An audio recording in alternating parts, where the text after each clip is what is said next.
Request granted.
Sorry. I I ran the intro there and I wasn't actually ready. Typical. So unused to playing PC games that I'm also used to having my laptop down there. I need it up there. I'm like, yeah, let's just run the Oi, Mike. Thank you. Mike, resub there, 15 months. Bro, how you doing? I'm very well, buddy. Apart from being a bit distracted. My God, the weather today. What the fuck's going on? Come on, roll on, summer. I know, I believe in you. I believe in you. I'm going to regret it when he gets here. I'm sat here sweating out. Remember when it was winter? I don't know. But yeah, how you doing, Mike? Are you well, buddy? But I think we're all sorted now. All good. How's life treating you, Mike? Mike, I saw your was it on Discord? Was it on Twitter? I don't know. I saw, yeah, when you and Jess went to see the new John Wick. Dude, you're growing your hair out. I think that's the longest I've seen your hair, Mike. A little, maybe channeling that John Wick vibe, even. One may say. But, Mike, thank you so much for the resub there. I appreciate it greatly, buddy. I hope you're well.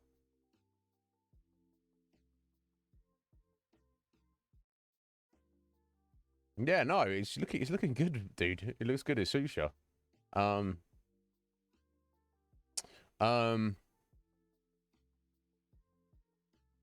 100%, or you're not 100%. Well, you can tell me all about it if you want, dude.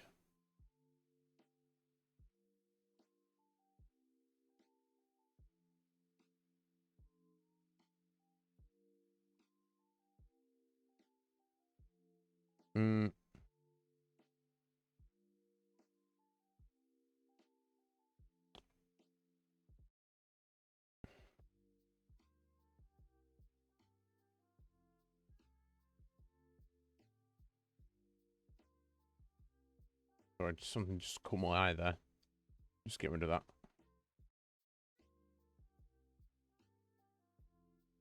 There we go. Done. But yeah. Always here if you need me, Mike. What's going on? It's just Friday. It is Friday. Oh, 3 mouth ulcers. Oh. Right, yeah, I'm susceptible to them as well.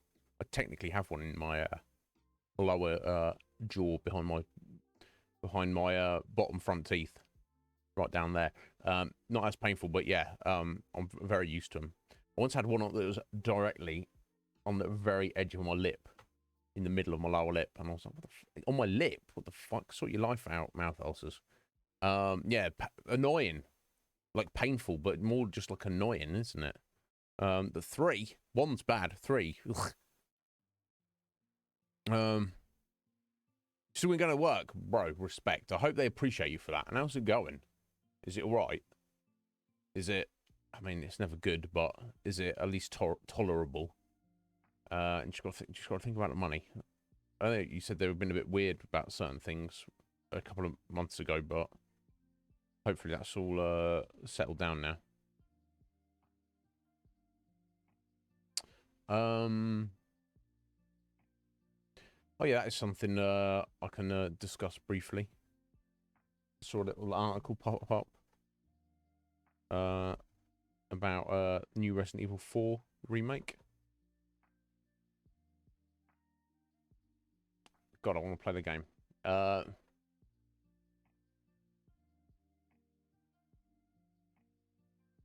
Yeah, it's not bad, is it? It's not bad. That soon adds up. Yeah, good on you, Mike. Yeah, just power through. Hopefully someone there sees your dedication and appreciates it and it makes note of it.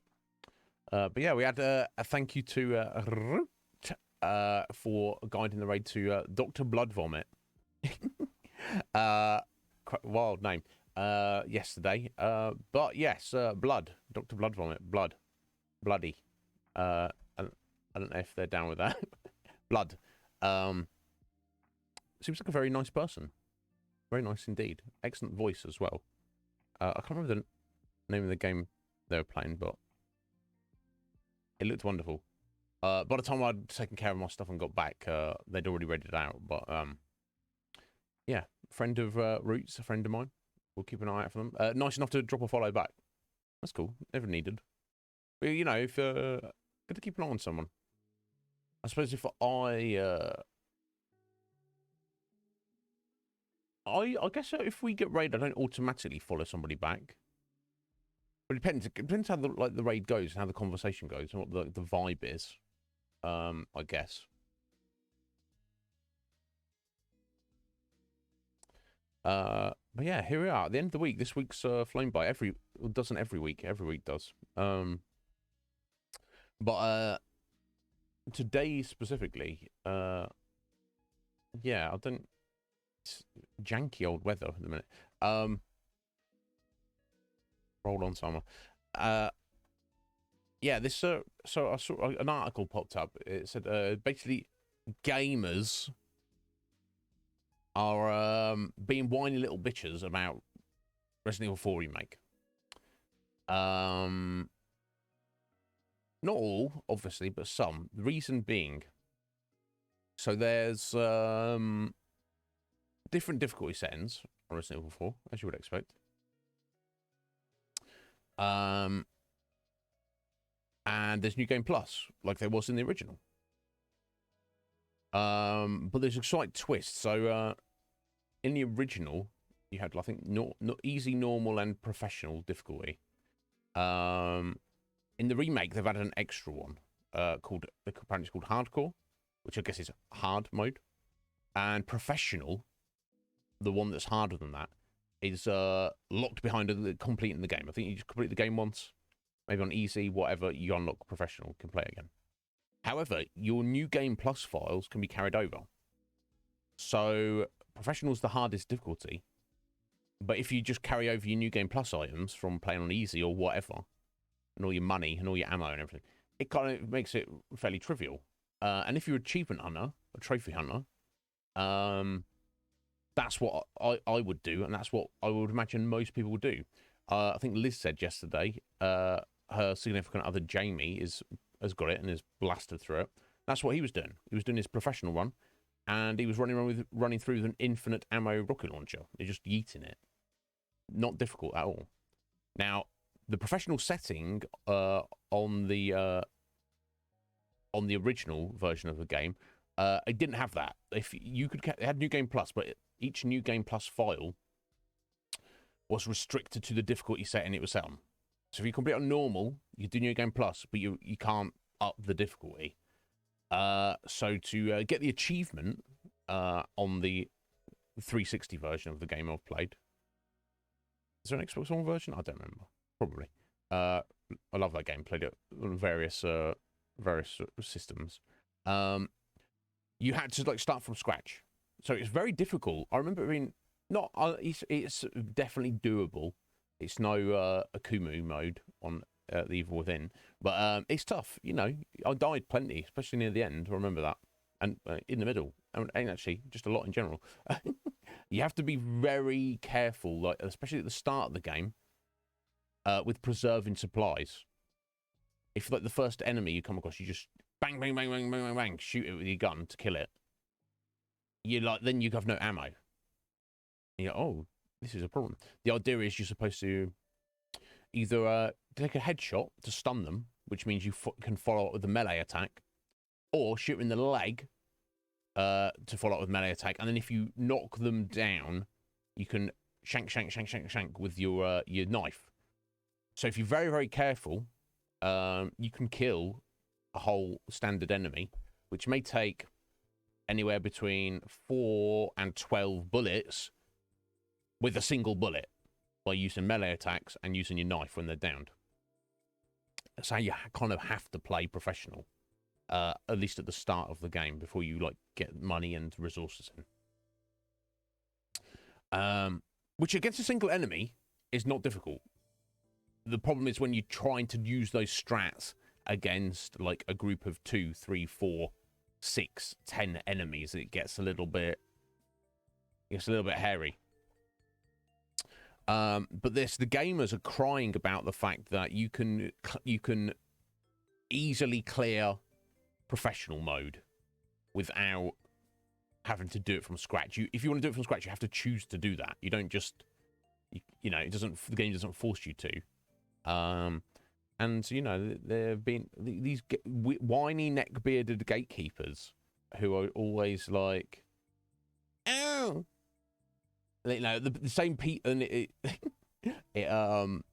in the article it equates it to like Elden Ring had a bit of that when it was released, where they're like, oh, you shouldn't use summons, that's cheating, or it's not legitimate. And it's like, it's a built-in mechanic in the game. You don't get to decide what is legitimate or not. The makers of the game do, not you. So yeah, I don't know. Thankfully, I don't know any people like that. But people like that who take that attitude, essentially, if we're quite honest, they're only like that because they have nothing else going on in their lives, and their lives are very easy. Essentially, they're probably in it, and they don't think they're having an easy time of it. When compared to the global average of humanity, their lives are incredibly easy, and they've got nothing really going on. Because if you did, you wouldn't be wasting your time thinking like that. You just get on and do you, and not be worried about what other people are doing. That's a bad combination, to have like no meaningful existence and also have an easy existence. Now, obviously, the worst is meaningless, hard existence. That's rough. Which there's a lot of people in the world who do that. But there's something weird and insidious and stagnation of that kind of existence. Yeah. So I just thought I'd mention that for a minute. In general, or do you mean Capcom? Or do you mean your company you work for, Mike? I guess not your job. I don't know that Primark specifically has fans. I guess they do have fans. I don't know.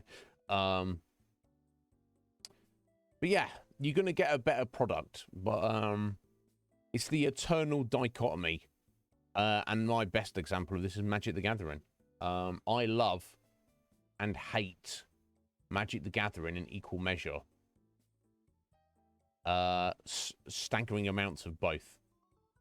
Now, the love is the simplicity and beauty, the elegance of the card game that it is.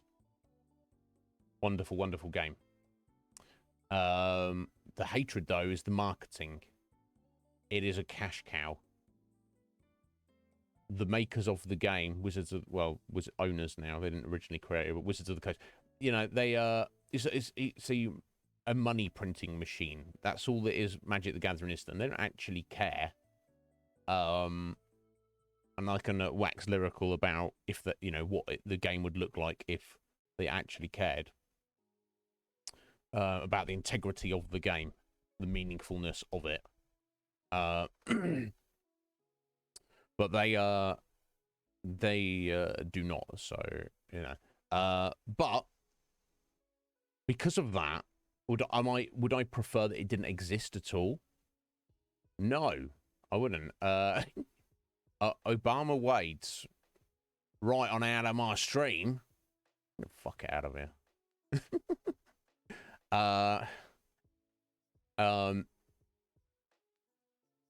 They would I, this is the with video games, with anything, anime, anything, movies, TV show, you name it, whatever it may be, it's like, would you rather have a commercialized, bastardized version of the ideal, or would you rather it didn't exist at all?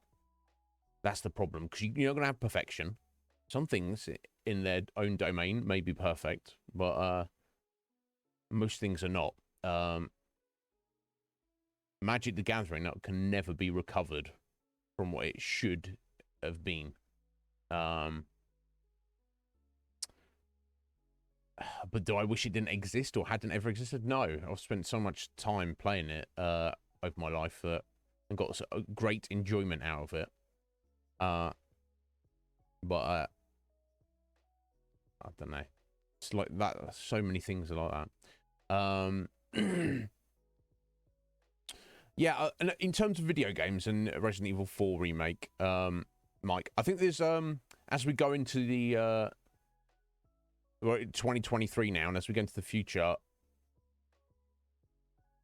and I don't know if this is from a marketing point of view, but game publishers are more inclined to make games more, I won't say easier, but let's say more accessible to a wider audience, because then they get more sales, they make more money. I think that's the primary reason, but I don't think that's the only reason. I think there is an idea of trying to make as many different things as inclusive as they possibly can be. It's just you've got these weird gamer subhuman guys who are neckbeard guys sat, stuffed in their mum's basement with no life, who are, because they have no life, they become, they find one or two things that they're good at, which is like usually video games or a particular video game.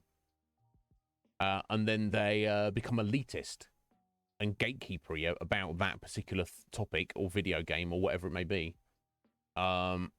Because they need to feel some value or worth in their own existence. And that pathetically, disturbingly, sadly, is the only way to do that. So I understand why they exist, but I'm like, sort your life out. If you're literally a human being who's taken to Reddit or anywhere else on the internet and you've said, it's silly that Resident Evil 4 remake, it's professional mode, you can just clear it by carrying over a New Game Plus from an easier save file, that's awful. And the people who do that are not true gamers, and they have no skill, and they should... Where is their sense of worth? Where's your sense of worth? Because if you had one, you wouldn't be saying all that shit. Sort your life out. Internet lands. Existence. Anyway.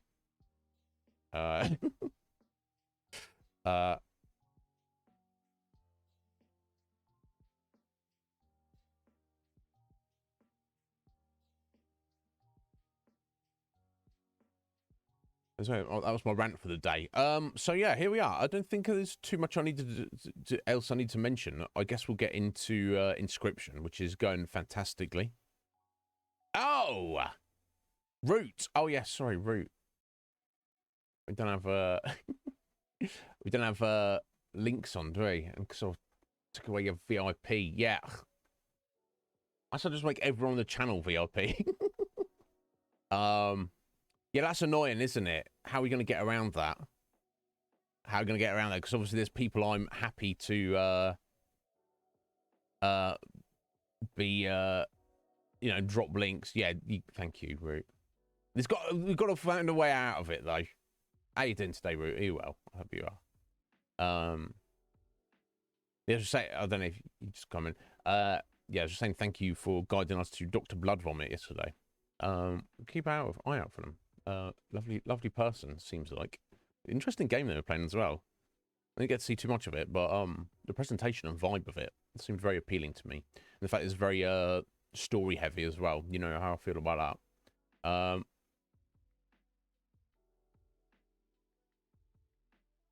Oh wow. Oh, okay. You know what?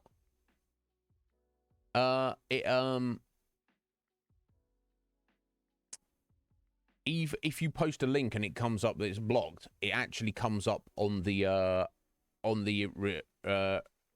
request queue as well. And I've got bloody stuff on here. I've got an over 9,000 from Ryan that I've missed. Sorry, Ryan. I'm going to give him his points back for that. Because that's, you know, you might want to hear that. And he is over 9,000. But he also did a raffle ticket. So I'll take that from him. I'll add him on. Because obviously we don't want a Lejeune Carge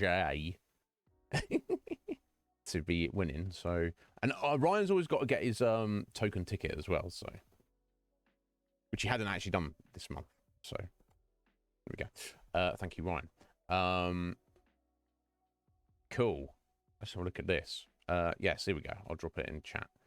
D&D character class vibes quiz. Interesting. Interesting route.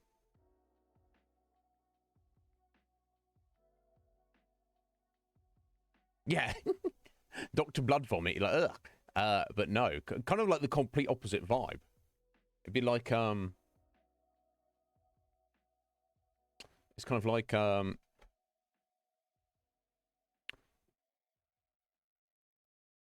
if you, I don't know. What's the term I'm looking for? Define expectations, I guess. Don't never judge a book by its cover or, in fact, its name. Right? You know, you're like Dr. Blood Vomit. You're expecting like some extreme, like metal bro. Like, blood vomit, bro. Completely not that. So yeah, I mean, I wonder if that's part of the intention. But they had a very, I like their avatar. The rigging on it seems very well. Yeah, hardcore first-person shooter or horror gamer. Dr. Blood Vomit, bro. And he's like, no. That's not the vibe. But yeah, keep an eye out. Was kind enough to drop me a follow back, which I appreciate. But we shall see. And as I mentioned, trying to work on that affiliation. So we'll see what we can do. Yeah, exactly. But anyway, yeah, sorry. That's the link there, guys. D&D character class vibes. Now, where to begin about this route? So obviously, I know you like tabletop RPGs, and I might be trying to involve you in. I know you do your own thing. I think you do a weekly. You have weekly groups. You have 2 groups on the ground. I don't know what you've done, but and I don't know when or how. But before I die, I need to. Preferably GM, but I can also be a player. Not Dungeons and Dragons as in the system, but I want to absolutely be involved in some kind of long-running, ongoing tabletop RPG. Presumably not streamed, just like private. But also, I'm not against the idea of doing it live on stream as well. But yeah, if I find a group of awesome people who would want to do that with me, we'll see. But it's all on the back burner in a minute because I'm just like thinking about things. Obviously, thinking about these things, I'm thinking about the people, and obviously you're very much on my short list. So, yeah, you've had to be in 3 groups. You have space for more. Well, it's not going to be anytime soon, Root, because I've you know me. If I'm doing a thing, I have my own ways of doing things. But yeah, no, I used to play D&D when I was a kid, basically. In the 90s is when I played Dungeons and Dragons last, and various other systems. I guess I use the term Dungeons and Dragons as a kind of a catch-all for just tabletop RPGs. And that is like the system. That is like, I feel like 90% plus of all tabletop RPGs being played by people around the world right now are probably playing D&D 5th edition. Put it this way, last time I played D&D, it was 2nd edition. So I'll give you some idea. I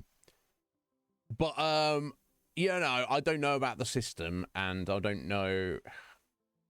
I know other systems which I prefer, from my understanding. So I might be doing this or that. Plus, finding an appropriate setting and finding the right people. But the thing that's massively intrigued me is the amount of resources and support via the invention of the internet is wild.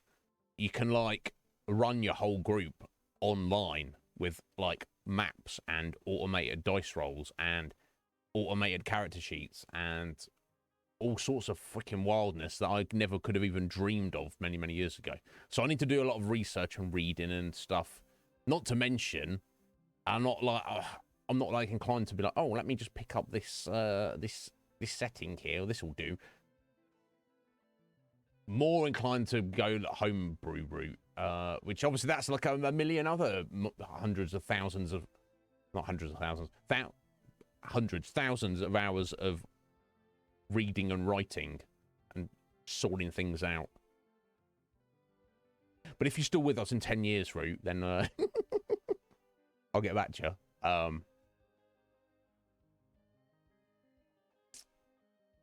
But yeah, we shall see. We shall see. Anyway, let's look at this quiz that Root has got for us. So yeah, I obviously I assume this is a relatively 2002. So I wonder if it ties in specific. Let me get it on screen. There you go. Feel free to do it along with us, folks.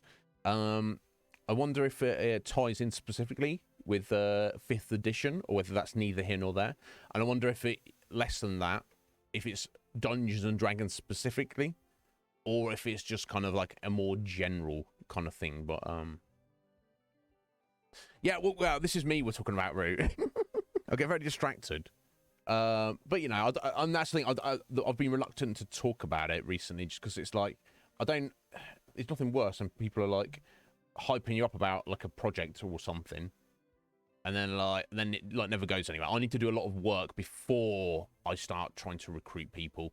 But I guess it could literally be 10 years from now. No, let's hope not.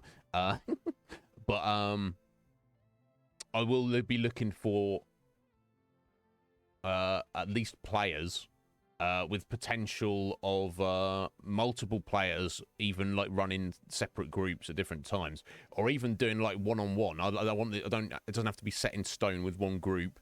I really want to build a world where people can just kind of dip in and drop out almost. Obviously, if a group is in the middle of a thing, you can't drop in and drop out of that, but in a general sense, that's really what I want people to be so I need players who are very very imaginative and very committed to the geekness of that, and can take it seriously, basically can actually take it seriously and enjoy it and want to do it, and be very invested in a character in a fantasy realm.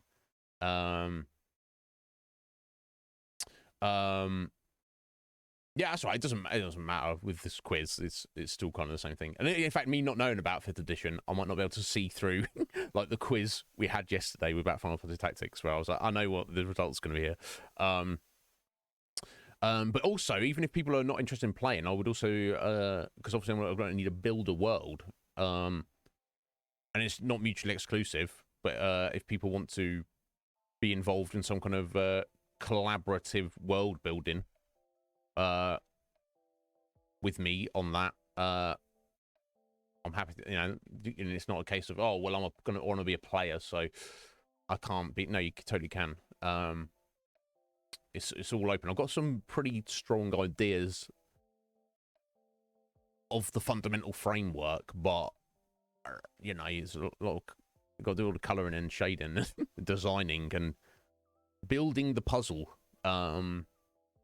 Or even if if the people they were fully into it, they could even either be assistant GM or GM themselves. So maybe even I could have my own character in it. We shall see. But anyway, that's a lot of stuff. But yeah, I'm looking at all the crazy And it got Roll20 and Foundry is the other one. No, is it Foundry? Yeah. I think that's what it's called.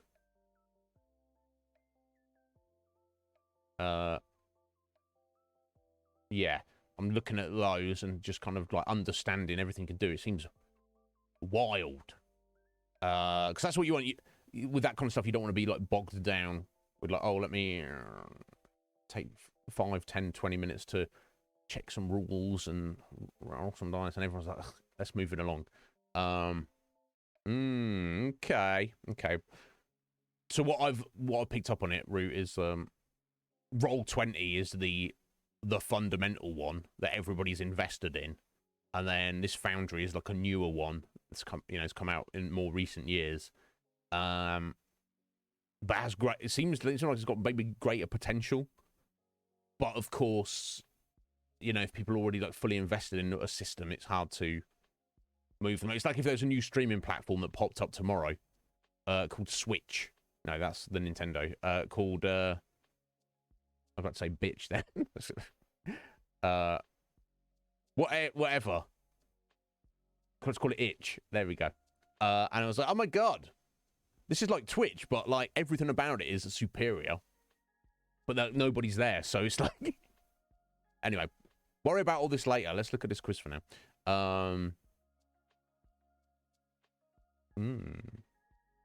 Oh, feel free. I've got loads of of various resources and stuff. But if you've got some fancy stuff, Root, that is like specifically like world building prompts and stuff. I also found a very interesting website called where is it? God. World Anvil.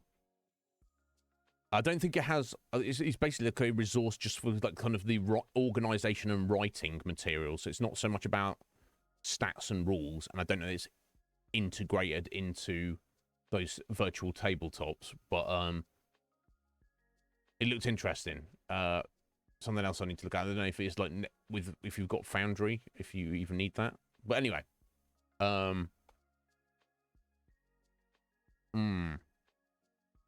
yeah, I'm in terms of maps, I've the ones that are taken my eye. So you got the the contenders. One is the Pro Fantasy software, which seems very comprehensive. But it looks like maybe it's a bit finicky, and it's crazy expensive. One that seems far more appealing to me, not just for the price, but kind of the simplicity of it. One called Wonder Draft. And it's a companion program, Dungeon Draft. Anyway, I'll stop talking about all that because I'm getting distracted.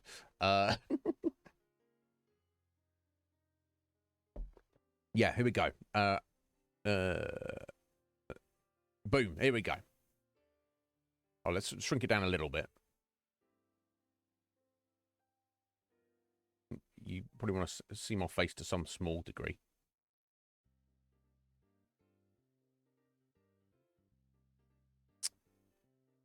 There you go, I'll do. Right, here we go. What D&D character class am I? What D&D character class are you in real life? Well, not in real life because, but yeah, no, I see what you're saying, Stephen Brown. Have you wondered what D&D character am I? Really? Not what class should you play, but what vibes are you giving off to your fellow D&D nerds and party members? Good question. I've always wondered this. Yeah, I know. Who wants that? Who wants that, Root? My face. I mean, I feel, it's part of the show, and yet you're still here, Root, so I don't know. This Dungeons and Dragons quiz will tell you. How well do you know yourself, fellow gamer? You're about to find out. 13 official D&D character classes for you to play in D&D 5th edition. Interesting. Obviously, they can all be tweaked, I assume, customized. Because I don't know 5th edition. I don't know 3rd or 4th edition. I don't know 5th edition. But I assume, you could have 2 rogues, which is top of the list there. that are like function in their skill set completely, not completely differently, but differently enough. I'm guessing. Oh yeah, it even says, sorry, becomes even more daunting when you realize 116 subclasses beyond that. Right, okay, so you have like a main class, and then, so if that, sorry, I'm going to put out a little calculator. See if this adds up. 113 divided by 12, was it? Sorry. Sorry, 116 divided by 13. Do the maths, is, come on. Okay, it's obviously, it's not a round number, but it's 8.92, so it averages up to 9. So that suggests to me, on average, each of the 13 main classes has about 9 sub classes. So you could be like a rogue whatever, a rogue A, a rogue B, a rogue C, a rogue D, and even within that, there's probably some with all your skills and such. But that doesn't even matter, does it? Because it's all about how you play the character. It's all about role playing. Everything comes after that. Yeah, you could just have a party of rogues. 9 rogues. Oi, Atheline. How you doing? Yeah, with the you can catch up. Here you go, Af, if you want to join us. Doing Dungeons and Dragons class. Not what you should play, what your personal real life vibe gives off. Oh, I'm spilling tea down me. I'm getting all wet, folks. Cody Churchill. Can I sit here? You can sit wherever you like, my friend. That right there, certainly. Welcome in. Just checking out, just chatting today, maybe. But Cody, welcome in. My name's Iznib. You can call me Iz. We are going to be playing some video games shortly. Namely, a game called Inscryption. But we are just doing a little quiz here at the minute to determine which Dungeons and Dragons class we are. Feel free, if you see the link there above, you can do it along with us. If that is your vibe, you may be of the mind to like, oh, Dungeons and Dragons, that's nerd shit. Yes. Yes, it is. Right up my alley. But yeah, I'm doing very well, Cody. How are you? Thank you for stopping in today and saying hello and dropping that follow. I appreciate it. I am a full-time streamer. I won't do the whole spiel. But I am here Monday to Friday, starting roughly around this time and going for several hours. We do various things. Any questions, let me know. But anyway, let's have a look. Back to the quiz. The Player's Handbook lists the first 12 official 5th edition Dungeons & Dragons classes. Oh, then Tasha's Cauldron of Everything adds the first edition to the class D&D classes. So which one? Artificer? Artificer? I guess that's the correct pronunciation. Yeah, so I'm guessing. I like that. Tasha's Cauldron of Everything. That sounds like an interesting supplement, doesn't it? So yeah, Rogue. We know what Rogue is. A Druid is nature, priest. Paladin, Warlock. Cleric, obviously, is the religious priest. So Warlock and Sorcerer. That's not necessarily a distinction I know in terms of Dungeons and Dragons 5th edition. Yeah, damn. Hey, Cody, it's been even longer for me, buddy. We just talking about this a minute ago. I want to get back into some of this at some point. Things have come along since my day. I'm a bit of an old man. Let's just just to put it this way. Last time I played a proper Dungeons and Dragons, as opposed to other random systems or whatever, it was 2nd edition. So that should give you some kind of idea. But yeah. But yeah, I mean, you obviously have good taste, Cody. I feel that on some level, anyone who's ever played Dungeons and Dragons kind of has like an understanding of, and is kind of fundamentally cool in some way. Right, what else we got? Yeah, so Barbarian. I can imagine what that is. Bard, Fighter. Now, I wonder what bards, like, how do their songs, do they have like actual, their songs are actual abilities in Dungeons and Dragons? And if they are like buffs and stuff, like I think of a bard in most fantasy video games, is it like magically based? Because it does. It must. I would think it would be, because if I'm here and I'm a barbarian singing a song, and it does nothing, and then there's this dude here who's a bard and he sings a song, and it has a physical effect on everybody around them, like literally, not just, oh, I'm inspired, but now, oh, I'm doing more damage with my weapon now, right? There's got to be something specific to it. Yeah, obviously very distinct to barbarian. I expect a fighter would wear heavier armor and have generally more skill with weapons, where a barbarian would be far physically tougher, and have like maybe some special abilities like rage or or whatever. Interesting. I feel there's enough distinction between the two. Monk obviously is your martial artist. Ranger is your literal bow user, typically, or at least the best bow user out of these. And wizard, and now artificer, I assume that's like mage that mess around with artifacts, obviously, and maybe like mechanical stuff and constructs or whatever. But yeah, so the thing that I'm failing to, because I'm not familiar with Dungeons and Dragons 5th edition, the distinction between warlock, sorcerer, and wizard. Feel free to clue me in here, Roop. Oh,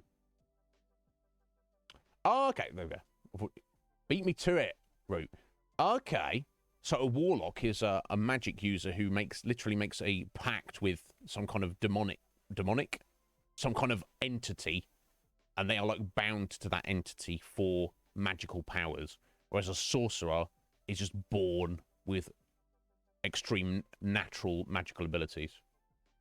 So bards is in essence a different type of magic user. Okay, interesting. Yeah, it's so long. I don't remember what I was doing back in the day. Okay, so you could be an archer. You could be a fighter / archer, but surely a ranger / whatever would still be superior, or maybe not. If they went like ranger, mushroom eater, or or ranger, friend of porcupines, whatever. Maybe not then in that case. Oh no! Oh right, so as an artificer, you get like a pet, and it died, and you go. I'm not surprised this one. Oh, okay, so a ranger is like a cross between a druid and a fighter. Interesting. Yeah, I mean clerics and druids are reasonable melee combatants anyway. You certainly expect them to be more so than wizards. Interesting though. Okay, anyway. That's just my thoughts. We've got an idea. This eye-watering number of player choices can make your character sheet the highest CR monster. CR monster? You face at the table. I don't know what the abbreviation CR means. Obviously, that's a 5th edition term. If you're feeling overwhelmed with choices, or just want to see which class you're most like, take our Dungeons & Dragons character class quiz to find out which D&D class fits you best. Your dungeon master will thank you. I don't know if it goes that hard. Red Mage, Ryan. We do have time to take a quiz. The Great Transcendence. We'll get to that later. But how you doing, Ryan? So Ryan, I had a couple of redemptions from you yesterday's stream, Ryan. An over 9,000, which I missed, and a raffle ticket, which I missed. So I've taken your points for your raffle ticket, because you didn't need to be here for that. But you're over 9,000. I'll give you your points back for that, Ryan, because obviously I don't. So I do apologise, I missed it. Red Mage was getting raffle tickets in here. How are you doing, sir? I'll happily take those.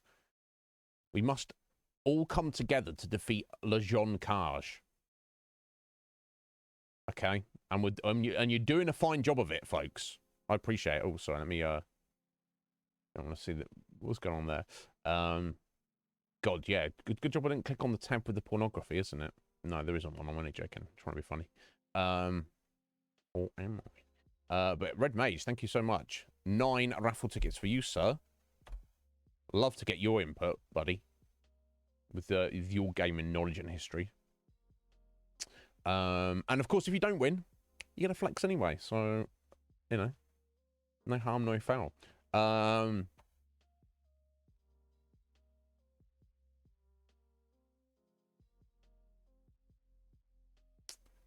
Oh, wow. That's right. That's cool. Yeah, this is what I was trying to establish. So it seems, Red Mage, that if I've understood what Root has said, so a sorcerer is a person who's born with extreme natural magical affinity. I don't know what the downsides of that may be. A warlock is an individual who's literally made a pact with some spirit or demon entity for power, whereas a wizard, I'm guessing, is the more traditional spellcaster. They literally study. They have to write and read and like research things. So I wonder what, if I understood that correctly, I wonder what the specific pros and cons of each of those three are. Like, if I thank you, Atheling, challenge rating, so how difficult it is. Okay, that makes sense. That's kind of handy. That never existed back in second edition. In the monstrous manual, it would just tell you like how much XP that creature would award for being defeated, to give you an idea of like a power level or challenge rating.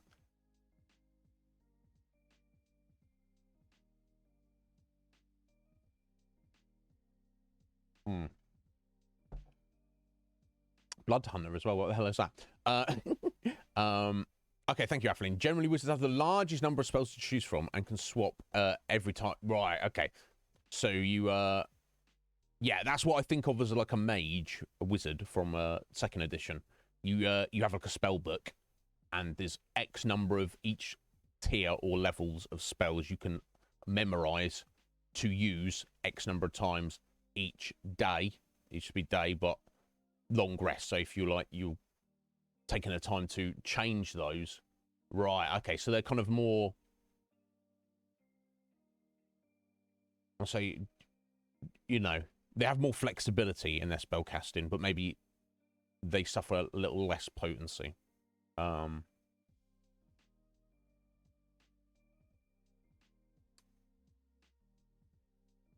Sorry, sorcerers only get a single spell.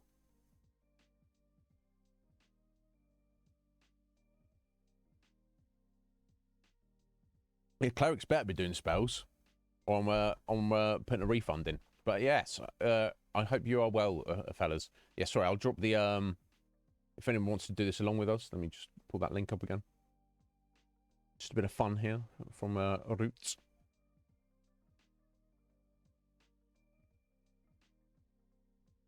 Ah, I see. So the sorcerer has access to far fewer spells, can only get a new one at level up, and it has to be at the sacrifice of another one. But presumably their skill and or potency with what they do have is superior to the wizard in general. Okay, interesting.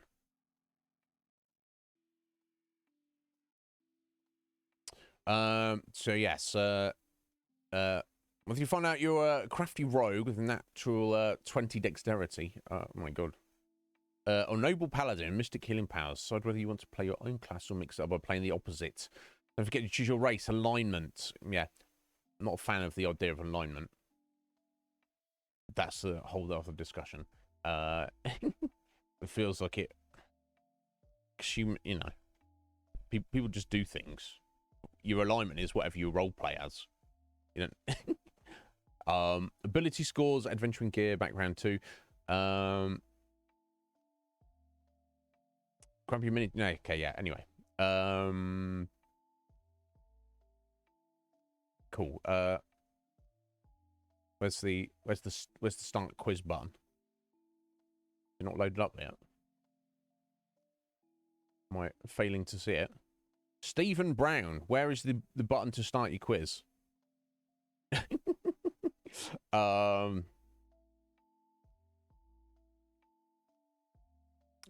me just reload the page here. Oh, right, okay. So, yeah, it's that top. It's that thing at the top there. Oh, there we go. Start quiz. There's a button there. Okay, here we go. Excellent. Here we go. Question 1. You're out with your friends, and the dreaded subject of where to eat comes up. What do you do? Is that dreaded?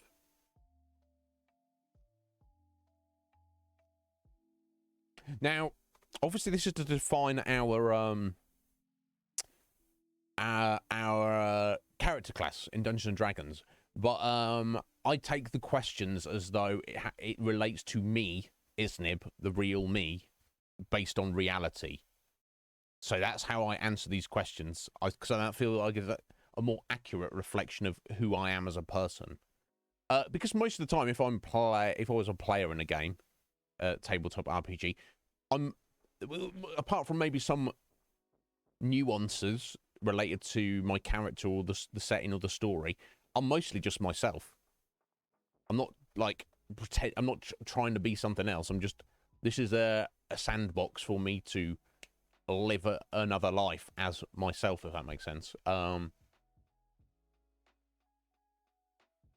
No, honestly, no, I haven't, Rue. If I think about this honestly, I've never hosted people for food. Hey, come to my place. I am making food for multiple people. I don't know if I've ever done that for a single person. That's just me, though. Are you a bit of a night owl, Cody? I am a little bit. I think get up. Go to bed quite late. Get up quite late as well, but is what it is. But anyway, so this is what I'm taking. You're out with friends. So yeah, is it dreaded? No, I can imagine. So while I have no context, Rue, I can imagine. Say you're out with 5, 6 friends, or less. And like, let's go something to eat. And then this person doesn't like this, and then this person's allergic to that, and then and then you're like, oh, well, what are our options? And then people are about, oh, I don't mind, you decide. But anyway, the options are: I take charge, basing the decision on everyone's diet and budget. I slip off to get my own food and eat it while they're deciding. Oh, that's kind of fucked up. Hungry, gotta eat. No time for talking. I suggest a healthy, eco-friendly place that everyone can enjoy.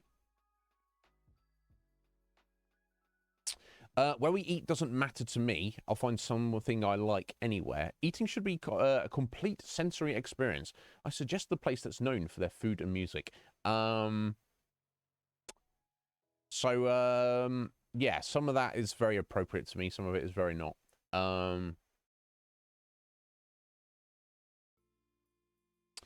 Damn, is that right? Most of your life, Cody.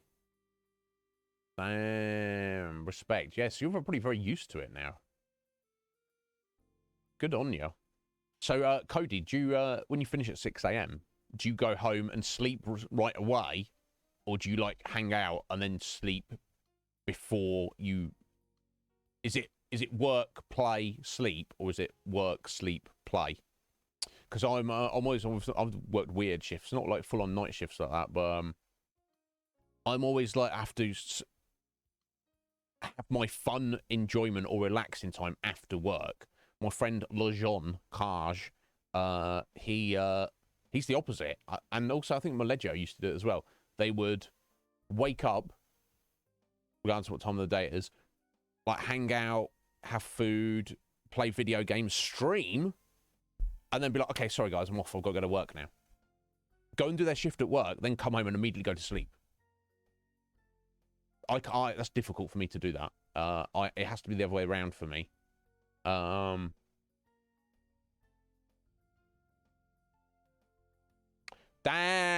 So you basically have a quick 3-hour nap before you have to head out to work. My God. Cody, respect, buddy. I'm on the opposite. I need 8 hours minimum every day, regardless of how busy I've been. That's just me. But anyway, so I'm not taking charge. I'm going to let other people decide, because I'm easy when it comes to food. I like all food. I'm not going to just run off while you guys have been awkward. Let me just grab this. I think that's the worst thing to do. If I was out with a bunch of you and we're like, hey, should we get some food? And then Red Mage just goes, oh, where's Red Mage gone? I don't know. And we're like having a chat, and then he turns up and he's like, I'm not stuffing food in his face. I'm like, bro, what the fuck are you playing at? We're trying to sort out food. Red Mage! You can ruin it for everybody. No, he didn't really. He wasn't. He wouldn't do that. No time for talking. Now, I'm always hungry, and this is very important, but there's a time to have a conversation. We don't need to be like, I guess this is the barbarian answer, isn't it? Healthy food is good, but it doesn't always have to be healthy. Eating should be a complete sensory experience with music and good food. Yeah, I like the idea of that, but it doesn't have to be that. The honest answer for me here is, I don't give a shit. Let someone else decide. It doesn't matter. Wherever we go, there will be something on the menu I will like, that I will be satisfied with. It's not a problem. I'm easy.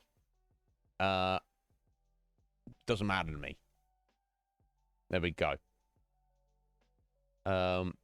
Yeah, I'll even take pineapple on pizza, Red Mage.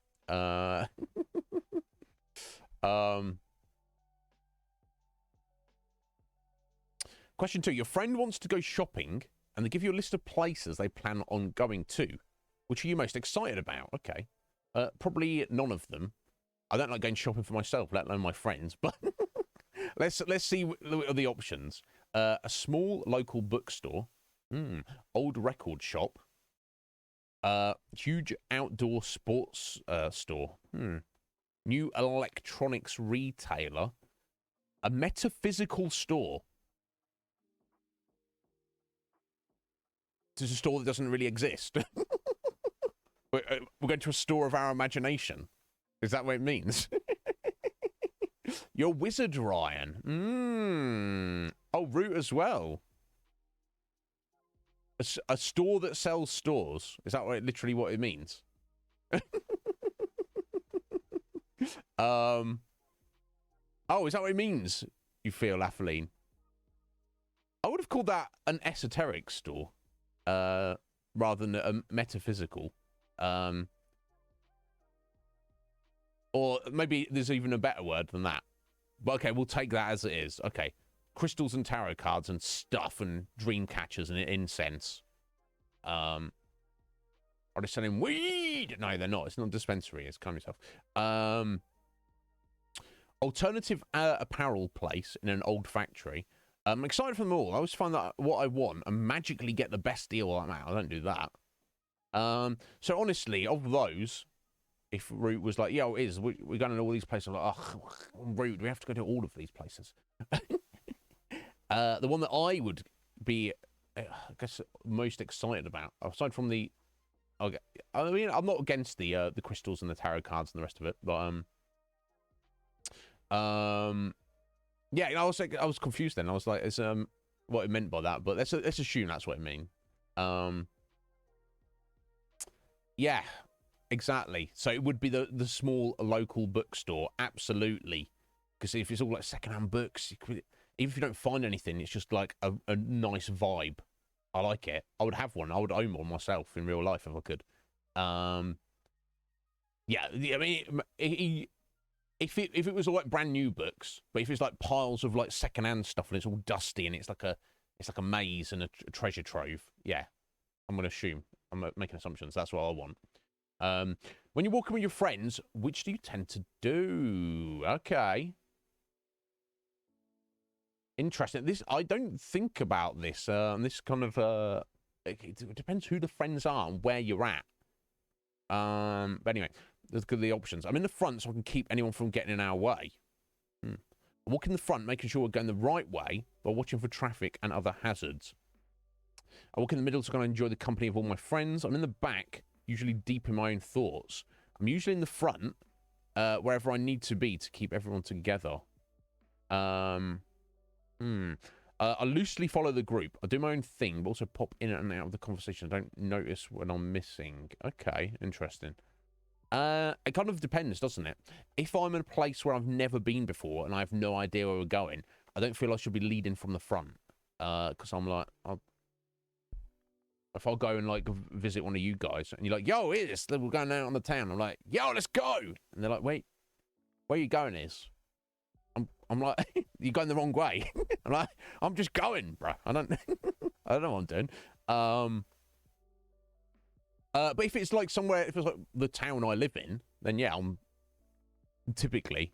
But then sometimes I don't. Sometimes I'm a bit at the back because my walking pace is pretty. I'm a bit of a stomper. Like if I'm walking with other people, particularly if it's like my mum or somebody, I have to I have to consciously make an effort to walk slowly, and it feels weird to me to walk slowly. Not uncomfortable, but I have to make a point of doing it.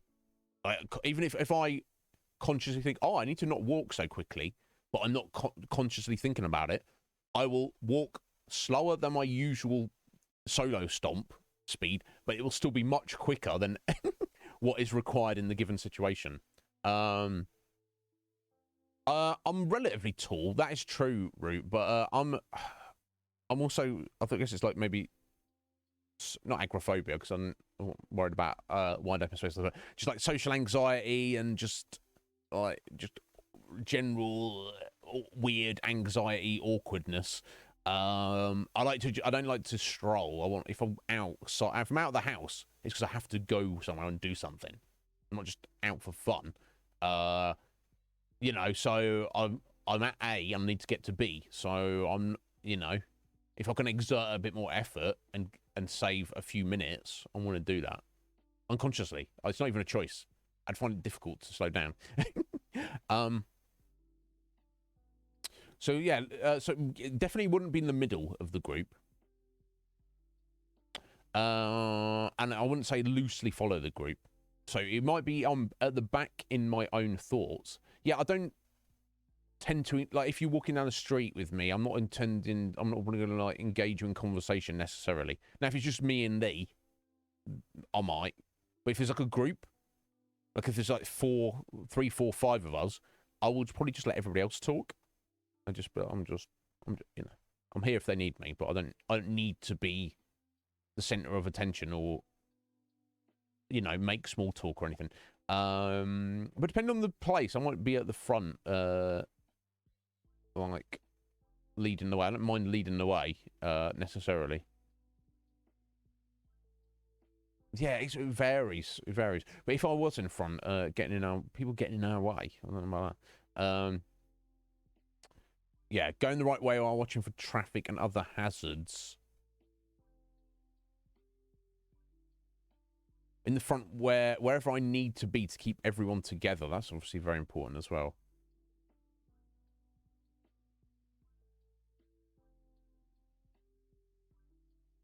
Yeah, I suppose I can feel anxious if I feel someone's not in that role. So I guess that is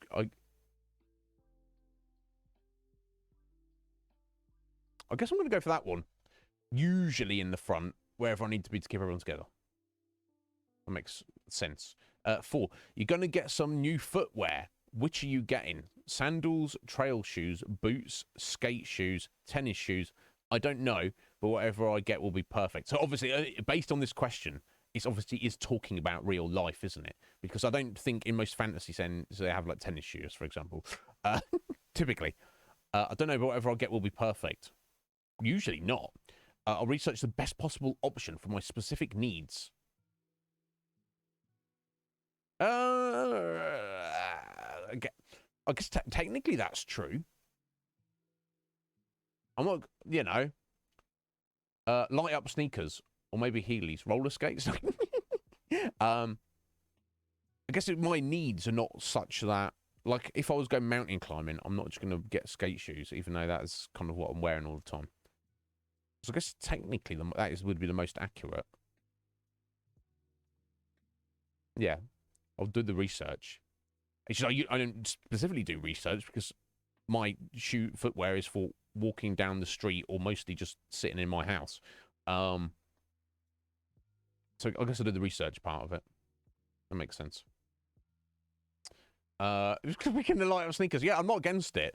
I'm not a hater, Root. If you or anybody else, or any of my friends or anybody had like lights in their sneakers, or the little roller skates in the heel, or I would think it's cool. I'd be like, that's cool. And if anyone was like, you're a grown up, you're not supposed to have that, I'd be like, sit down and shut the fuck up, sort your life out. Enjoy yourself. Comic, how you doing there, Comic? Sorry to keep you waiting, buddy. We're just doing a little quiz here at the minute to determine. I'll drop the link for it if you want to do it, Comic. What's D&D character class are we? I'm playing Hollow Knight. Excellent. No, we'll be get back to Inscryption shortly. Gav as well. Good afternoon to you, Gav. How you doing, buddy? I hope you're well, fellas. Welcome in. Question 5. What's your preferred method of transportation? An electric car, my feet, or a good bike? Whatever the public transport system is, a pickup truck, a motorcycle, teleportation. The question didn't say it had to be real. Oh, well, I mean, that's a gimme, though, isn't it? Like, if we all had the power to teleport, would anyone who wouldn't use that? Now, for the rest, it would absolutely be my feet. I'm definitely a walker. I don't drive. Motorcycles are very intimidating to me. You know, I've always been a public transport guy, which is not good. It's shit, especially over here. But I'm like a distance where somebody would either try and get a bus or a taxi. I'll be like, oh, I'm going to walk that. It's only take 40 minutes, 50 minutes. People are like, what? You're going to walk that is? It's like, yeah. Exercise, fresh air, and also save some money. So yeah, I'm going to walk it. But if teleportation existed, the answer's a gimme on this one, isn't it? Who's going to choose that? Hey, do you want to teleport? No, bro. I'm getting on my motorbike. You don't want to teleport and said, no, motorbike for me. Okay. It's got to be. This is the only logical answer. Anyway. Right, Gav. There's no practical reason not to choose teleportation on that list then. Let that instant transmission. Exactly, Red Mage, exactly. No, they are very serious to me, Ryan. You know that. If we're doing a thing here, we do it seriously. Even if we seriously quit it. Final Fantasy Tactics, rest in peace.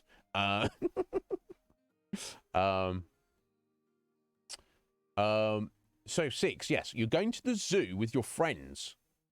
Which animals are you most looking forward to seeing? So I've got mixed ideas about the zoos. I'm not a fan of them in general. I don't think animals should be in captivity. Now, if it's a facility or a zoo that is kind of like a sanctuary, as in they're like protected species or animals that are in care or like generally being like cared for, I think that's not a bad thing. But the idea of, hey, take wild animals, stick you in this box and people are going to pay money to look at you, that's not to my personal taste. I don't think that should be a thing. But everyone does like to look at animals. Animals are cool. So what is most interesting for me to look at? Burly grizzly bears, lovable panda bears, exotic snakes, majestic lions, massive elephants. I'm more interested in how the habitats replicate each unique climate. I'm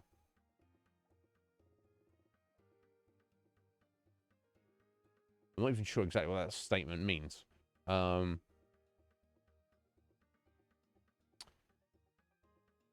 The habitats replicate. Oh, right. I guess it means the environment, enclosures that the animals are in. It's like, ooh, this is interesting how they've made it like the animal's natural environment from the wild. I guess that's what it means, right? No, that's the least interesting. The animals themselves are the interesting bit.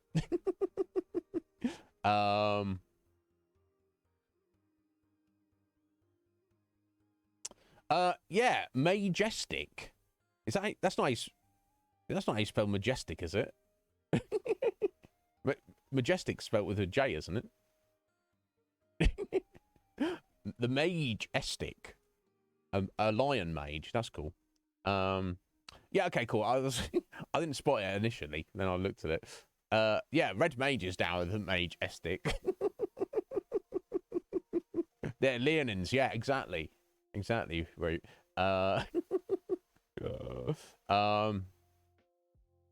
Yeah, it's different. Yeah, maybe it's even more so in Texas route, but yeah, it's definitely different in the States, isn't it? Because everything's like spread out.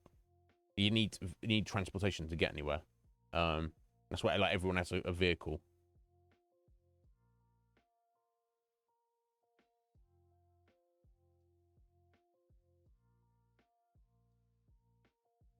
But yeah. So I guess that I'm more interested in how the habitats replicate each unique climate. It's a very awkward way of wording that, but I think what I can't remember what was his name, fella's name. Stephen. I think what Stephen's getting at is you're less interested in the animals themselves and more interested in, you know, the means that they've gone to care for the animals. And look what they've done here. And this is very fascinating. Which is not uninteresting, but the animals themselves. So, yeah, bears, pandas, snakes, and lions are all very interesting. I think the elephants are just like the size and like chunkiness of them. Yeah, probably elephants of those 5. That seems appropriate to me. 7, it's raining outside. What's your choice to keep the rain off you? Well, usually a house, a roof.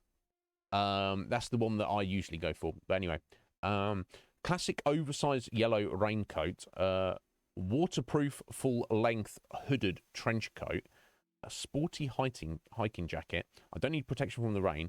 Rain is a good reason not to go. An umbrella works best for me. Rainforest print overalls with matching jacket. Now, if I have to go, I'm one who's not too worried about getting wet. I've often gone out in like shorts and t-shirt when it's raining and people are like, bro, put a coat on. I'm like, no, it's not that bad. It's not cold. Don't get over it. And I guess my rain jacket is just like a super lightweight, like windproof. Which is not actually waterproof, but it's like kind of more water resistant. But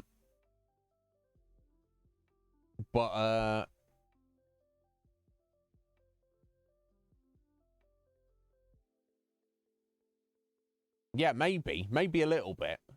I think it's more. Yeah, there you go. Look, Gav. Oh, don't take it that far, Gav. But yeah, you get the gist. You got Ranger, did you, Cody? Yeah, cool, excellent. I like that. Bark! How your cockles doing today, Mark? Bark, I looked for your song earlier. I typed in YouTube December song, Bark Ruffalo, and I couldn't find it. So please drop me a link specifically. Don't worry, I won't show it on stream. Or I will if you want, but just for my own viewing pleasure. No, cockles. Cockles. The cockles. He warms the cockles of me heart. Athaline. So yeah, I'm inclined to go for I don't need protection from the rain, but if it is super raining, you probably kind of do. But rain is a good reason not to go. It sounds like a wimpy cop out, but unless because I think if it's raining and you have to go somewhere, then you just accept it. But if it's optional, and I need to go do this thing, but I don't actually need to go, because if there's a choice not to go because it's raining, yeah, depends what it is, but it's generally a good reason not to go. I don't know what that's going to tie in with.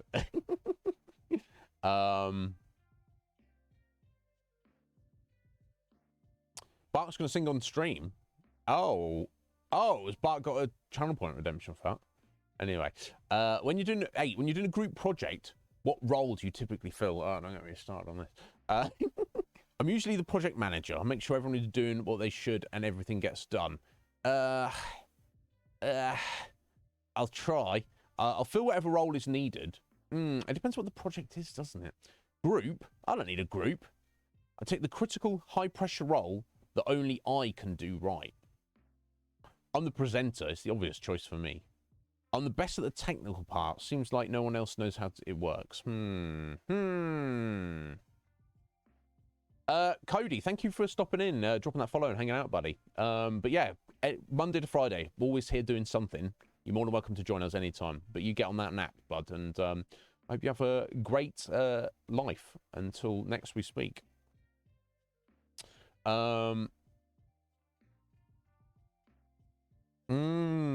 Junior Bark. Okay, we can have a look at this in a minute if you want. It depends on the project.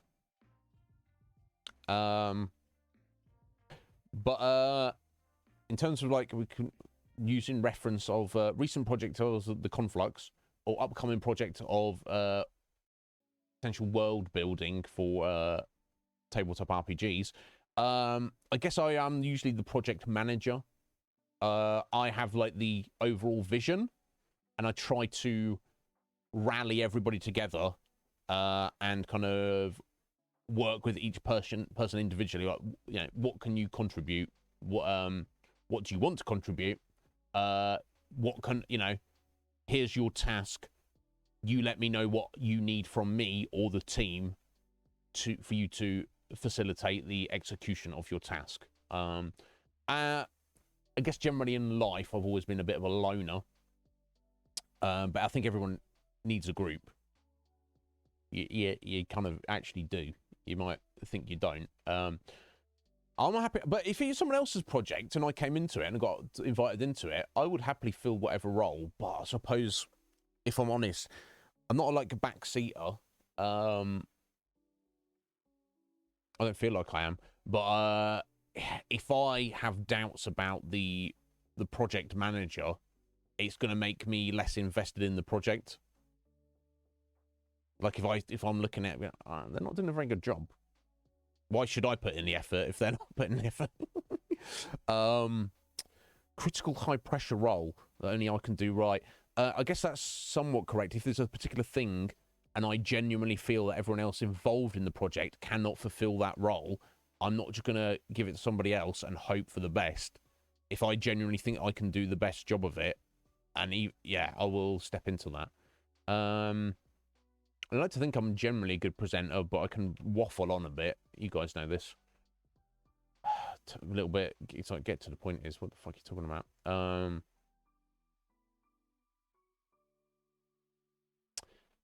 80k channel points, Bark. Okay, well, we'll see what we can do about that.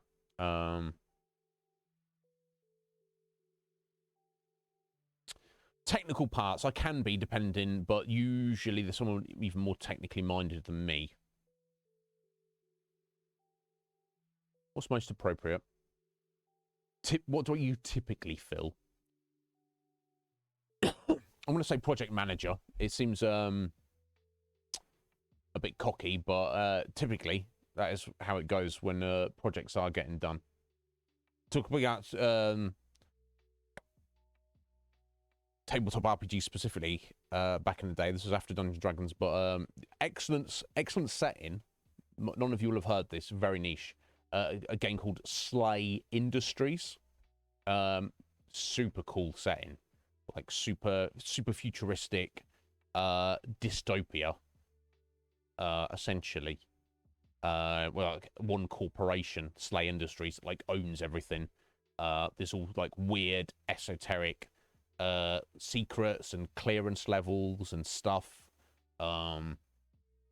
And there's like rival companies trying to fight with them. And there's all sorts of like, you know, any kind of high-tech, ultra-tech, biotech you can think of. Any kind of, you know, this kind of like goes from like, it's like a strataed city where the elite headquarters is at the top, and the further down you go, it gets like steadily worse, and it's like a hierarchy pecking system. Everyone's scrambling to get further up the ladder, and down in the bottom you've got the slums, and underneath the slums you've got like the chaos of the destroyed past cities that everything's built upon these like mutants and scavs and all sorts of craziness. Very cool, very cool. However, the actual game system, terrible, basic, not very good at all. So I was like, yo guys, we love Slay Industries, but I found this new system called GURPS, 4th edition. So we are going to convert all of the rules from this one game system to this new game system, so we can use the new, better game system, but we use the old system as reference to make sure everything is balanced and accurate as the original makers intended. And my friends were like, Iznib, sort your fucking life out. And I was like, no, bitch. Bitches do what I fucking say. And they're like, okay, I suppose. I did most of the work, so it didn't really matter, but... But yeah, project manager is how it is. I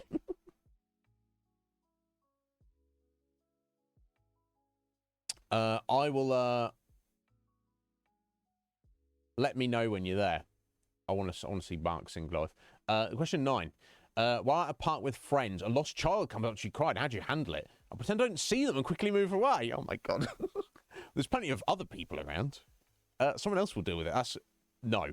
I'll take charge, rally the group to help find the child's parents. I'm not sure what to do, but someone should make a device to keep this from happening. Make a device. Yeah, it's called a leash. Fuck me now. I'll make sure the child isn't hurt and do what I can to calm them down. That's probably the best thing to do straight away. I head off to find their parents. They shouldn't be hard to find. Yeah, you want to calm the child down first. I'll keep watch and assist my friends while they help the child. No, I want to make sure the child isn't hurt and calm them down. That's the first thing to do. And then when they're like, just, you know, they got them to take a breath. Maybe the tears have stopped for a second. We're like, okay, cool. Let's find your parents now. Tell me what they look like. Can you see them around? You know. Yeah, that seems like the obvious thing to me. Pretend you don't see them. Fucking hell. What's that foul noise I hear? Not a lost child. I pay no attention to them. Make sure the child isn't hurt and do what you can to calm them down. $1,000 redeem. Oh my god, he's going off on one now. Question 10. Your car gets a flat. How do you handle it? Now I don't have a car. Who needs a stupid car? I'm done with it. Oh! Okay, no, yeah, that's we're just abandoning the car. So I did have one. Pull out the owner's manual following instructions for changing the tire. I use my service plan. I'll send someone to change it. I think someone will stop to give me a hand. No problem. I can change the tire with my eyes closed. This isn't actually my car. I'll get another on the another one the same way I got this one. Oh, it's a stolen car. So this is assuming I own a car and know how to drive a car.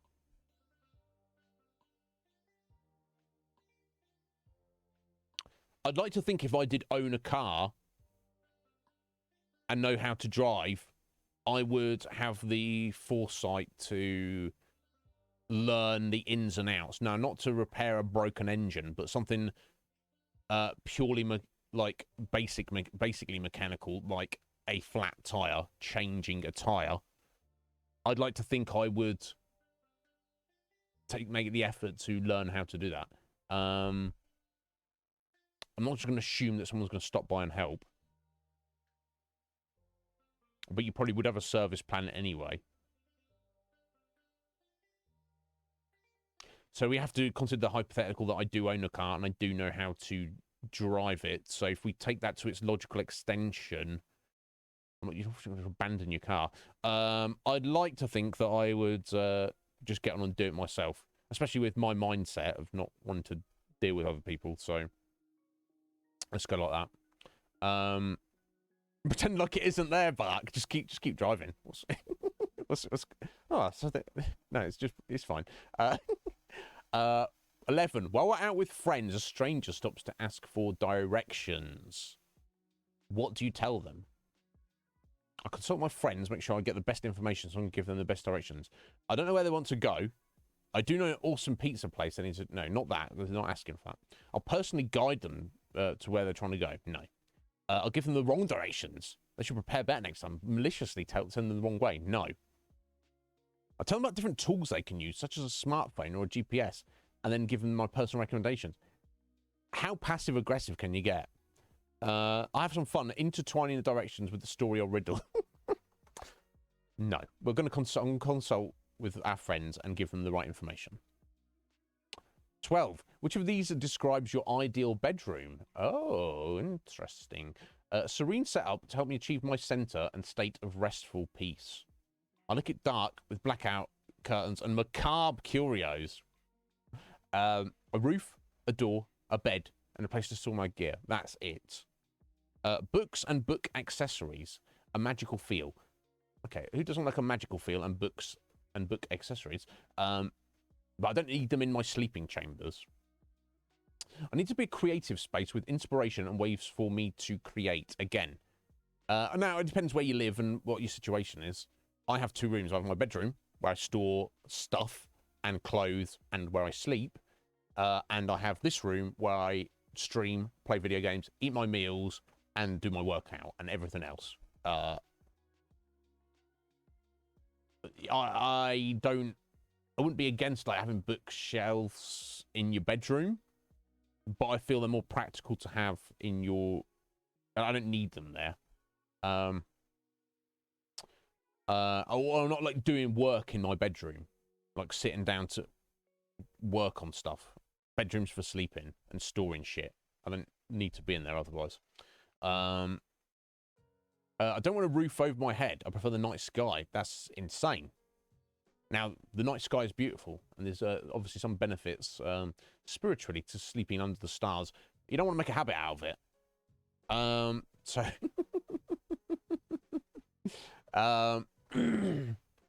dear Gav, fair enough.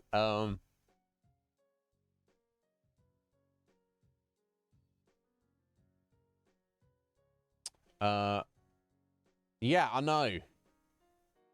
know. Terrible. But yeah, no, if I could, I often think about like what an ideal living space or particularly bedroom would be. So yeah, serene setup to help me achieve my center in a state of restful peace. Fuck yes, sign me up. Looking for that my whole life. 13 is a cold winter day. What do you suggest for you and your friends? Take advantage of the weather and do something fun outside. Snowball fight, anyone? Coffee at the local book store sounds good. That does sound good. But if we do, I'll make sure everyone stays warm and dry. No one needs to get sick. I'm going to look after everyone. I'll look after myself. I can't be looking after everyone. I'm staying inside and reading a book. So going out to get coffee, you're going to get wet on cold on the way. It's a great day for a workout, either at the gym or at home. Yes, if you're behind, certainly. We could go out and look for animals having trouble dealing with the weather. Oh my God. I mean, respect to the level of empathy there, but that's not what I'm thinking to do. Yeah, I mean, if it's workout day anyway, or if you're behind, or it's just some randomly comes an opportunity. Yeah, it's got to be the workout day. Red Mage knows. Yeah, no doubt. Yeah. I think for me, it's extra important, Gav, because my entire life is just sat at a computer streaming. So I especially need to do stuff. So those you are running around in the real world, picking up heavy shit, moving around, moving heavy shit around, and all the rest of it, it's like you're getting that in there. But for me, I need to definitely make a point. 14. What are your friends most likely to call you about? Good question. Your friend is feeling off. They need someone to help them center themselves and regain their focus. No. Maybe in a mental way, but not. Yeah. Need to laugh to take their mind off things. Needs advice on how to fix something. Your friend needs help moving something big, and you're the most reliable. Well, all my friends are online mostly, so not going to be an ask for that. I'm sure if I live next door to some of you, I'm sure you'd be like, "Yo, can you come and lift this thing?"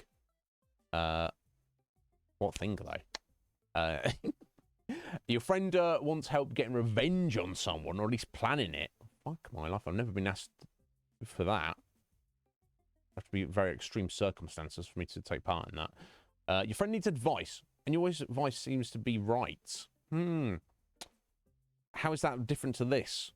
That's a specific thing, and that's more generalized. I'm trying to think. Yeah, what do you need me to lift back? I'll help you out. Yeah, there you go. There you go, Root. It does. Yeah, if your arms are hurting, not like broken or bleeding, but yeah, there you go. Get those arms worked out.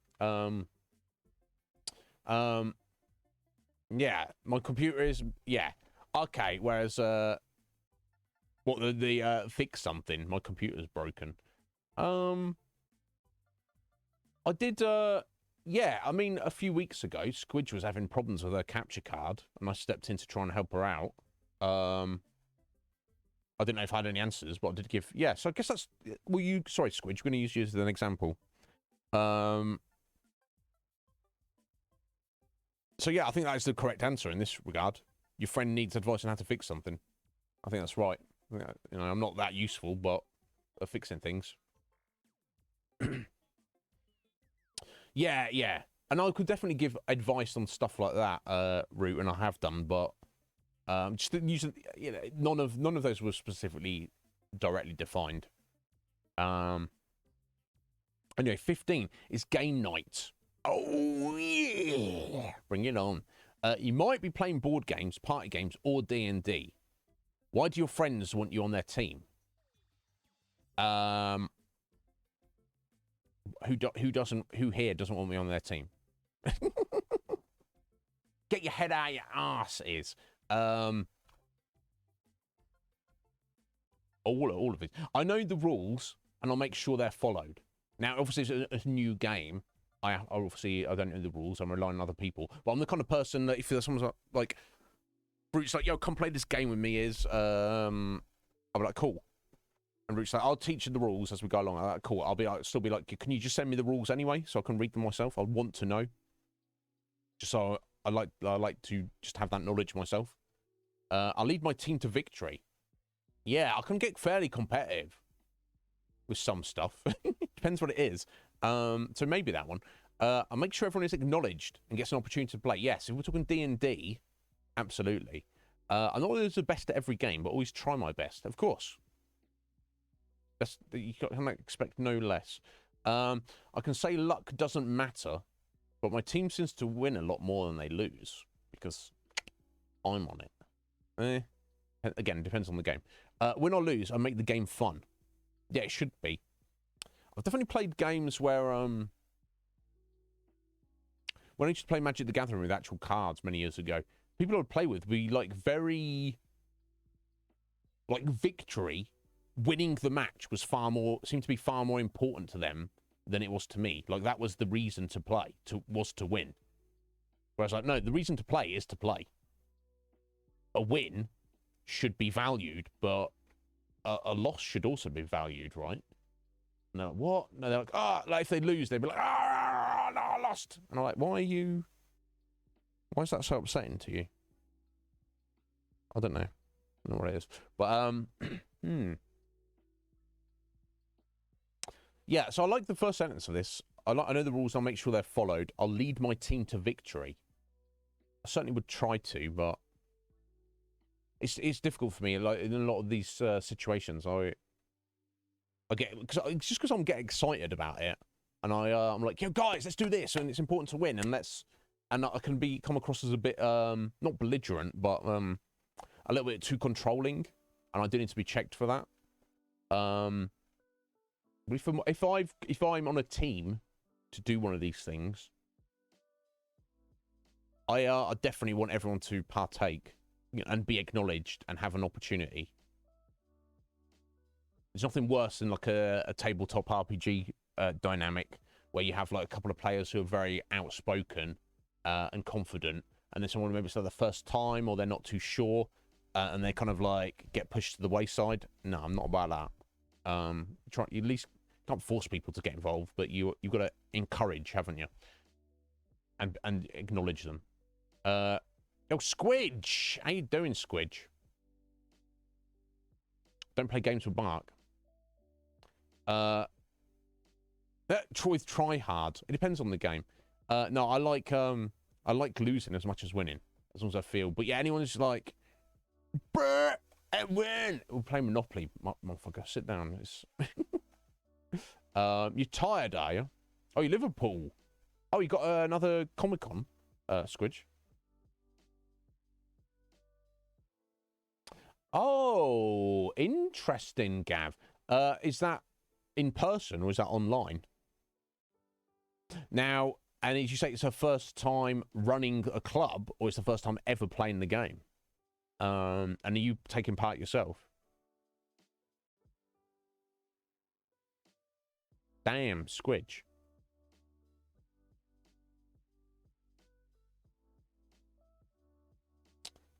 Ah, excellent.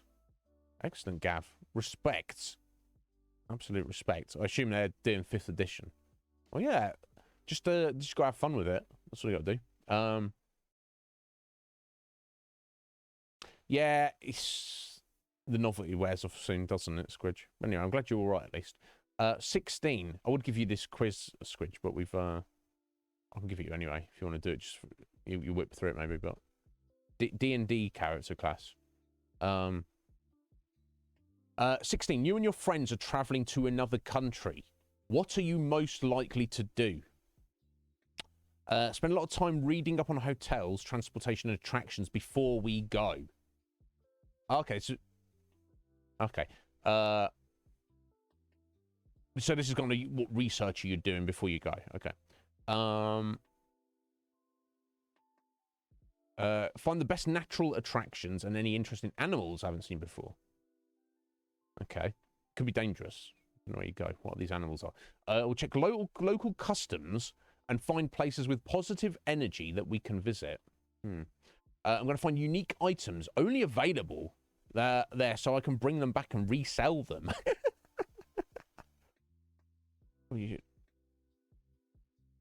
Drug smuggling. Calm yourself. I'll make a schedule and lead my friends on a great trip. I guess I would probably say the first one. I wouldn't want to be like leading the trip necessarily. I could definitely see I'm someone who would like appreciate a schedule on like rather than we just like meander and then nothing gets done. But I'm not sure if I want to be the one to make the schedule. In terms of local customs, I'm more inclined to just wing it and you know, learn what on there. So yeah, I would be doing research on the stuff. I wouldn't mind to help organising the stuff. In fact, I'd be less anxious if I did the research on various things beforehand. So I think it's probably that one.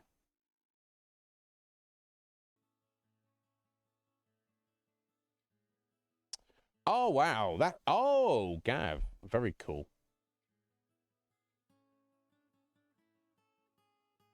Well, I hope she has a good time with it. I'm sure she will. Question 17. You and your friends are going to help restore a local park. What do you do? I'll do the heavy lifting, literally. Probably. Depends. Because what kind of park it is. But let's assume there's like a playgrounds and stuff. I'll make sure we have the safety gear we need and the first aid kit just in case. I'll probably move any wildlife that has moved into the playground. If they were there, and should you even do that? Oh, hey there, hedgehog! Just pick you up and just you're going over there now. I mean, be careful. I don't know. I get the vibe of that, and I'm not worried about wild animals like that. I will, if they need to be shooed along or even picked up in some cases. I'm not too worried about that, but I don't know. Make sure they're walking trails and natural decor features. I'm not doing the designing here. I'll be the first one there, making sure our plans are organised, assigned, and carried out. I mean, I could do that role if needed, but I'll be the one to research the local regulations, gather instructions, and find out what we need to do the job. I mean, maybe. It's not something I'm necessarily thinking to do myself. Yeah, right. I'm probably good to only be picking up heavy shizzle. Where do you want this? That's what I'll feel. Was that the final question? Okay. You give off wizard vibes. You the straight A student? No. A brilliant scientist? No. All meticulous yeah, meticulous librarian, that's me. Not the other two. You're a hard worker, yes. Despite people attributing your success to natural intelligence. I'm not about that. You've always got a plan, and you like to stick to it, yes. It's a good thing you do, because you put more thought into it than anyone else has, usually. You're the planner for your friend group, usually. You make sure everyone is set up for success, no matter what they're doing.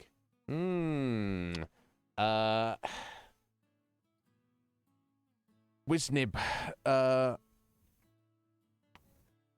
It's true. Yeah, I mean, Optimus Crime coined this years ago. Yeah. Iznib. I guess. I'm not against it. I like the idea. I like the idea of it. I guess, obviously, things like that, final question there about the heavy lifting, that doesn't time with the wizard. That's more like a fighter or barbarian, isn't it? But obviously, each answer is attributed a certain number of points, and it seems to fit. Yeah, I'll take it. Wizard. And if I was probably going to play a spellcaster from the description that Atheline and Root gave us about the difference between a wizard, sorcerer, and a warlock, it would probably be wizard. Of those three, that vibe does seem more appealing to me. Also, what Root and Ryan got. So I don't know if anyone else did it. You got monk. Atheline's monk. Punching people in the face, Atheline. Well, la-di-da. I respect it. Yeah, I'll take Wiznib. I'm not against that. Guys. Okay, we can get rid of that, I think. That was fun. I enjoyed that. Straight A student. Brilliant scientist. No, meticulous librarian. That's me. I guess. I can be. Let's get rid of that, I guess. Okay. That was a lot of fun. I enjoyed that. Thank you, Root. So I'm going to step out for a minute because I'm about to spring a leak. And then we'll come back and get on Inscryption, unless there's anything else that you guys need me to address or discuss or ask me. Get those questions in chat while I'm away. I'll be back in a moment.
Mark, you asked too much of me, young sir.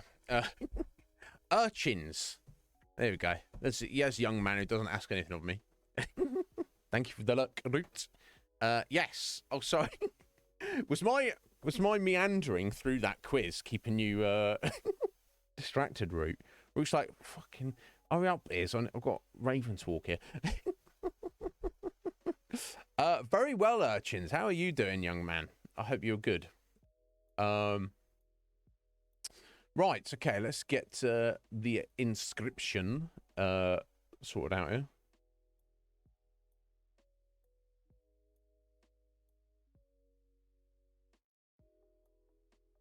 God, it's awful today.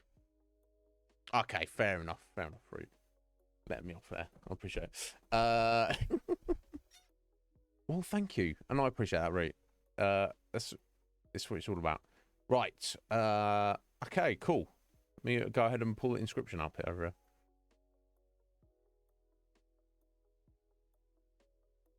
It's yeah, we've got to continue with the great transcendence. Again, we still don't know exactly what's going on in this game, but that's kind of cool and also awesome. There's no problems with that when it loads up. Now let me go ahead and move us over here. Shut up, Bark. Right, this is me we're talking about. You expect me to know what I'm doing? Oh,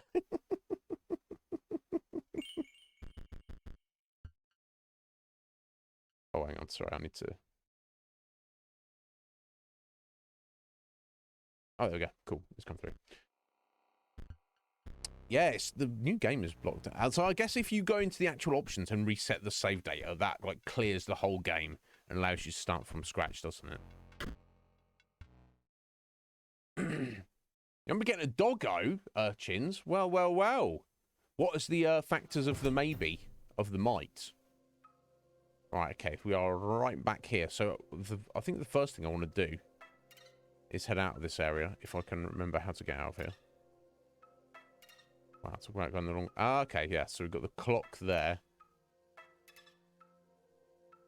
And we got that there. The battle there. Okay.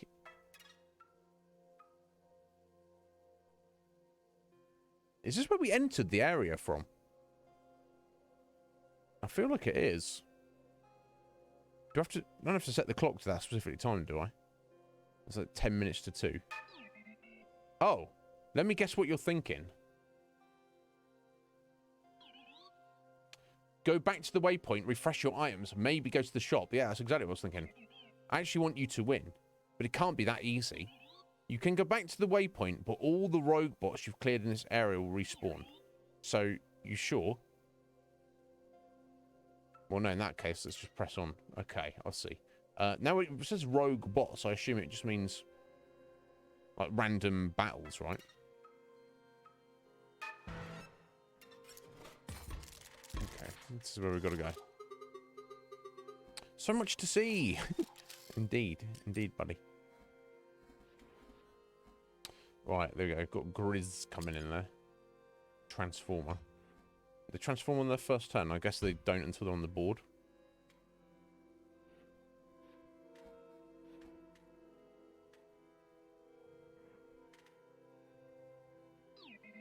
Oh, okay. Not allowed to draw a card. Yeah, okay. I better get the empty vessel in there as a defender.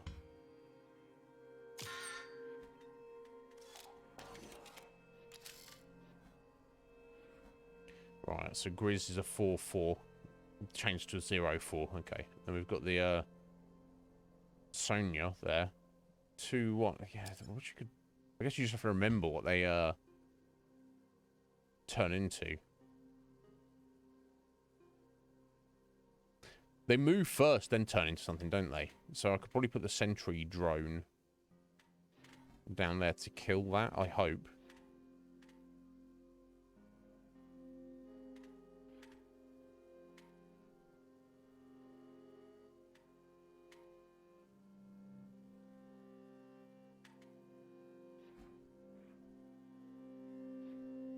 Yes, okay, let's for now, let's take, there we go, fish ball.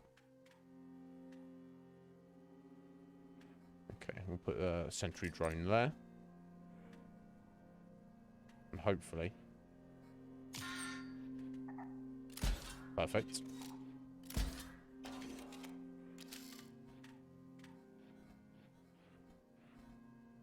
Right, exploder bot there. Okay, that's a problem, isn't it?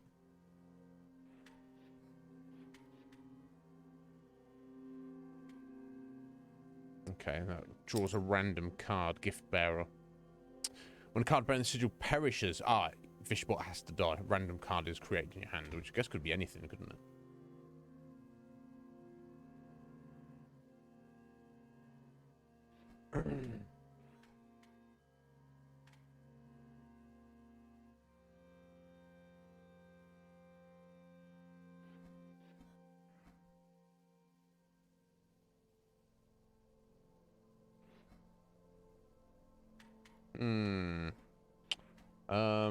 I guess I'd better pull a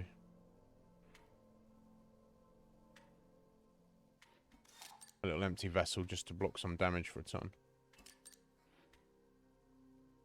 I guess I could put the Whizbot in just to get some damage. I am feeling stimulated. Excellent. I'm pleased to hear it.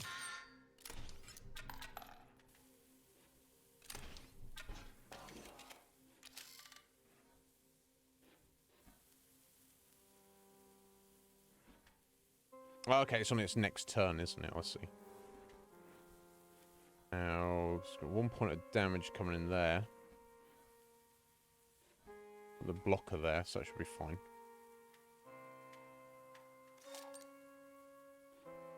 Ooh.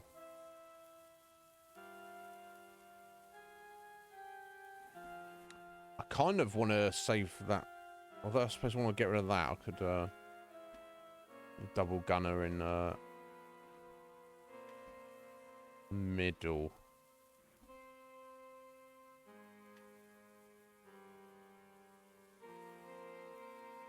Okay, let's do that.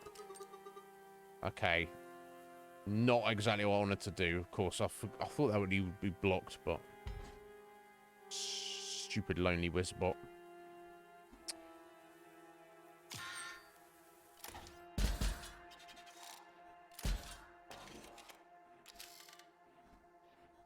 Okay, never mind. We're going to come in another Grizz on the end there. Shield in front of us. It's got a problem. We're going to lose our sniper bot right away. God damn it. That's a pain.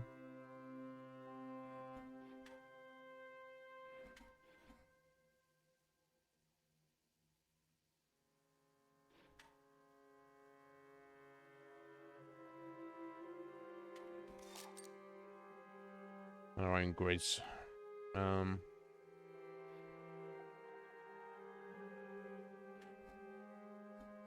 I guess just to block some damage.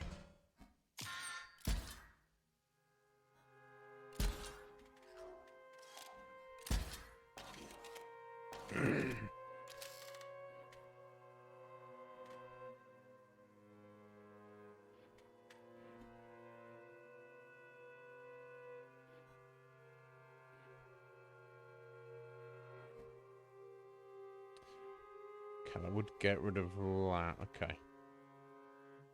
Do you have to draw a card before you play? Or can you play and then draw a card? That's a good question. Well,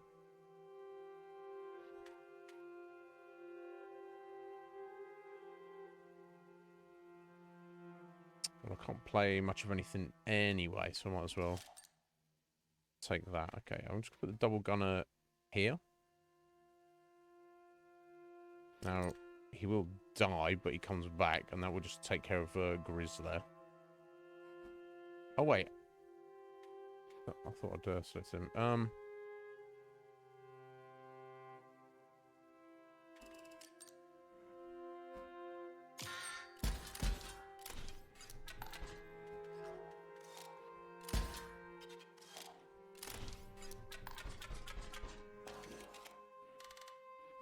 You.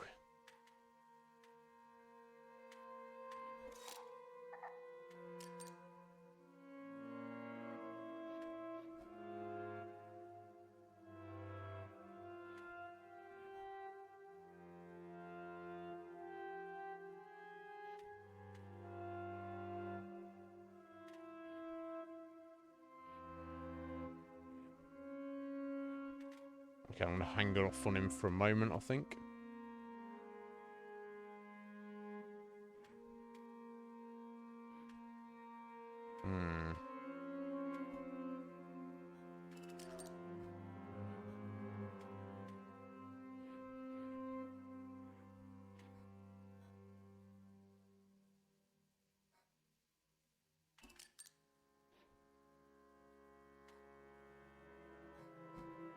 I should have got a defender in there. Never mind.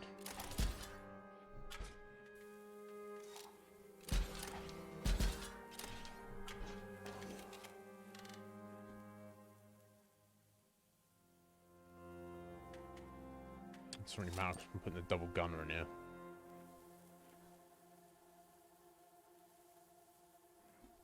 I'll get a few points back for us at least.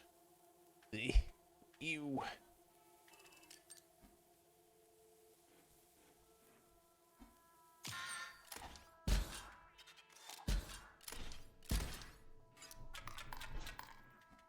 Okay, it's in our favour for a second.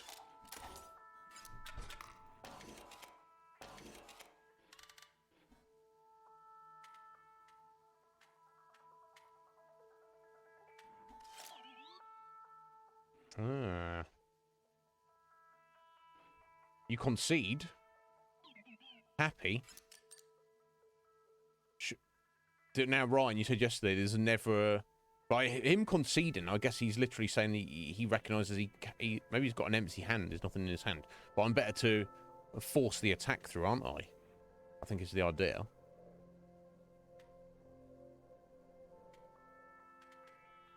Assuming I don't take too much damage, I don't think I will.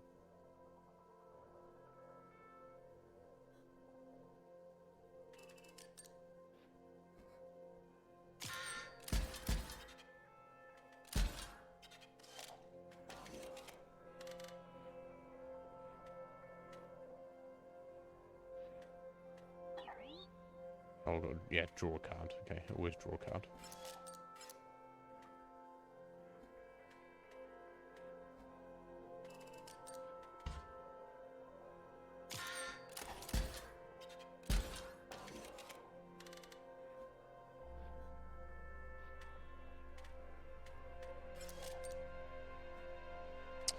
So I guess I want to maximize my damage here. Oh, I could just not play anything. Could yeah. Cool. Let me yeah,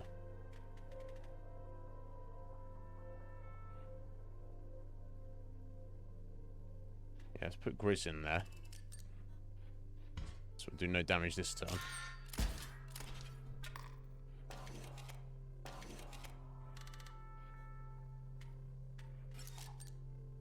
Cool. Yeah, then if I put the double gunner in there, I should kind of maximize my damage for this final hit, hopefully.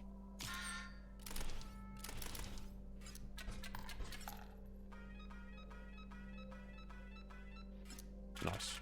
Give me that money.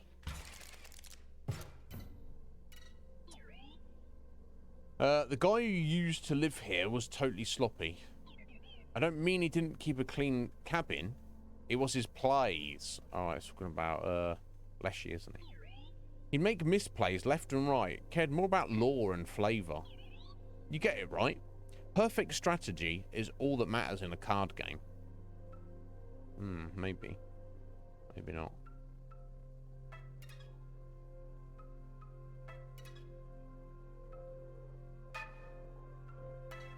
Okay, we've got a pelt.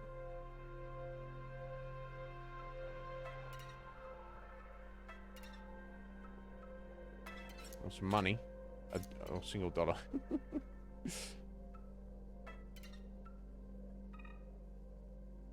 Oh, $2 to get whatever that is. Random card. Okay, we'll do it. Bolt Hound, Insector Drone, Sonia. So Sonia's a 1-1, I believe becomes a 2-1 flyer. Or for 3 you can just have a 1-1 flyer. So surely Sonia's better, I would think.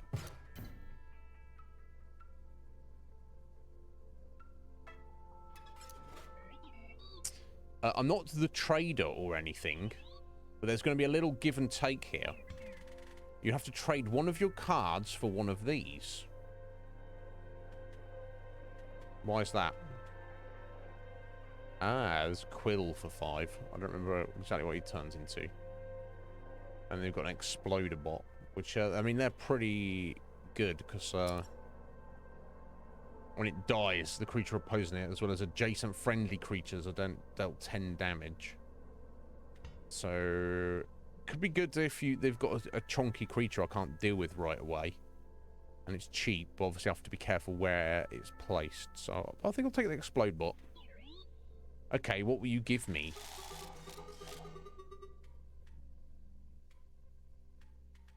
I'll give you the energy bot. That's been the least useful so far. Interesting. Okay. Paw print. Choose a card. Oh, is it getting some kind of buff, is it?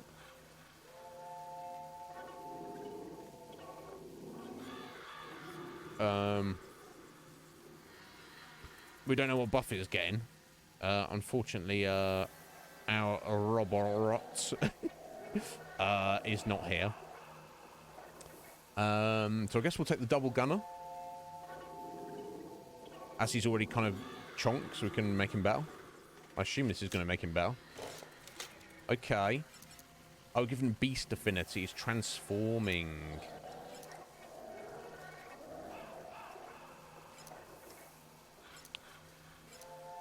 Okay, so I guess he keeps his stats, doesn't he? So we can make him flying. Or we can give him death touch or more damage. There's a 2-1, make a 3-1. I guess maybe more damage is even better. So every other turn he'll be doing 3 rather than 2. That seems pretty good.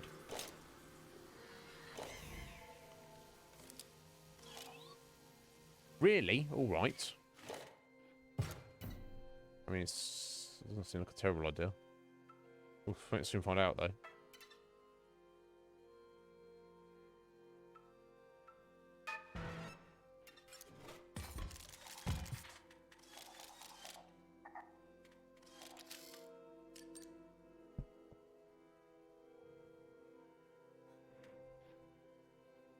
Alright, Snowy Furs. Okay, that will soon die from Sonia coming in there. I need to get rid of our Snowy Fur.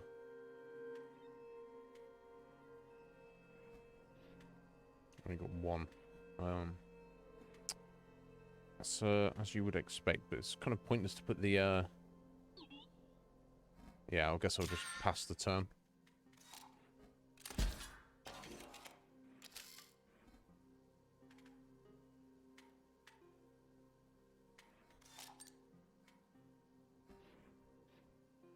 Okay, got another Sonia coming down there.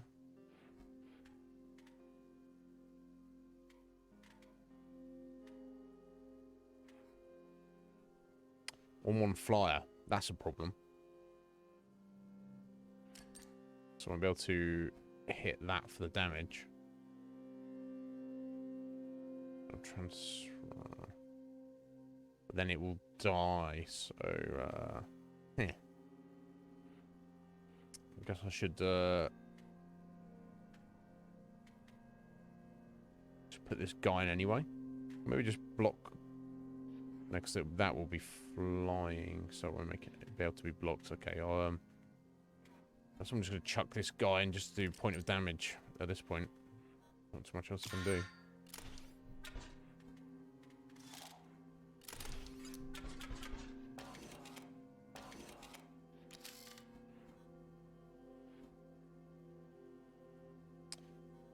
Explode bot. That's not good. Another Sonya coming down the middle. Okay. We've got 3.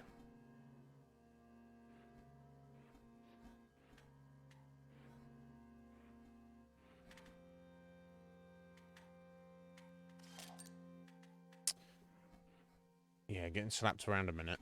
In fact, I'm going to be dead in a second.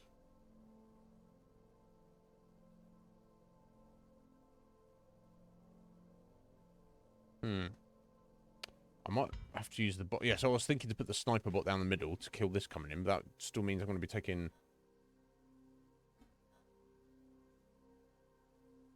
They attack first, then they transform at the end, don't they? So it's still 3 minus 1, so that's still 2. Which is going to kill me, so...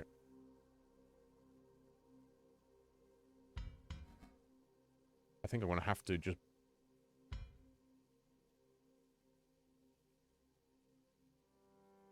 Just as for the sake of board clearance. Otherwise I'm done. It's very unfortunate. Took it to us there, didn't they?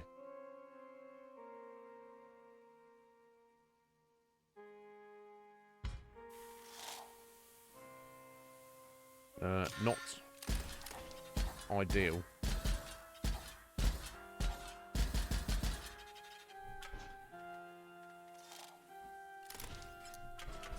Done anyway. Almost. How the frickin' hell do I pull this back?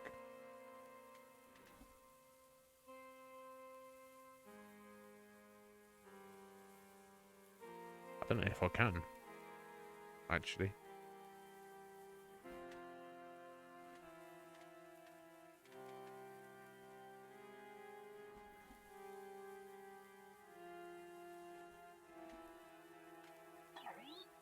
I'll stop, draw a card. I mean...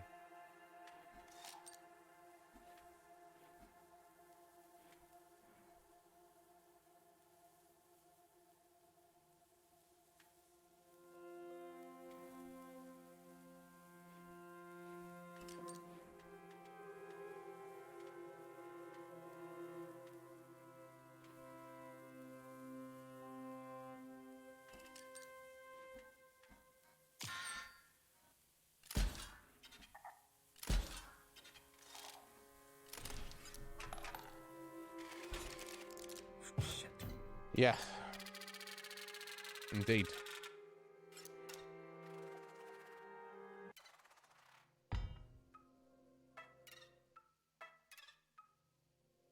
I don't remember the direction.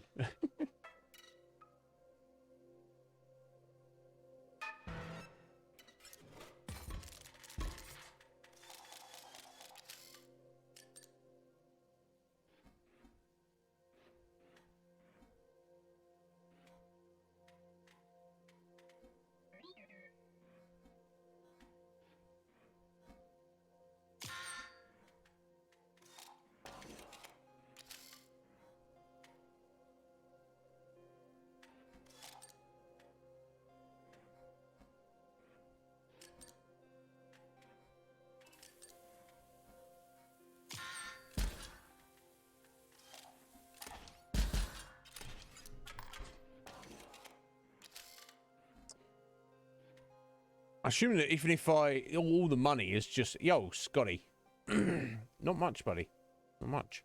I'm a wizard, apparently, according to the Dungeons & Dragons. Other than that, it's all good. Obviously, if I lose this and I lose all my money, I assume that you're not soft lock yourself out of the game. It's still doable. It's just the money allows you to get stuff that makes getting through the game easier.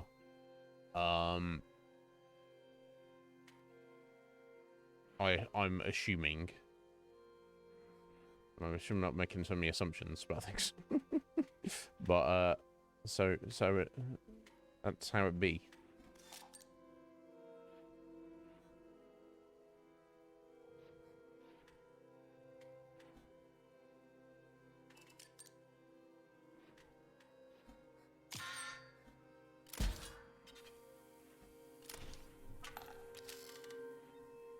You know.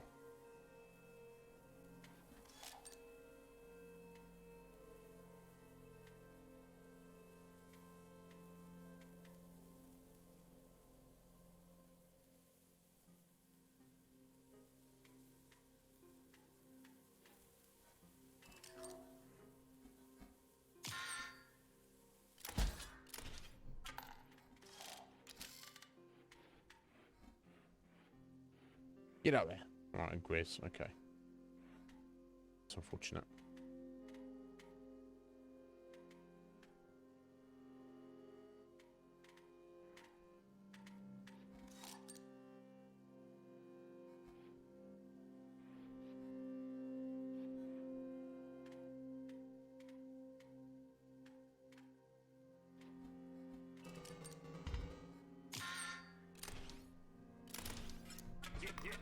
Thank you.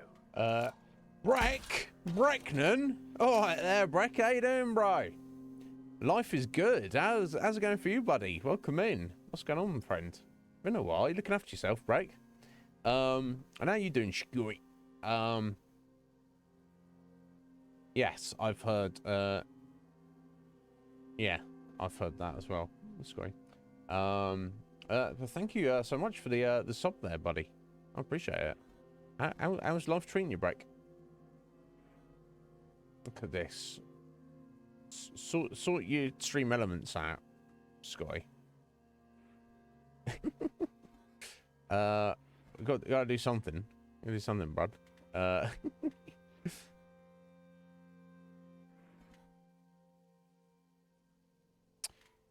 feeling maybe I should put the Bolt Hound in first, actually.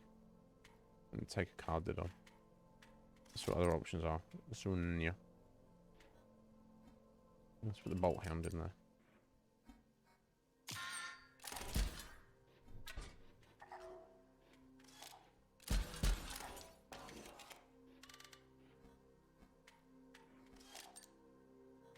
It's got a 3D printer, which, when it's struck, I get an empty vessel. Okay. Or at least I draw an empty vessel.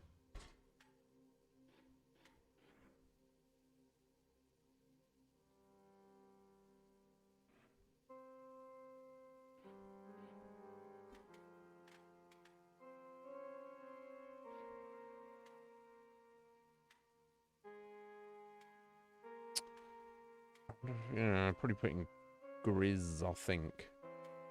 There's no point in putting the busted 3D printer in until I know where I need to be blocking with it.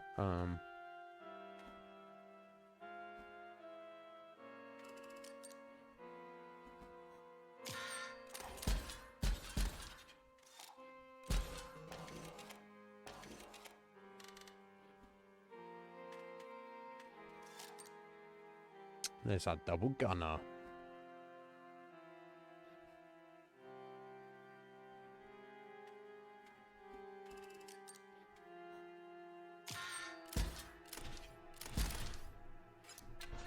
Excellent.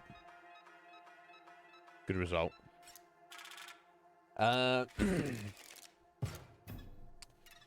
Fair enough. So is life going good then, Breck? I don't know which way it was. Let's go this way, right?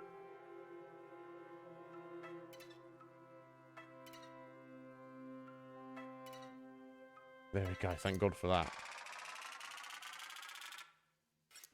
But of course, you can't exit to get your go spend your money, can you?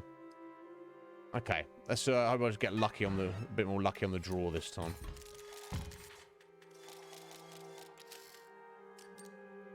Let's see what's going on a bit more.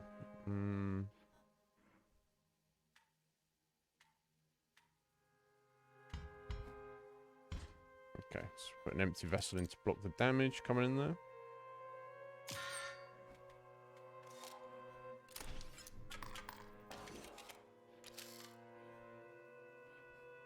Oh, it didn't block that because it's a flyer, isn't it? Dickhead. What a dickhead, mate.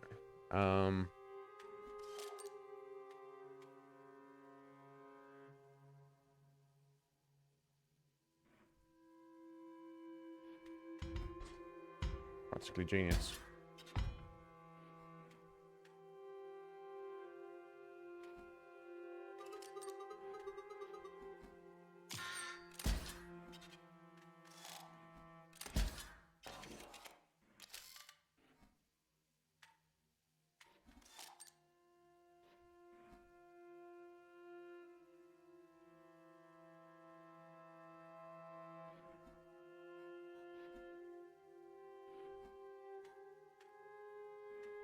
Probably want to get my sniper bot in.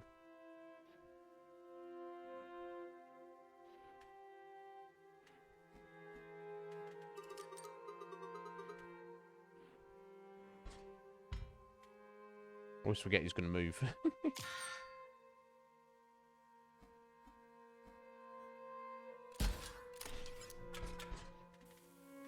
Okay, let's even things out for a second. I'll say.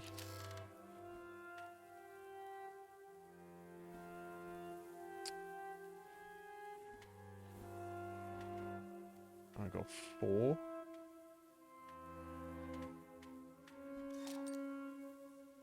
Sentry drone coming in. It's not really going to help. Oh, actually, yeah, if I get rid of that... Oh, I need to get rid of that first, don't I?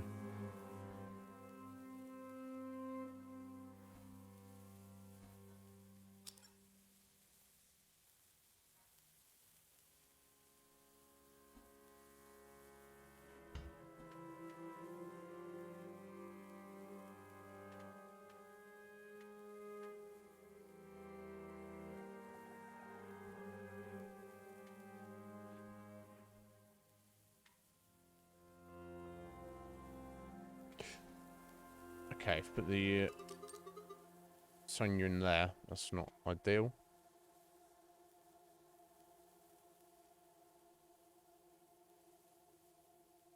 Yes, Lonely Wizbot. A dream job, Breck. Yeah, no, good. What's her dream job then? What's she doing?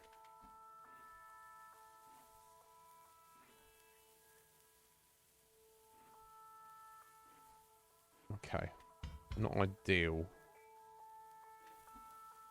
Let's put that there. Aha, yeah, congratulations, matey.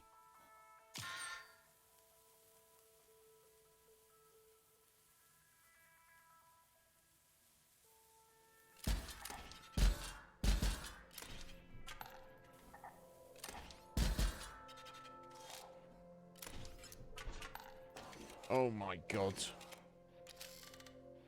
This is not good. We are far too close here.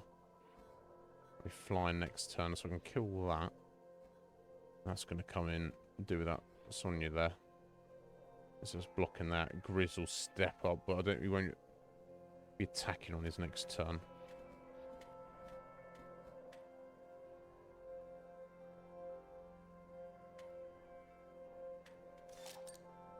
Okay, an explode block. Okay, I guess I'll put that in there, ready for the Grizz, but that would mean sacking our sniper bot though. Let's see what I can do when I can do it. I guess. Or if I put the explode bot in the middle just to get a point of damage through, it might be necessary.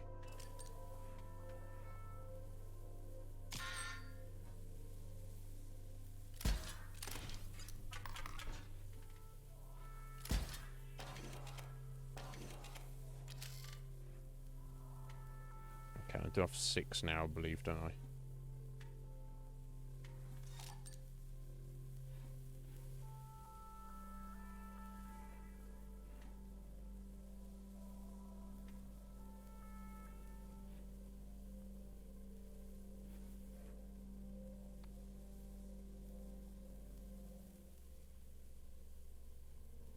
Okay, I might use my energy here.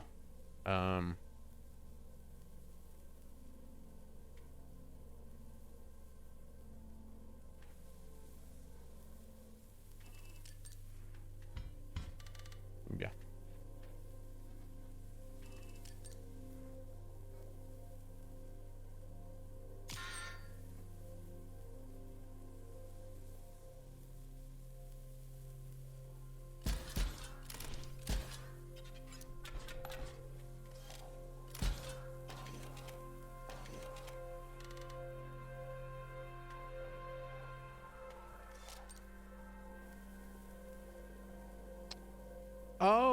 Okay, the double gunnery loses his abilities when he changes into the wolf. Okay, I didn't realise that.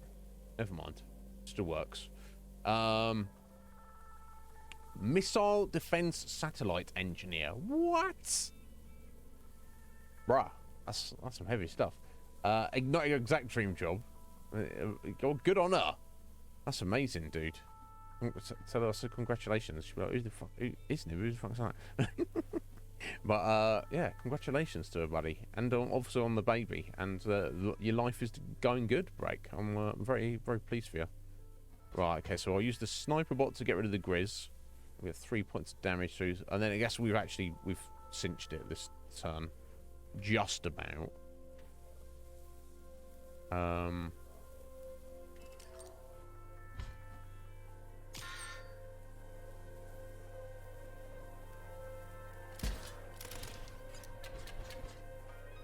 Okay, we've got an extra $1 there if I've done that for me.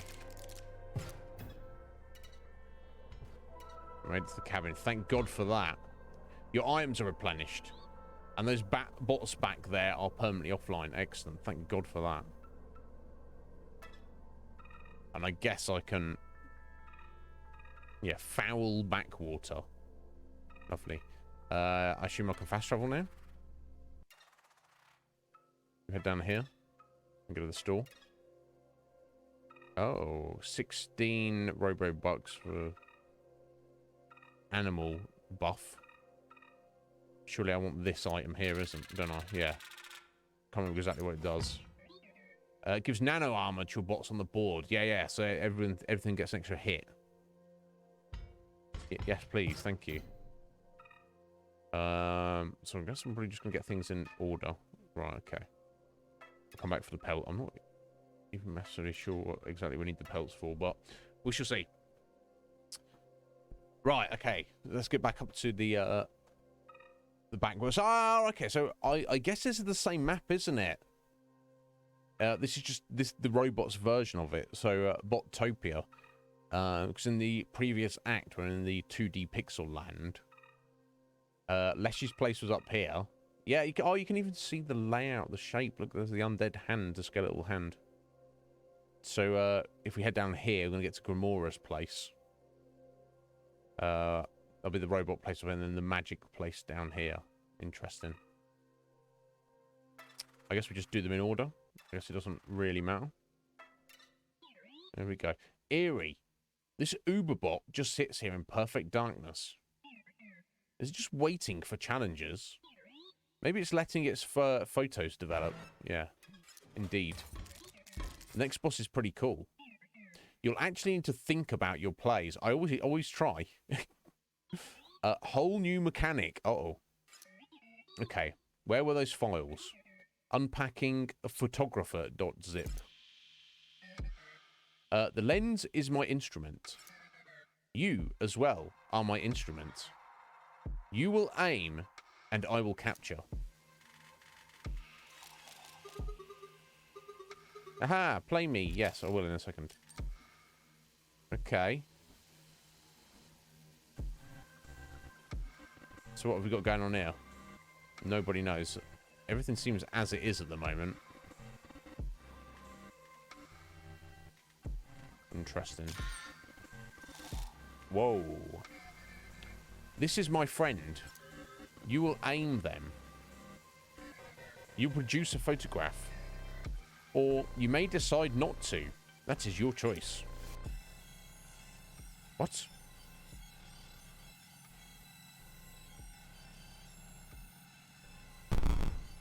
Okay, let's okay. I wonder if it's like a board reset. So I guess my instinct's telling me... Oh, sound is awful. No, I don't think I've got the clock just yet, Bark. We'll have a look at that in a minute. So my instinct is telling me that this is a photograph of the board, so I can copy it, and then I assume replace what's on there. So I want to take a photo when I have a strong board position. That's my instinct. So for now, I do not want to take a photo. Thank you, though. What does he put out here? The shutter bugs. Okay, 1-1 snipers. Oh no. Oh no, there are sentries. Okay. But they are death touch. 1-1 death. I'm not moving into that space though. Unless it's completely different here now. I don't think it is though. So the fact they're sentries, although unless they activate as soon as I put a card in, that would be ridiculous. I don't know, we'll have to wait and see. Let's do a test, I guess. Aha. Okay, no, 2 points of damage. Okay, we'll move forward with their death touch. Oh, you might produce a photograph. You might benefit from producing a photograph. Is it trying to give me... Or is it lying to me?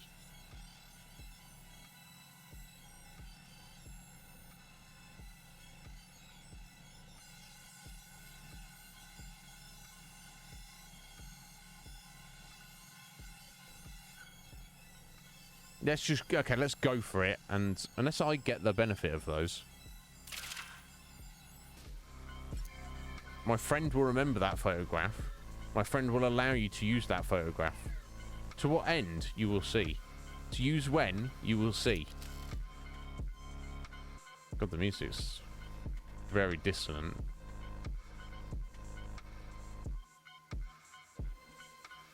Oh dear.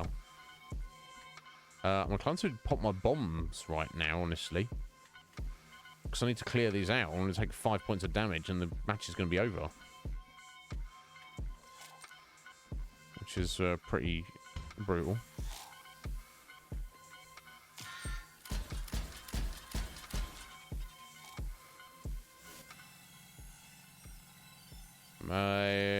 Yeah. Maybe I'll take a photo of this. That replaces the other one?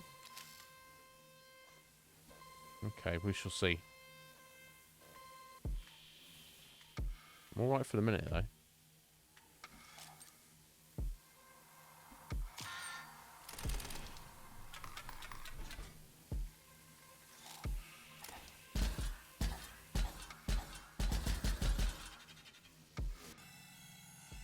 So let's see what happens. Yeah, it replaces whatever's on the board. Okay, cool. So you definitely want to have your advantage. I've got ya.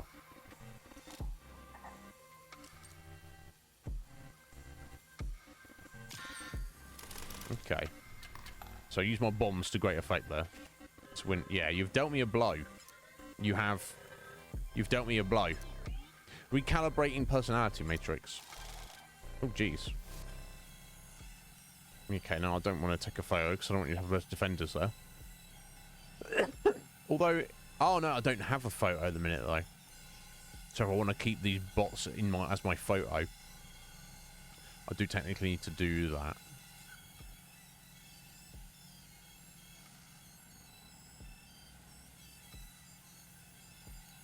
Yeah, let me take a photo then. It's got coming up behind it, but it's neither here nor there.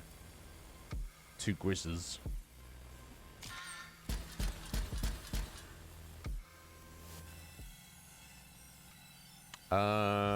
Actually, yeah, that is better. It gives me a choice every turn.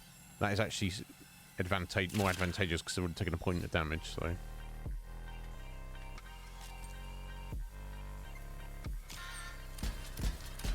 Oh, does it? Unless it does it again. No, I don't want to.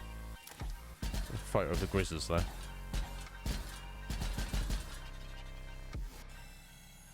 Emptiness. No, I guess technically that's not better, so we'll keep what we've currently got.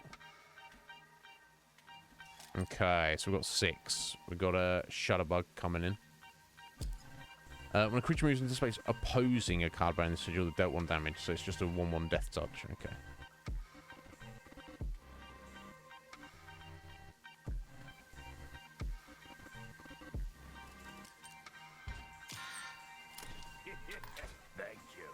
Tomo? How you doing there? Thank you for the sub there, Tomo. I appreciate it greatly. How you doing, sir? Yeah, Root is awful, isn't it? Honestly.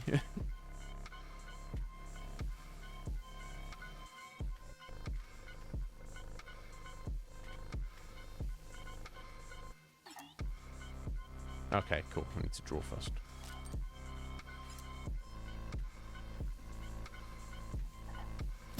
Oh, of course it...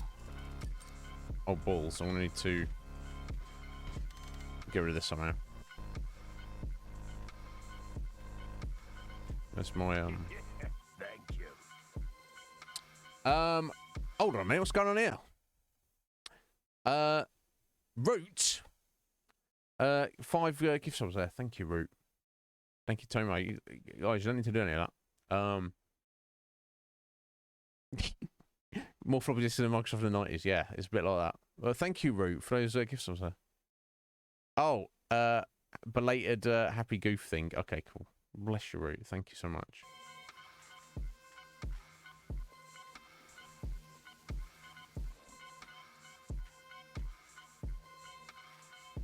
Okay, so I'm going to put in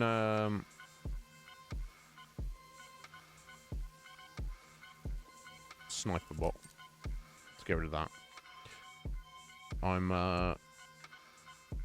going to also put in a sentry drone to take care of this one moving up there. I should do it. Oh, I got 2 points. I mean, bot. That's okay. +1 energy. That doesn't really matter for much. I guess I should get it in.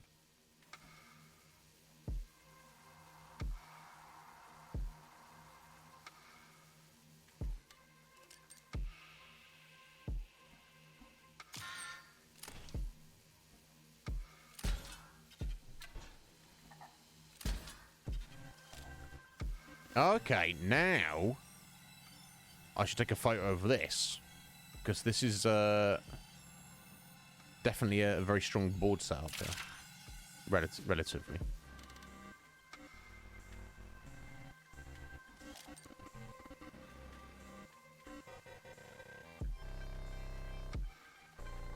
Oh, I might have got this then. Let's put the double gunner in here.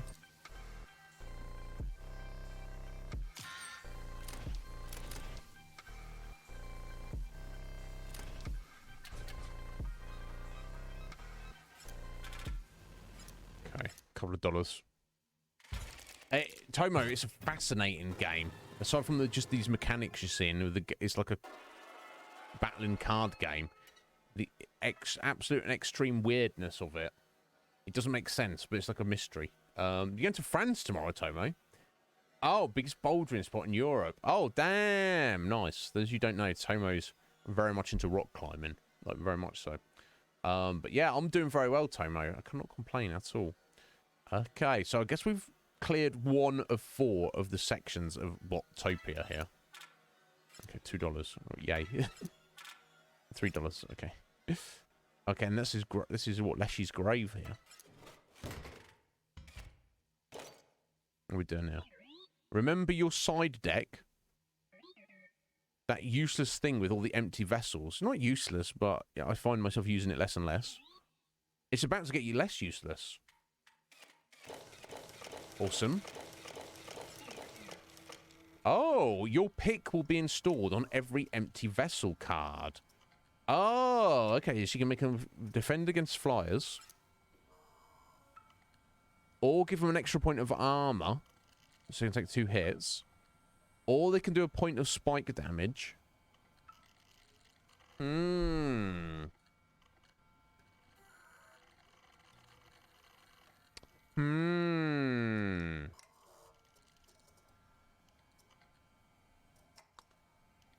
What is going to be most useful? Now, what have we been hit with in terms of flyers is the Sonya creatures, but I don't really have anything to block flyers, so maybe making them all block flyers might be more useful. Double hit's nice. And point of damage in return. I think having them... Because I don't have anything that can really block flyers at the minute. So that might actually, in the short term, be the most useful. I think this is what we'll go for. And I wonder if my instinct is telling me when we beat the second boss, we'll get to pick a second upgrade. That'd be real nice, if that is the case. But I think maybe blocking flyers might be in our best interests here. We'll go for it. Interesting. I'm not sure that was right, but they all have Mighty Leap now. Well, whether it was right or wrong, it doesn't matter.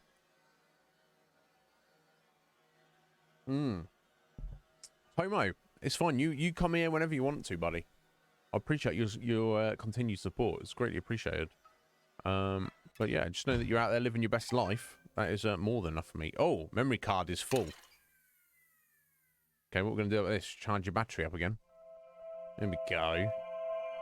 We're going to get more of the continued story. So it seemed like he was hiding away in his house, old Luke, just playing the game and freaking out about it. Okay, let's have a look. I'm not going to skip it this time. Well, hello there, card gamers. Looks like my garage sale hunting days have finally paid off. Yeah. Yeah, baby. Wait till you guys see this. You know what that is? You know what that is? No. Vintage packs of Inscryption. 4 of them. I don't know if the woman knew what these are worth. I mean, I felt a little bad buying them off of her. But I mean, she's probably doing okay living in this part of town. I mean, it's like, it's a nice part of town, you know? And she would have thrown them away if I hadn't come by. Right? Right. Okay. Big pack opening video incoming! Woo-hoo-hoo-hoo! Okay. Now, 2nd of October, this is after Luke's gone and, unfortunately, there's no way to go back and look at the other ones. This is after Luke's gone and, I might even check. Not skipping them this time, Bark. Let me just, just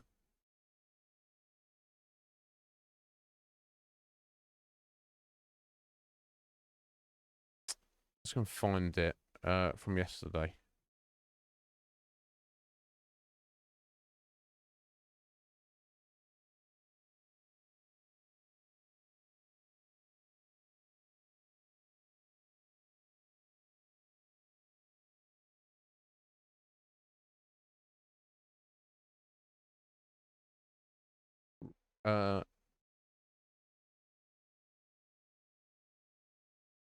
Okay, yeah, I'm just trying to get the times on this correct. Okay, so looking back at the video briefly of the dates from yesterday. So that what we just watched where Luke's picked up the Inscryption packs. I don't know the date of... I should probably look up...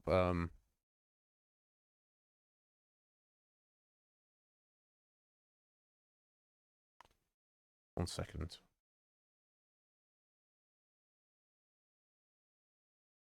I just want to know. Try and figure the mystery together.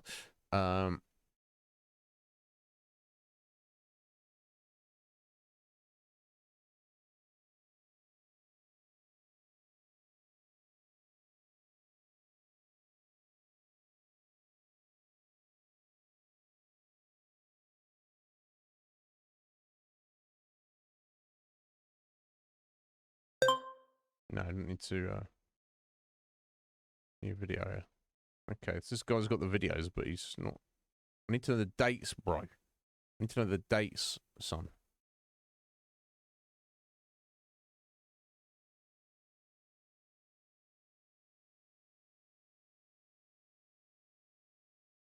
I'm not finding it. Never mind. Bless you, Tom. I appreciate that. You're always here in spirit, my friend. I appreciate it a lot. I can't remember the dates from the first video. And let me try it.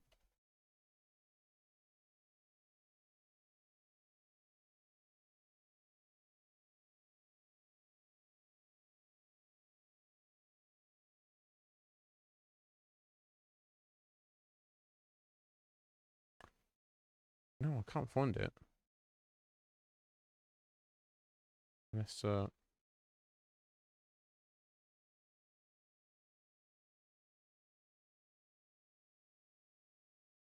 That's wild. So yeah, this guy who uploaded these videos done very nicely. He's got part 2 and part 3, but not part 1. Oh wait, hang on. Yeah, no, and there's more later on apparently. But he doesn't have part 1. Okay, well never mind, buddy. I guess he maybe saw it and he didn't think to film it. Anyway, so we're not going to worry about that. Anyway, the 2nd of October is I don't know how it ties up. So I don't know whether him buying these card packs is before or after he. I think this must be before. He found these card packs, didn't he? And then he did his video. Yeah, that's where it ties up. He wouldn't have got them after. And one of these packs is where he found the coordinates to find the floppy disk in the game. So that's going back to the very beginning there. So the 16th. So the next video we're about to watch. This is the same day, or moving back up in line with the story. So we've seen so this is the same day the lady from the company knocked on his front door, and he's like, huh? No, I don't know what we saw yesterday. I don't know what you're talking about, lady. Please go away, leave me alone. And I assume it's going to be after that not confrontation, but that meeting. Let's have a look. Time to get to the bottom of this.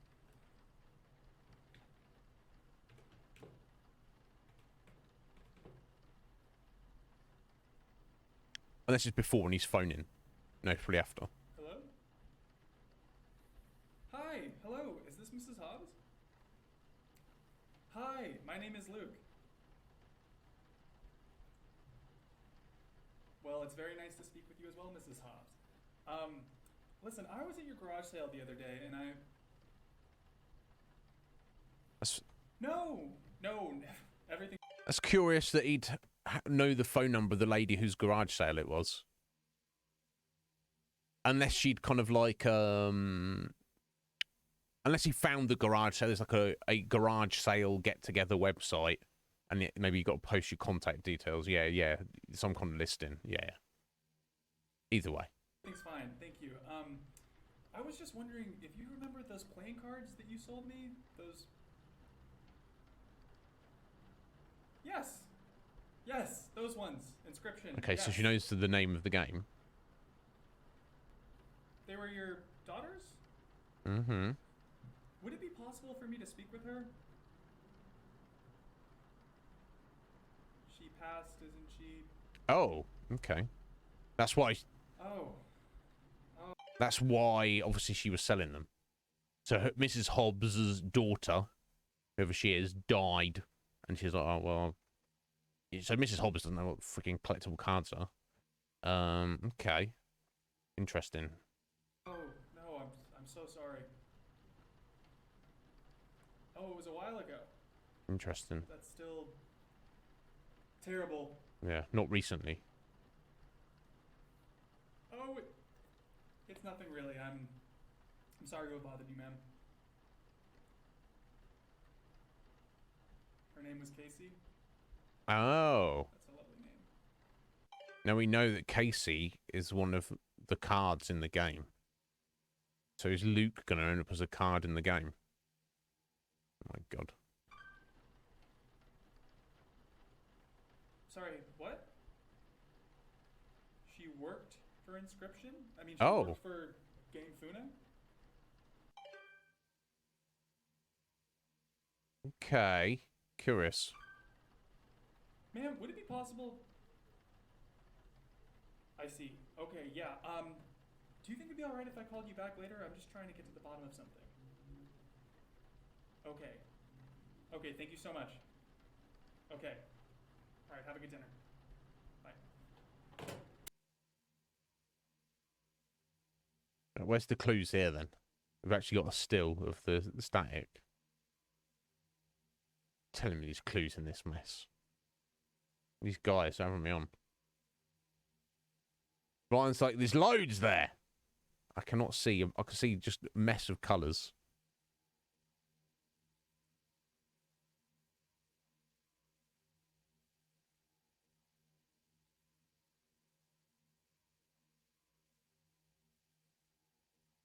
Yeah, you're having me on. Not a thing I can see there, Ryan. Sorry. Yeah, sort your clues out, mate. Okay, so yeah, so he's phoned up, obviously with all the weirdness, because he found the coordinates in the pack of cards to find the game, this game that he shouldn't by rights exist, the one that we're playing. So he's called up Mrs. Hobbs. Mrs. Hobbs says the cards were her deceased daughter's. She didn't die recently, so, you know, because he was like, oh my God, I'm so sorry. Obviously, still upsetting to lose a child. But if they're like an adult and it happened many years ago, that could be, it's still upsetting, of course, but not as raw. So she was like, oh, let me finally clear out Casey's stuff. And Mrs. Hobbs claims that Casey had the cards, presumably, because she worked for the company. So you would think before Casey's death, wherever this game came from, however it came to be, she had that in her possession.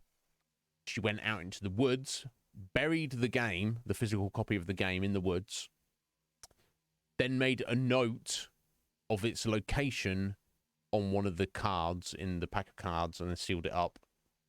Now, the thing is, if she was hoping that nobody ever found it because it's this cursed game that kills you and sucks you into it, then why would she have left the coordinates for it to be found by somebody in the future?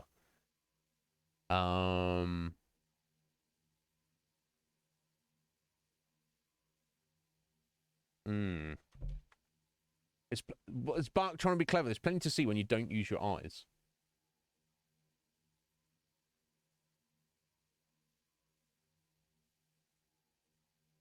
Only one way to find out. Well, just close my eyes. It's one of those, is it? I don't know about that. Interesting though.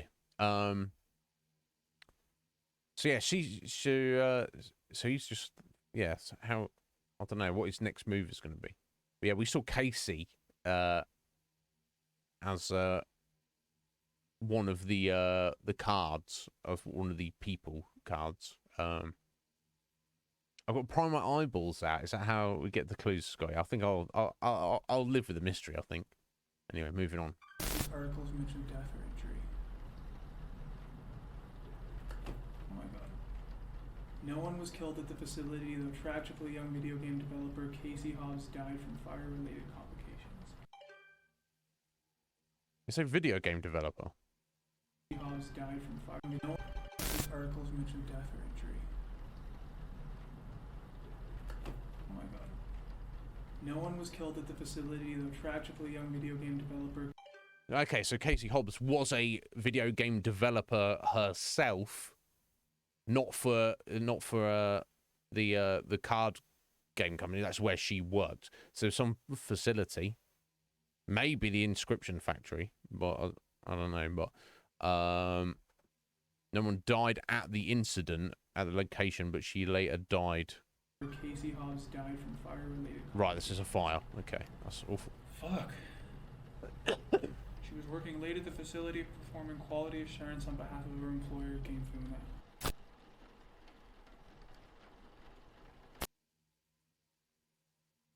What's she freaking out about there? Quality assurance on behalf of her employer, Game Funa. Well, that was far too quick to pause out there, wasn't it? Assurance on behalf of her employer, Game Funa. Yeah, I'm not going to be able to click that quick enough to get that.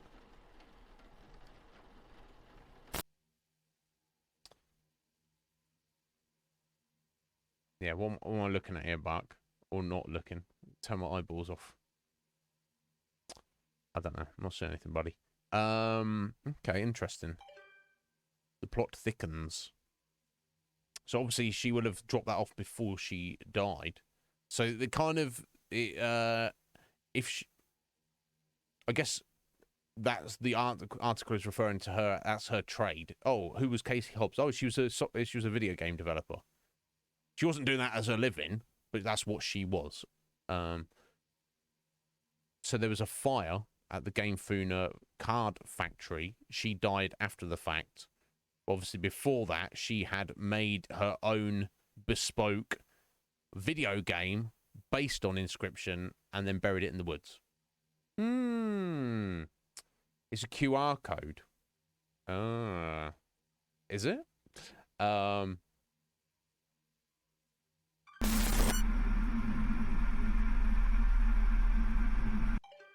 What is going on here, Luke?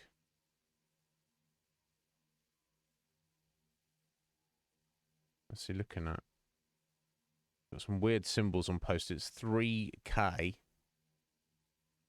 Got a freaking squirrel over there. Oh my god, these squirrels. What's that post-it over there? Is that red rum he's written?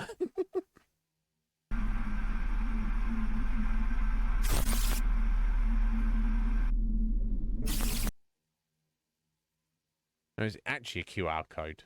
I don't even know how they work, so I'm not involving my phone in this.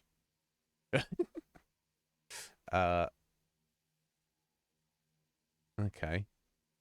Weird.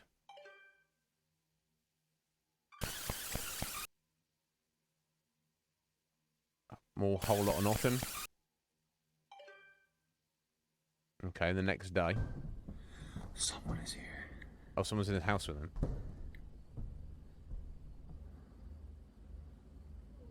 Fuck this. Now, maybe for evidence. I don't know.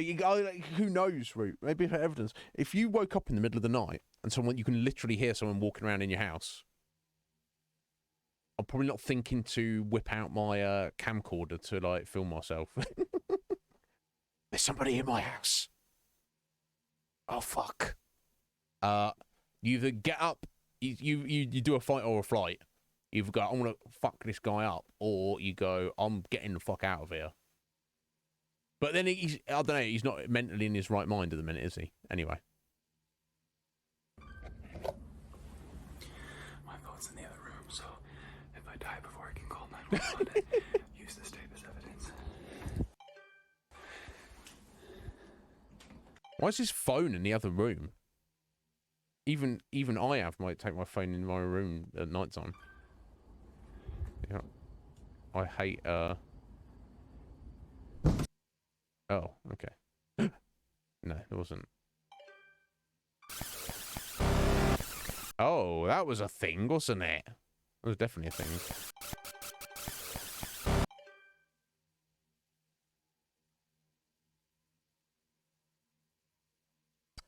Sorry, my crappy eyes here. Mycologist 22, perhaps, double question mark, blood, letterbox. Anyone else can read that clearer than I can. That's what it looks like to me. Oh, sorry, let me, back off again.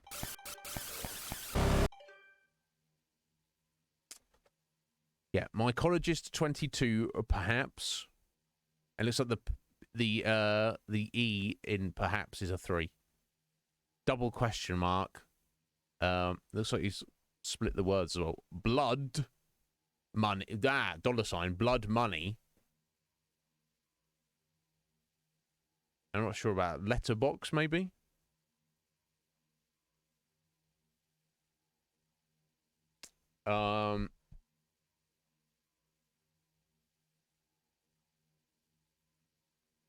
Yeah, you might freeze, Bark. To be fair, I can't fault him because I'm not in that situation, am I?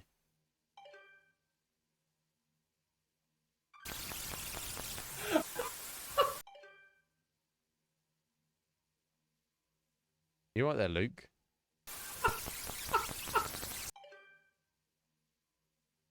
Around with scales.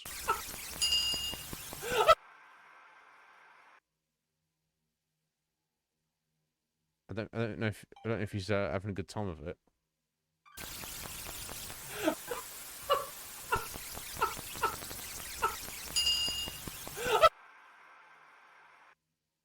Okay, he's gone mad. He's gone mad, basically, at this point. We don't know what day this is. Or if anyone was in his house. Okay, anyway, I think that's all we're going to get at the moment. Moving on. How freakishly disturbing.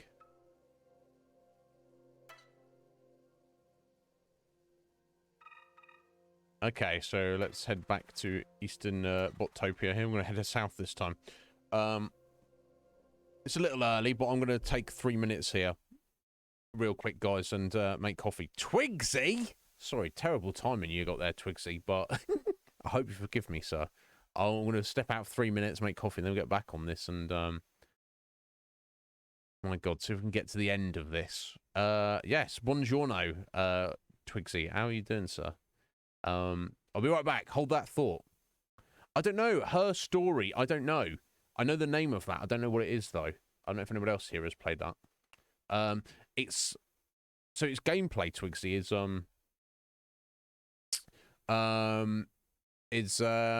if you try really hard, you can, Dre.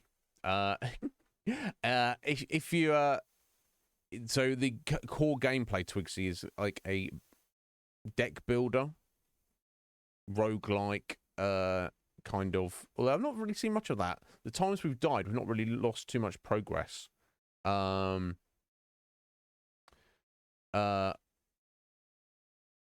I feel, but who knows? The main point is it's like super meta and there's weird mysteries going on, involving all sort murder, maybe even.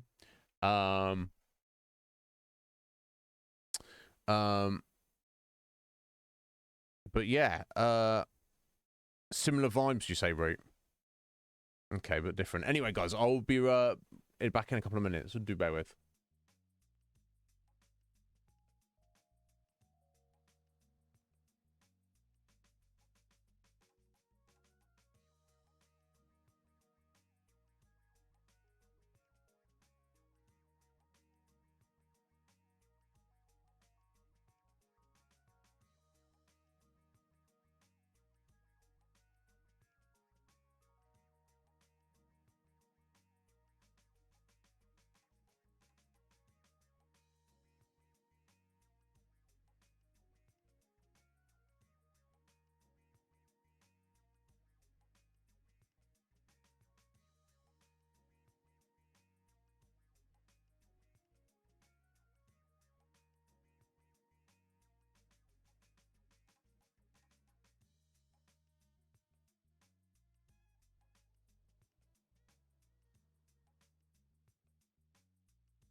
Right, sorry to keep you there, folks. But yeah, how you doing, Twigsy? Are you well? Very good, bud. I come through? Yeah. God, it's awful over here at the minute. It's freezing as well. Oh my God.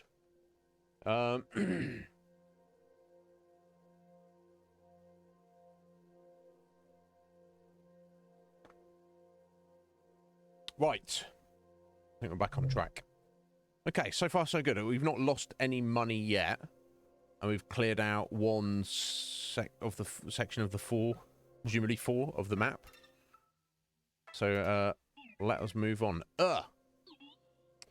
This dank scrapyard is pretty unpleasant. Its inhabitants' grasping claws seek fresh bots. Watch your ankles. Maybe. Alright, so we've got a battle there. Secret route this way. Another battle there. Okay. I'll get that. Okay. So I don't know what this is. It's, it seems to be blocked off here, though. Okay, let's go back this way. You're doing good! So, how long, Twigsy, until, you know... I guess things are already crazy, aren't they? But... Let's see what we've got. Okay. These are new. Insector drone. We've seen that before. We've not got it. So it's just a 1-1 flyer. Shield latcher and a bomb latcher. 0-1. So let's have a look. So shield. When any card bearing the sigil perishes, its owner chooses a creature to gain the nano armor sigil. Okay. So it's a 0-1 defender, basically, and then when it dies, you put a shield on somebody. Latch a shield to them. So the bomb, presumably latches a bomb. To gain the detonator sigil. And that's only half the price. So I like the bombs, because obviously you can destroy some big enemies, but it's a bit more dangerous because it can destroy your own creatures. I don't have any of the insector drains on the minute.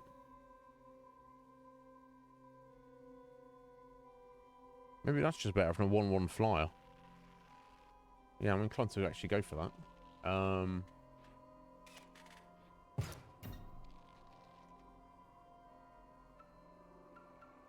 Okay, this was the secret way. Let's go for this battle first.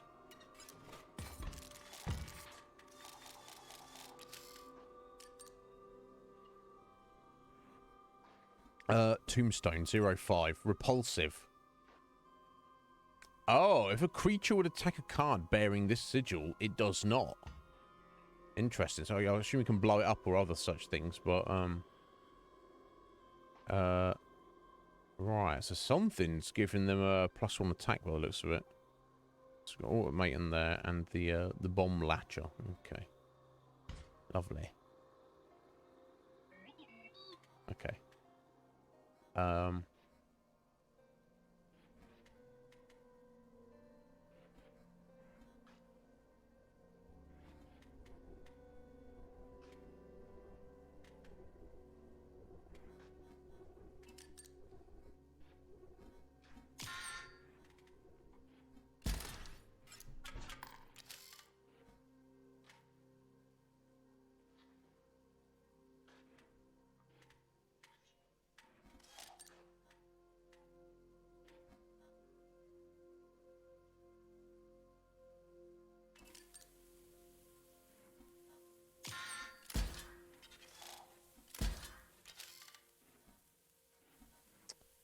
Right, another bomb latch coming in, an insector drone.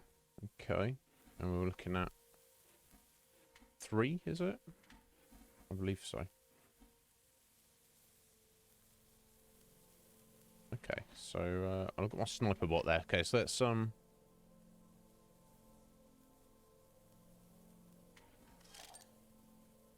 another insector drone there.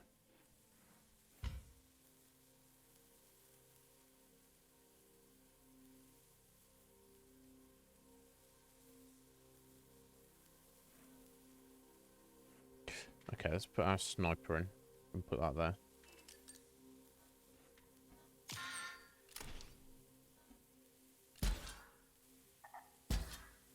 Okay, let's put the bomb on that, but that's only if it's destroyed, which it should not be. Okay, so we'll get rid of that.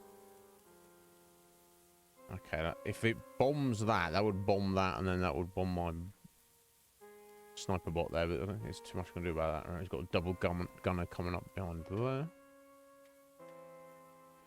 I've got 4 at the minute, right? Yeah, okay.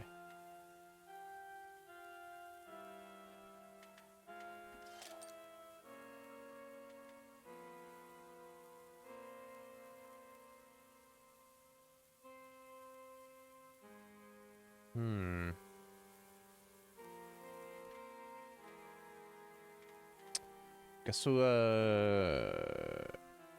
get Sonya in right now.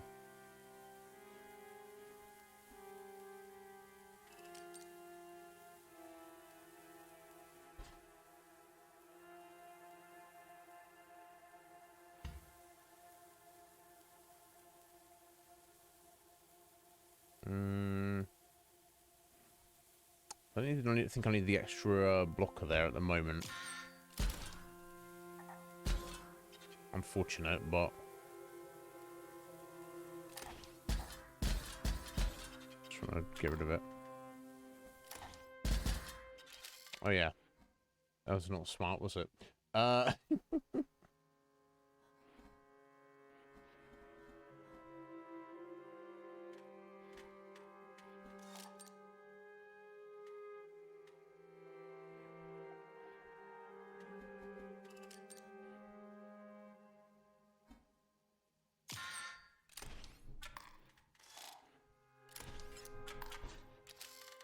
I'm just an idiot. I should put the flyer in there, shouldn't I? Never mind, eh?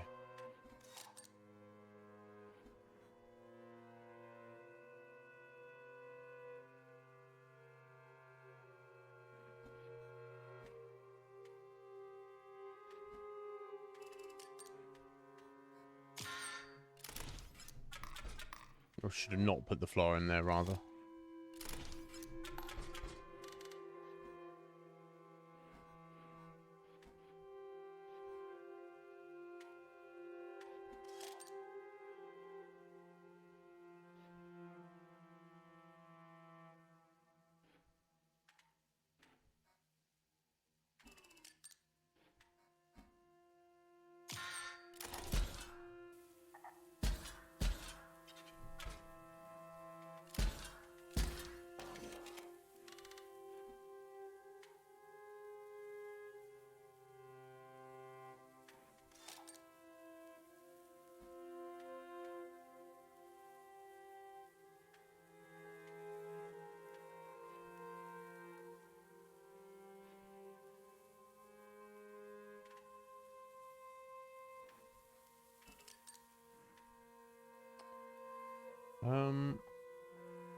Yeah, it should be okay, I think.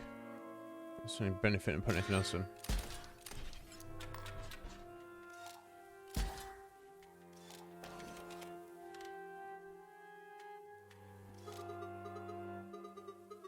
Yeah, I know, you want to be played. I know.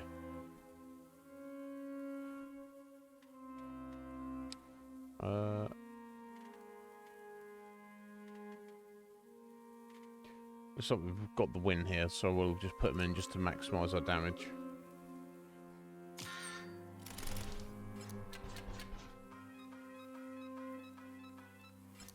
Nice.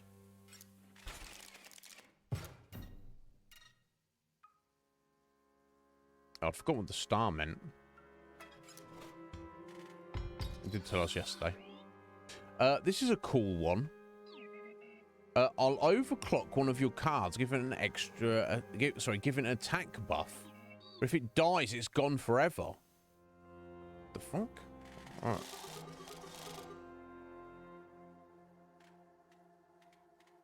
You... Surely not our robots. Now, what would be appropriate that could probably more easily not die? Maybe the Insector drone. I mean, the explode bot's gonna obviously die. Yeah, I'll put it on the insector drain, I think.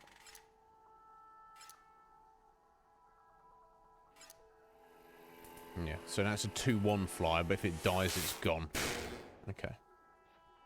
Not ideal. Done. Don't let it die, or it will, and then tough titty, but we'll see.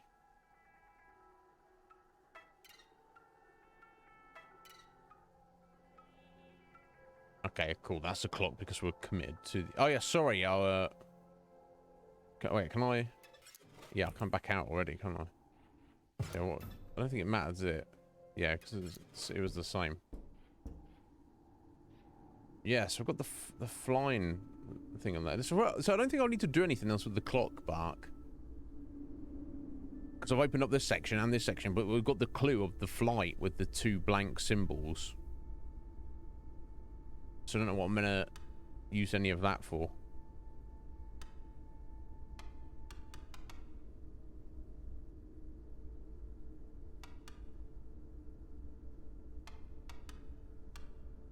I don't know.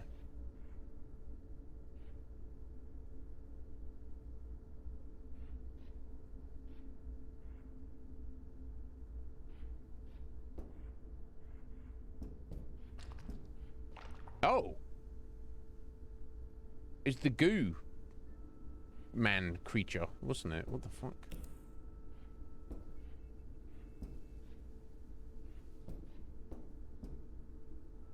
Oh, okay. We've got a skull.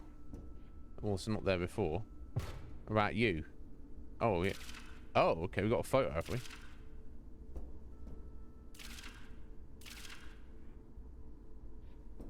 Okay.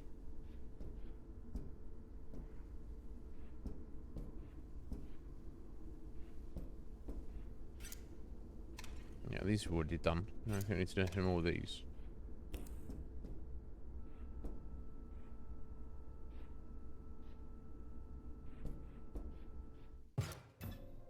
Okay. I'm not sure. Moving on, I guess. Yeah, I'll check this way. Yeah, that's the way we cannot go currently.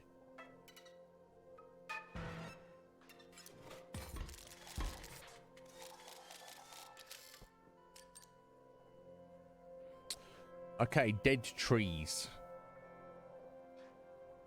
Okay. 0-1 block flyers, and we've got the shield, latch, and a leap bot. Yeah, I don't know what's giving them +1 attack, but alright, I've got the sentry drone.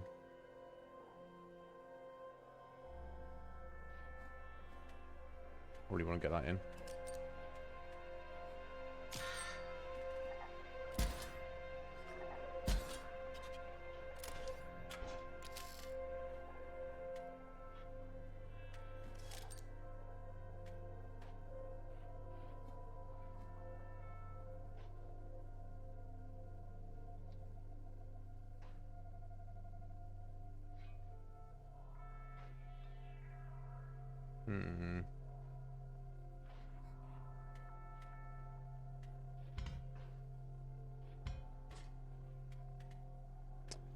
Could put the explode bot in, but I kind of need to place that when I know that I need it. So I'm just going to put an empty vessel there just to stop that damage for 2 turns. Here we go.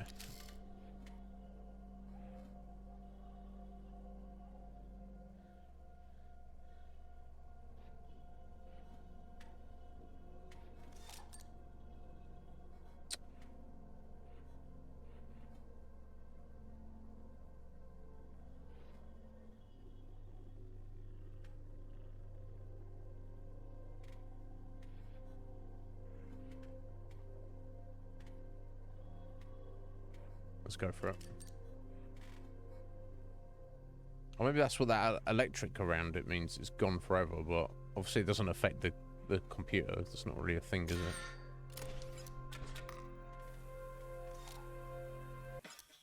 Oh. Who's this? Oh, honey, don't cry. I'm Grind McLean. I'll make it swift. Oh, yeah, you might as well. 2-4 bifurcator. Interesting.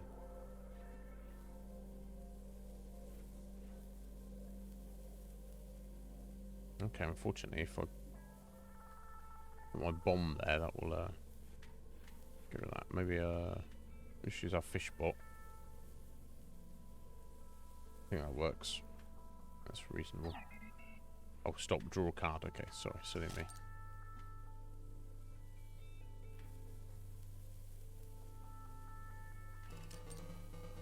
I fish now. Yeah, you do, buddy. You do.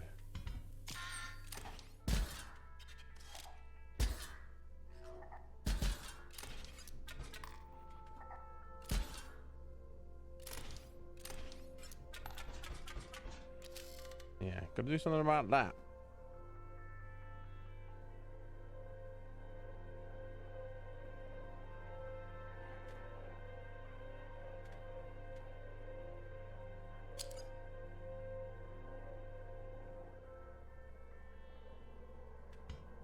Gains 1 power for attacking. Right, so it's just a 0-3, a 0-1. So yeah, bad fish. It's a terrible fish. Is what it is. Hmm. Yeah, but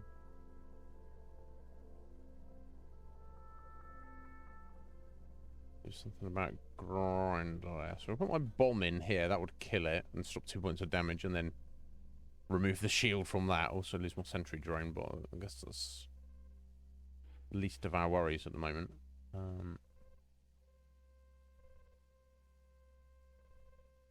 no, it'd take the damage from that first, wouldn't it? So that'd be a problem.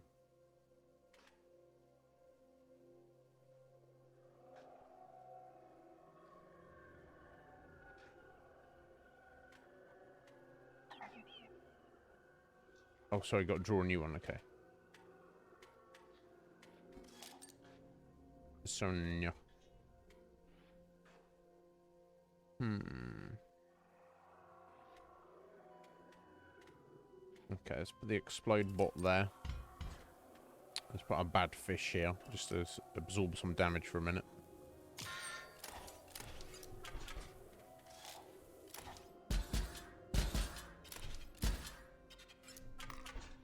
Eesh. Okay. I do have 6.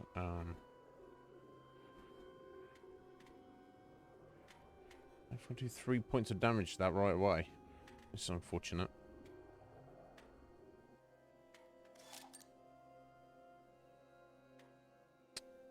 Doesn't have death touch just yet, does it?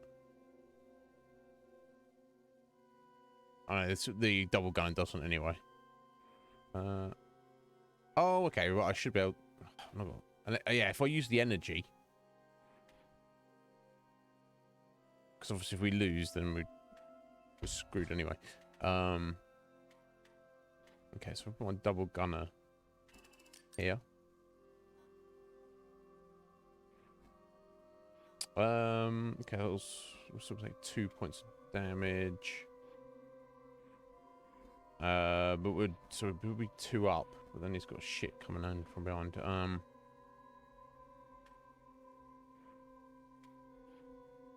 Okay, yeah, snip in the bud. It's not really what I wanted to go on here, but never mind.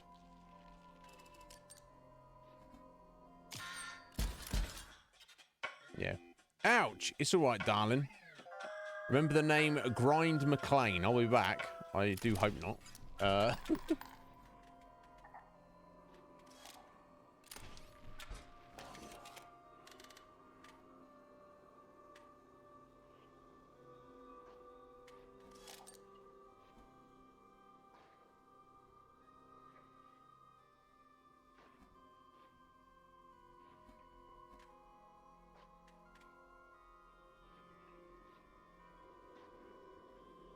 I don't know if I'm gonna have the win this turn or not, but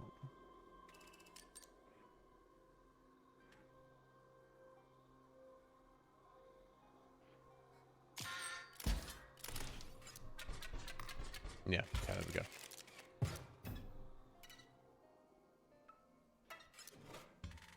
Okay, what we got? Insector drone, shield lateral, exoskeleton. Not exo, exy. So 2/2. that dies after it attacks, as one would expect from the skeletons.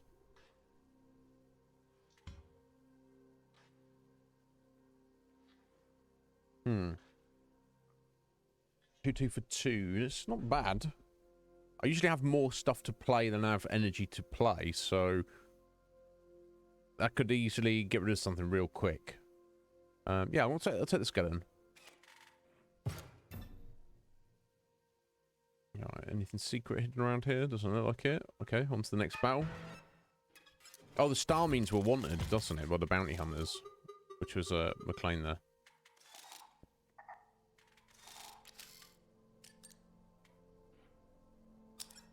Right, yeah, that's moved into position. It is only a 1-1. Okay, so a dead tree then, on left then. Right, so they've got 2 exoskeleton coming in. Sentry bot. But that's only when it moves up. Moves into the space. Yeah, so that will still do a point of damage, I guess. Skeleton sentry bot, okay. Right, so I guess what I want to do is block a skeleton, I guess.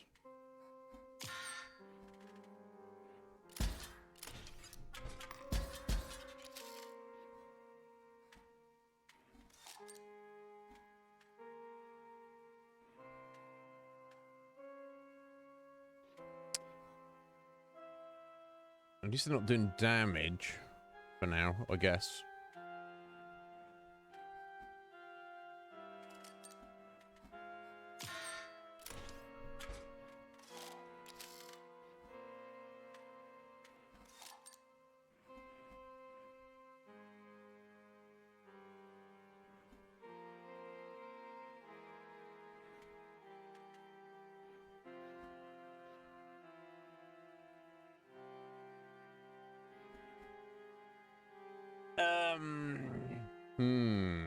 I guess just to get some damage through. Put a whizbot there. Yes, attack. Yes, attack. Indeed.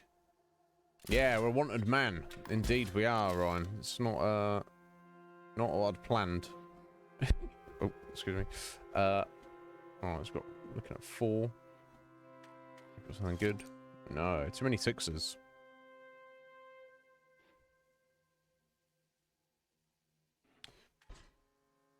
Right, it's not too much I can do at the moment. Right, 5.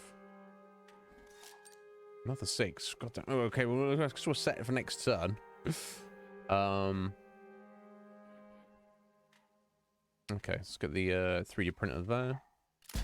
Okay, silly me. Never mind. Should have thought about it. It's a bloody whizbot.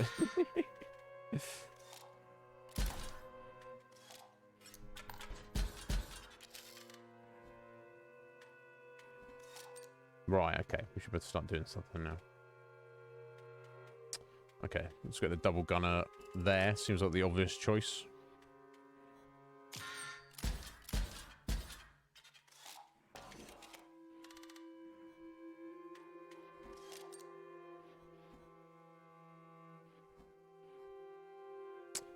Shame I can't get the sentry drone in there. Never mind.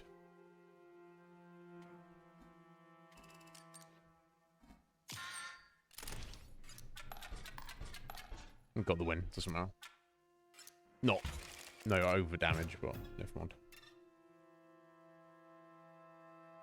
Yeah, Ryan, I managed to allow it to die a couple of times, but obviously we need it to die more, ideally. Who's this? You wish to pass this ice? Well, I suppose I could clear it. A little bit of heat should do the trick. Here, here, here. Why's that funny?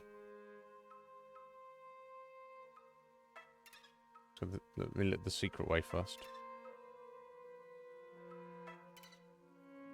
Money. Oh, wow. Okay.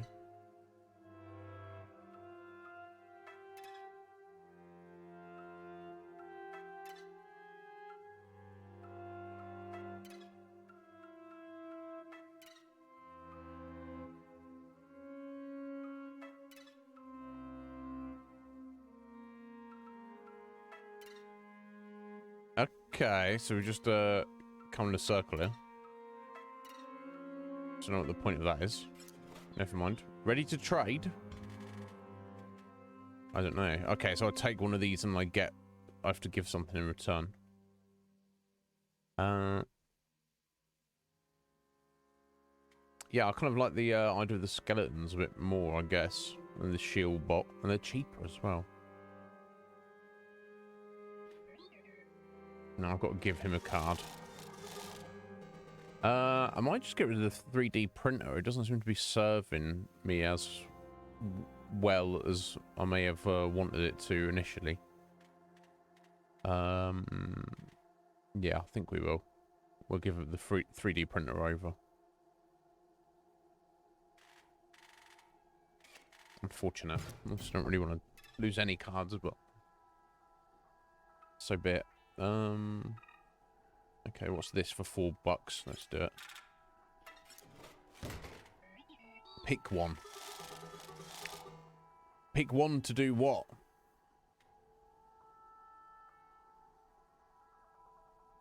Is it getting yeeted? Is it getting removed? What, is it getting a buff? I guess it's getting a buff of some kind, right?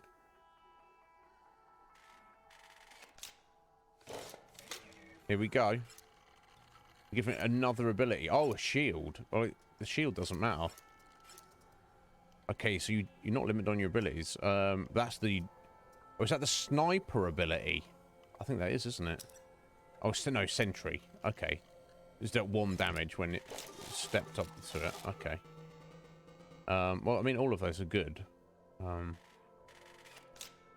Sorry. Or, the push ability. Card brand the sigil, move in the direction inscribed on the sigil, creatures in the way we pushed in the same direction. I don't see the benefit. Now, armored we don't really need, because obviously we want it to die. But sentry, just doing extra damage coming in. Unless there's something else that would benefit far more from that. Maybe on the, put it on the sniper bot, maybe.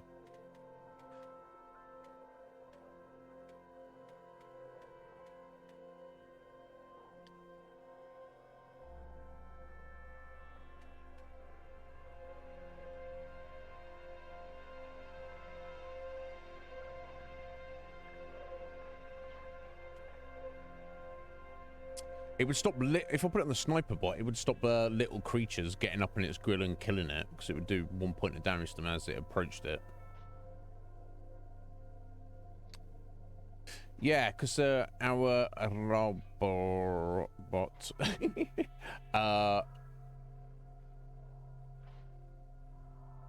it's not really like a massive issue if it's doing extra point of damage just for the sake of buffing it up. Okay, let's do the sniper bot and give it the well, it could have the shield on it. That's also wouldn't be a terrible idea. But no, let's go make it a sentry sniper. Let's do that. Does that look right? Looks pretty good to me.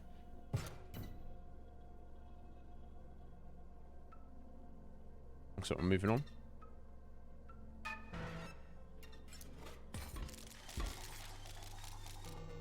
Right, good. Yeah, maybe. Aha! Play me! Right, on the bridge. Alright, automaton and bomb latcher coming in.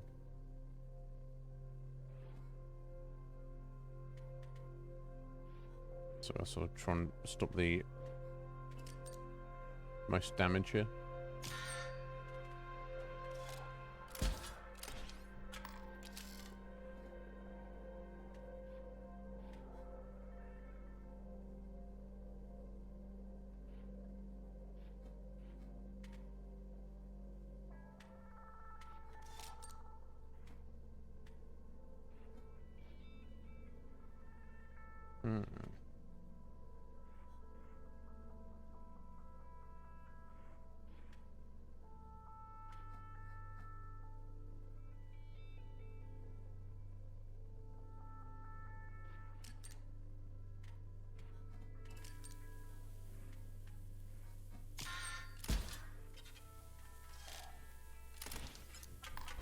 Oof.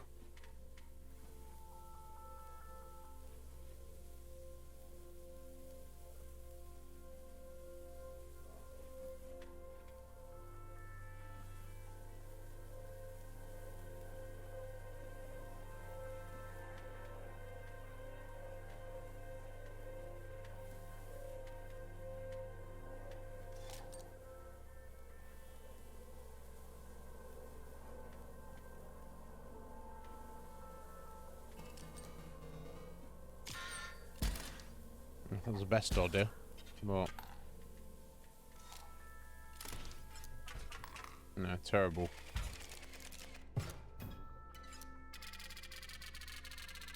Let's get that money back.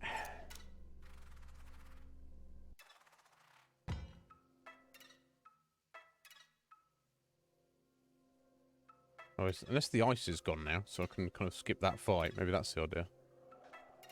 I think it is, isn't it? Cool. There we go.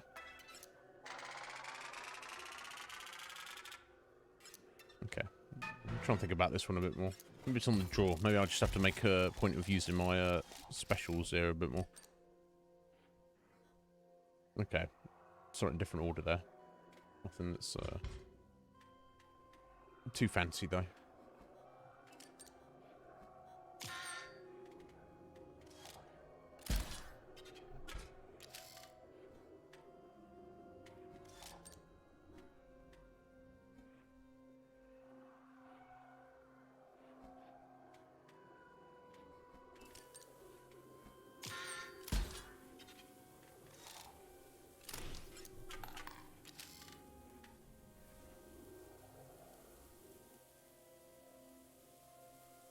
Now, if I put explode bots down,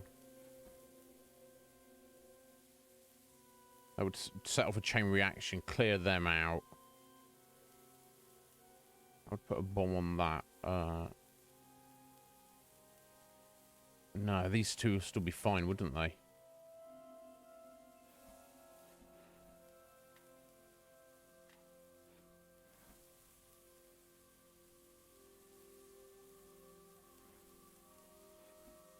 I think. Yeah, I'm not sure. Not now. Draw a card. Shut up. Shut up. I think. I'm not sure.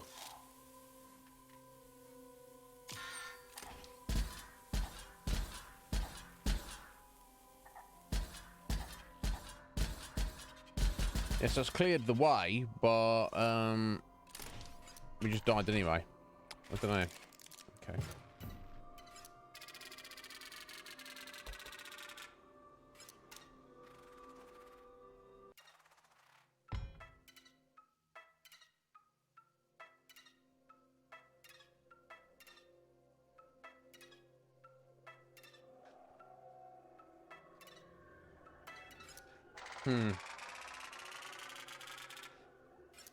Okay, so at least I'm not losing my money, but...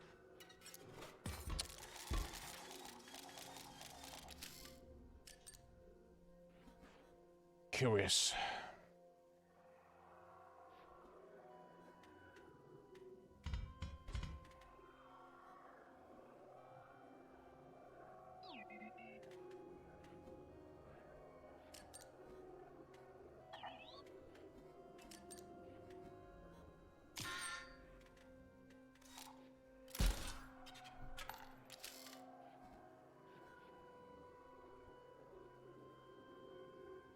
I should clear the way out of the bombs right away.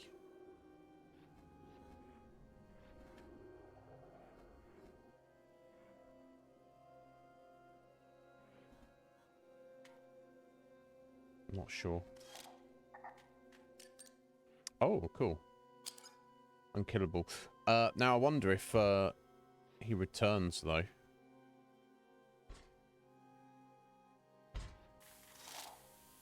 Let's give it a go.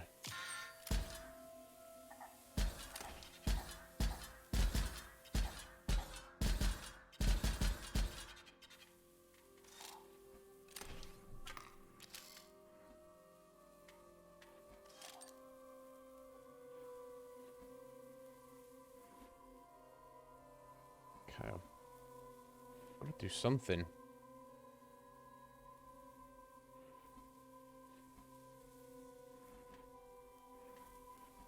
Just on the defensive for a minute. I don't know.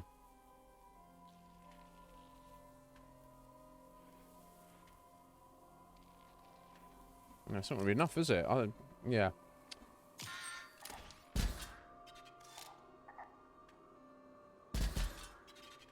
Yeah, and then I'm dead again.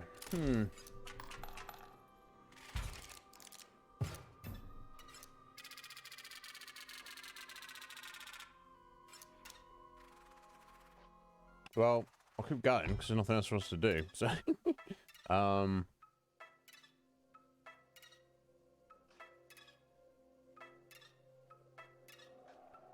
I've still got to refine my strategy here a little bit. So I just want to be just putting up more blockers until the way is cleared a little bit. I was just sentry drone would definitely not hurt. That would instas get rid of this guy. Okay, let's try that.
Okay, this more sentry drone will take care of the double gun next turn. Let's get rid of this bastard.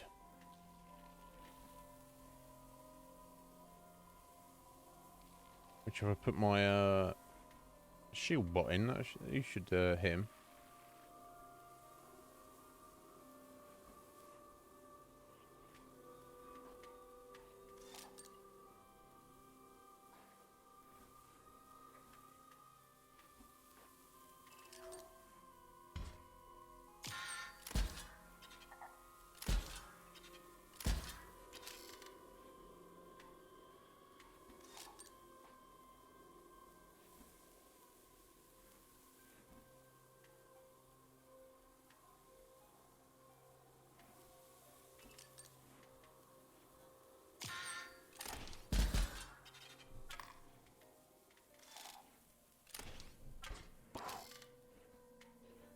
In close, right? So it's a bomb latcher, a shield bot, another. Oh, these freaking bomb latchers.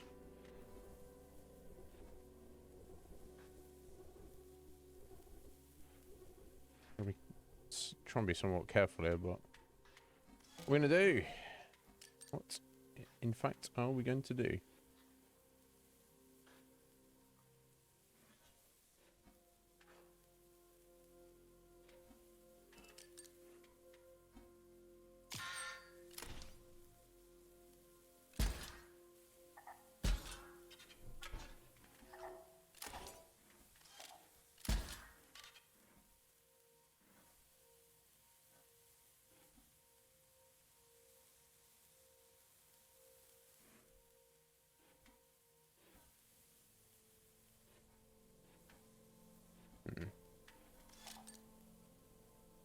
Can I? Okay, I guess I can smash the bridge railings here. Although they're both, the ones above are both bombed up and they seem to move down. Interesting. This game is fascinating. Okay, so I think I should leave that clear for this turn. One point of that, I'll probably put the bomb on that, I'll snipe that, and I'll get rid of that at least. So I think for the moment we are kind of okay.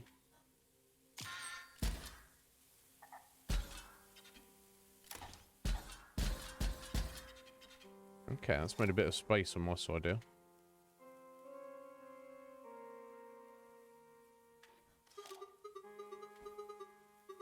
Out of the deck, into the hand. Yes, that is correct, young man.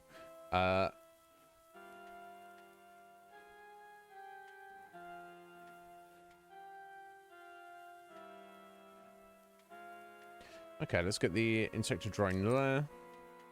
And, no, yeah, and the lonely Wizbot there.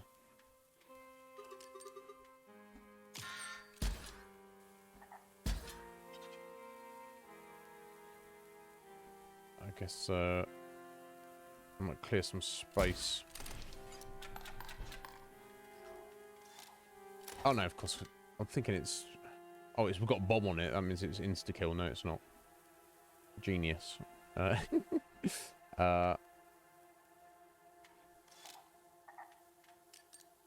little sentry there. Well, I think this has won it for me. Yeah, okay. Got there in the end, folks. Oh, we did on time. Right, it's gone 6. We've still got, like, up to 3 hours of this left. Any items are back online. Bot spawners offline. That's nice. That's always nice. Okay, let's not head into the... Possibly head into the boss here. So let's go back and spend our money, briefly. Right, I don't know what the pelts are doing exactly. Oh, 18, 16. I was just inclined to buy things in the order of expense to make sure we get the good stuff. You actually bought that hollow pelt. It's worthless. Take it to the trader and you'll see.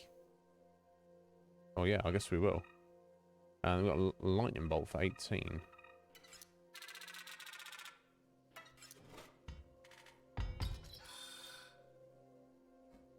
Do not remember what this one is doing for us. It's given an ability. Or is this the one that makes it powered up but permanently dies? I don't remember. Fuck my life.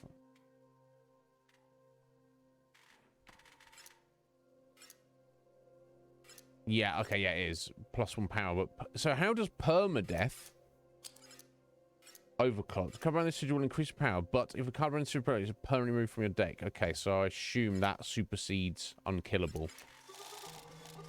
Okay, so +1 power that I will lose. Now, of course, the skeletons, they're definitely going to die. So it's something that I don't want to die often. Now, obviously, his ability causes him to die. Activates when he dies. Lonely Wizbot dies a lot. Very tempting to put it on the sniper bot. But of course, if I lose that, that would be a tragedy. I guess maybe let's go ahead and put it on Grizz, as he's a 0444, so he's like extra hard for him to die. He's like the toughest in the deck. And just hope for the best. So it becomes a 1-4 or presumably a 5-4 when he changes.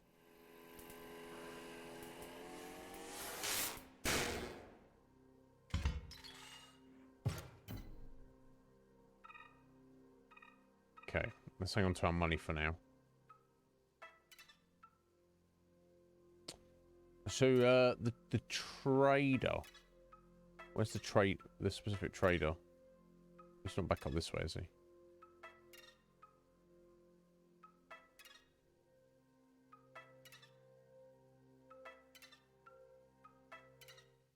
No, this is just back to the beginning now.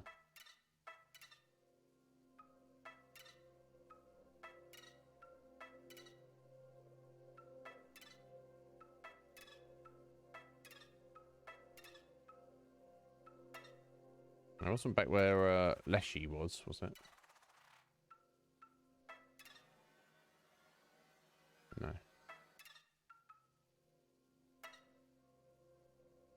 Okay, well, I'll hang on to it until we come across them, I guess. The filthy corpse world. Yummy. What a depressing abode. To think, your ambition was to replace Grimora and inherit this. Oh, I mean, I was just interested in the undead, buddy. That's all. Don't freak out. Let's go to a battle there. Oh, all sorts of stuff. Ah, that's the trader there, isn't it? Okay. Battle there. That's the thing. We'll get that in a second. Oh. It's the going to the boss fight, maybe. I don't know. Okay, let's go to the trader for a second. Oh, no, this guy. I'll give you a card, you give me one, it's easy. I know this is just to literally do a swapsy. Skelliot Latcher. When a card bearing the sigil perishes, its owner chooses the creature to gain the brittle sigil. Now, I haven't really used the Latchers myself yet. I assume you can choose any creature. So, i.e., you give it to the enemy's creatures to make them brittle.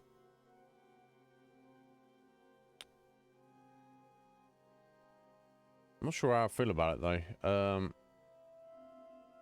It's a bit, like, convoluted way of doing it. I think I'll just go in the sector drone. Pick the one you hate. I don't hate any of them. So, I don't know what I'm going to get rid of here.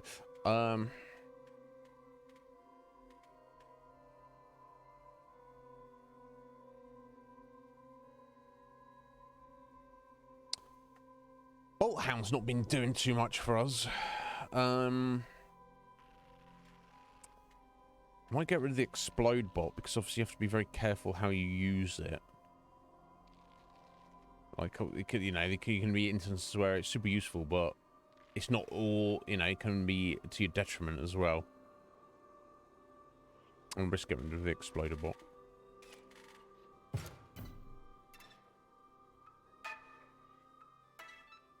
Okay, got another pelt. I've got some use, haven't they? I'm sure.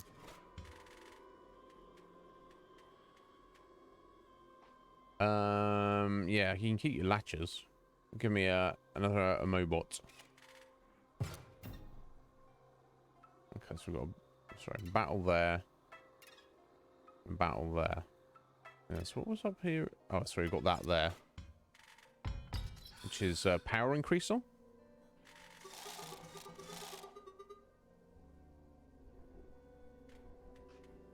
So it won't let you do the same one again by the looks of it. So who do we risk?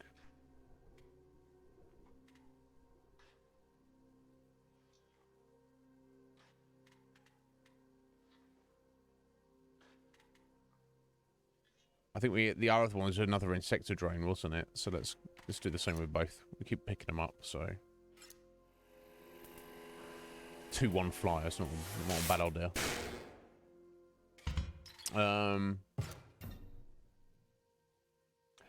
Yeah, exactly, Bark. Yes, good point. Very good point. I can bosh the whole board full of bombs if I need to, so well, I don't need an extra one random bomb in my deck.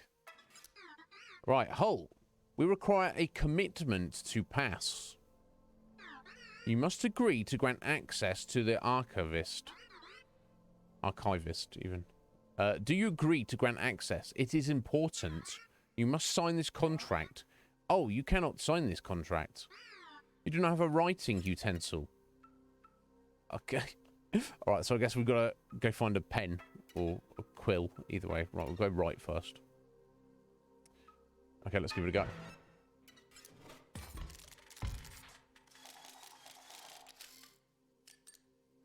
Now, what we got here?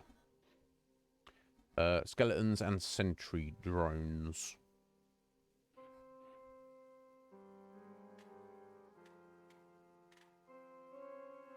Guess we've got to put in our vessel. So the sentries do 1 point of damage, don't they? And Britlets, they die when they're attacked. Okay. Okay, let's just put in that to prevent a spot of damage.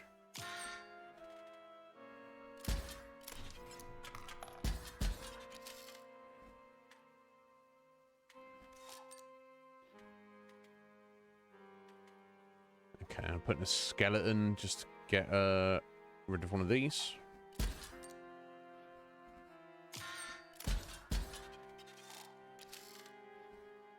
Okay, so we've got a flyer coming in, another skeleton.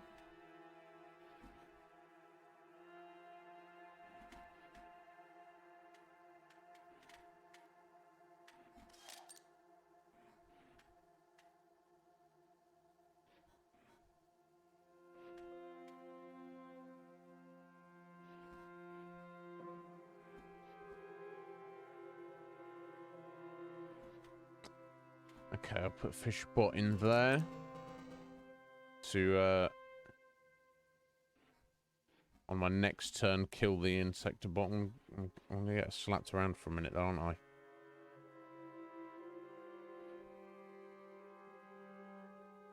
In fact,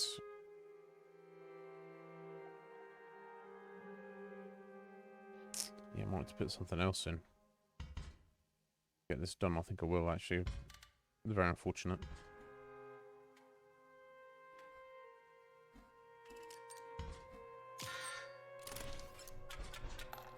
I like the fish bot's gun is a fish. shooting his fish up in here. There we go, sniper bot, excellent.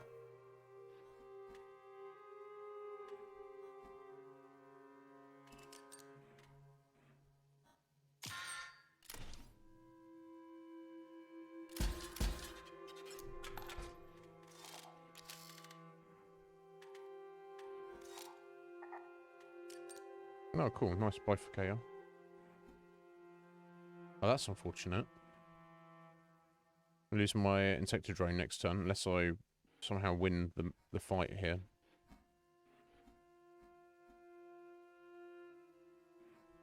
Oh, yeah. 1, 2, 3, 4, 5. Oh, yeah. I want to do it. Okay, that's fine.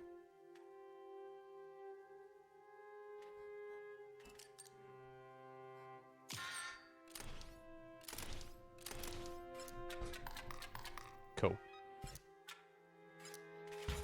Not too much money, but never mind. Better to get through it. Speaking about money. Now we've got another locked door. Now is this the same key that I've lost that I... Oh my god. Very frustrating to miss sections of the game like that.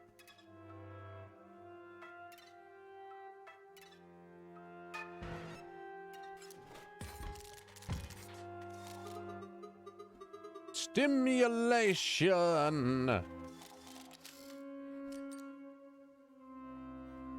Okay, I've got a shield latcher and a leap bot coming in.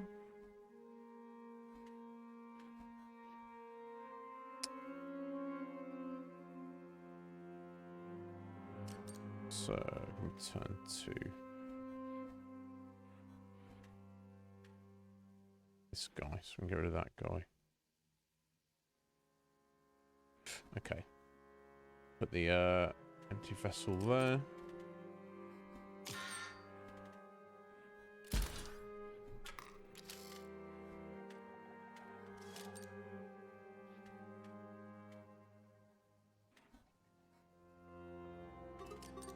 Oh, yes.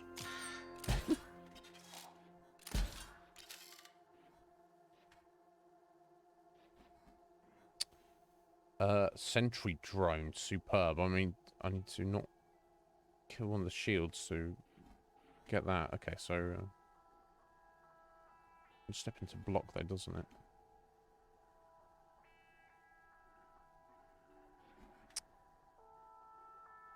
Okay, let's take a an empty vessel. We'll place that there to block a bit of damage. We'll place the sentry drone there to kill his flyer when it comes in next turn.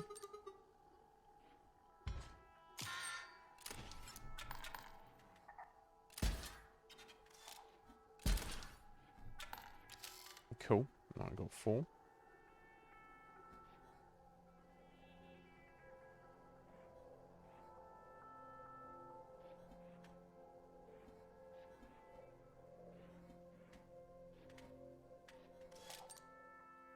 Nice.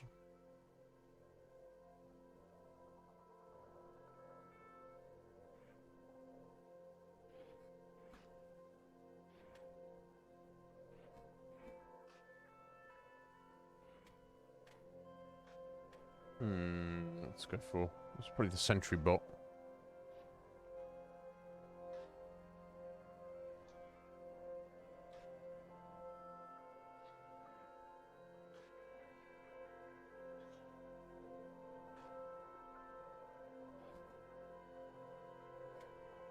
Sentry bot, sniper bot.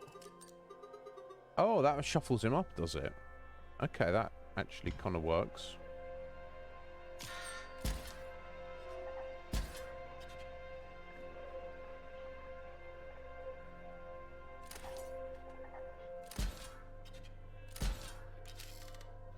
Nice. Okay. Good. Very good.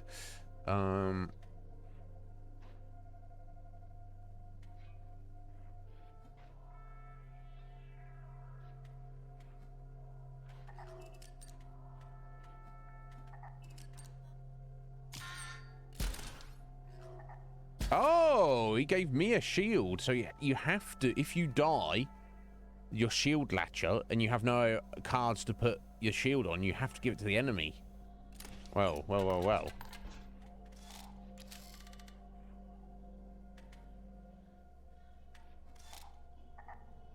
Interesting. It's the official weapon of the game. My God, Bark. How'd you do it, Bark? I have no idea. Oh, I should have maybe tried to maximize my money there. Never mind. We got the win. Right, okay, we got the well here. And there's the quill. Okay. Oh, money. Okay. Any more? No, it's just a little bonus money there in case you thought to click the well again. Okay, moving on. You have brought a fine quill. Please sign here that you agree to give access. Thank you. Do not forget your agreement. What did we agree to? What did we agree to? Yo, Metapod! How you doing? Yeah, we're in the land of the robots and computers now. It's all over the place. Mal. I think this is the final section, but I'm very well, buddy. Excellent. Did you say you were going yesterday? Did that get cancelled? But you went today? You got Skittles. Now, I'm slightly jelly. What are the favourite colour Skittles, Mal? What's your pecking order of colours? Yeah, there you go. That's fine. You got it out of the way. It's always a hassle, isn't it? But I hope you got lots of other things. Just imagine Metapod come out with like shopping cart full of Skittles. What are you getting, Matt? No, just Skittles. What else did you get? No, what do you mean what else? just all the Skittles. I cleared out the Skittles. I guess you got an amount of Skittles, along with everything else. Grape and lemon, and strawberry and orange. Green apple is the lowest. I'm pretty sure at the Skittles we have over here do not have green apple, but green apple flavoured candy, anytime I've had it, that's like the best flavour in existence. There used to be lime. Yeah, over here they're still lime. I think. I'm pretty sure they are. It's been many years. I can't remember the last time I had Skittles, actually. So maybe they've changed it to apple over here. We don't like apple, though. Apple's just like the yummiest flavour of candy, isn't it? I don't know, you tell me. Lime is like... I know some people are into lime, but I can let it go. Oh, okay. All right, I see. The picture clears itself. You do actually like it, but you love lime and you're salty. You can taste the salt in the apple. I don't need a salty apple. I need a fresh lime. That's what I need. That's fair. Yeah, I'm not against lime. Some people don't like lemon and lime flavoured candy. I do, but it's not at the top. You know, I want the orange and strawberry and apple. That's my kind of jam. But yeah, I'm glad you're doing well, mate. I'm glad that you have Skittles, even though they no longer have lime in them. Perfect world day. One day. Items 100% charged. Perfect. Bot spawners 100% offline. Excellent. I don't know if we've got enough money to go and spend. Let me quickly head back. I guess we'll have a look.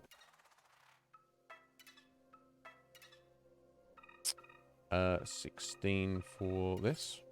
Yeah, okay, cool. Now what is this? This is giving something a beast. Yeah, choose once. This is something that changes. It keeps his other abilities, doesn't it? I believe. No, it doesn't, does it, even?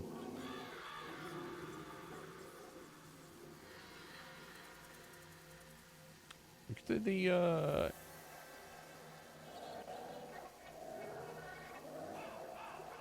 fish spot, maybe?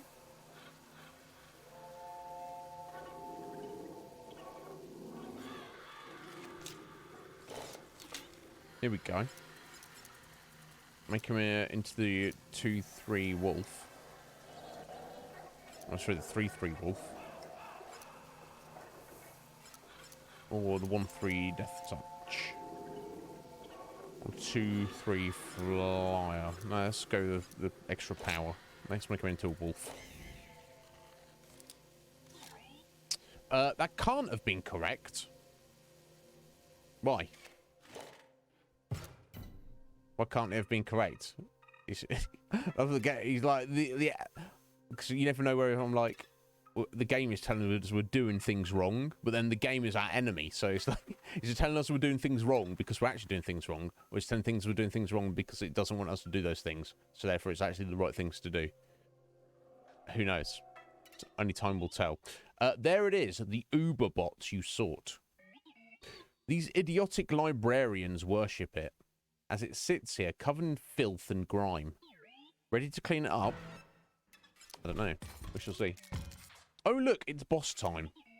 Unpacking archivist.zip. There we go. Applying personality matrices. Cleaning up with some temp files. Okay, here we go. Ah, greetings. If you've not gleaned it from the title of my zip file, I am the archivist.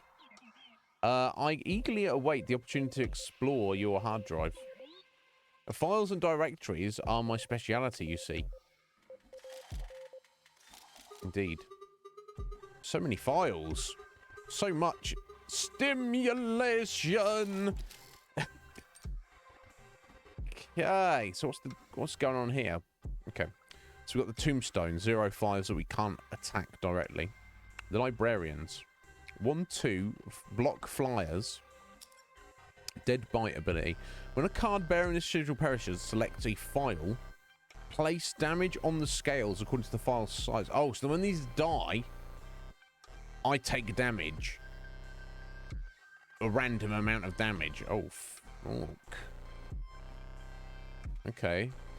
This is arguably kind of a problem. And they're going to be hitting me for 3 points next turn anyway. Okay, so let's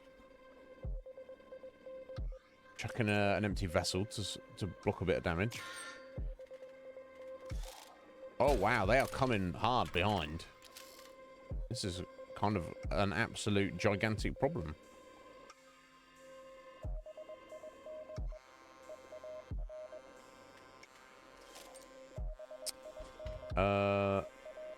But I've got to kill them, haven't I? Oh, I wonder. I wonder if the idea is you're supposed to just block these guys and then... No, because there's no way to get rid of the tombstones, is there?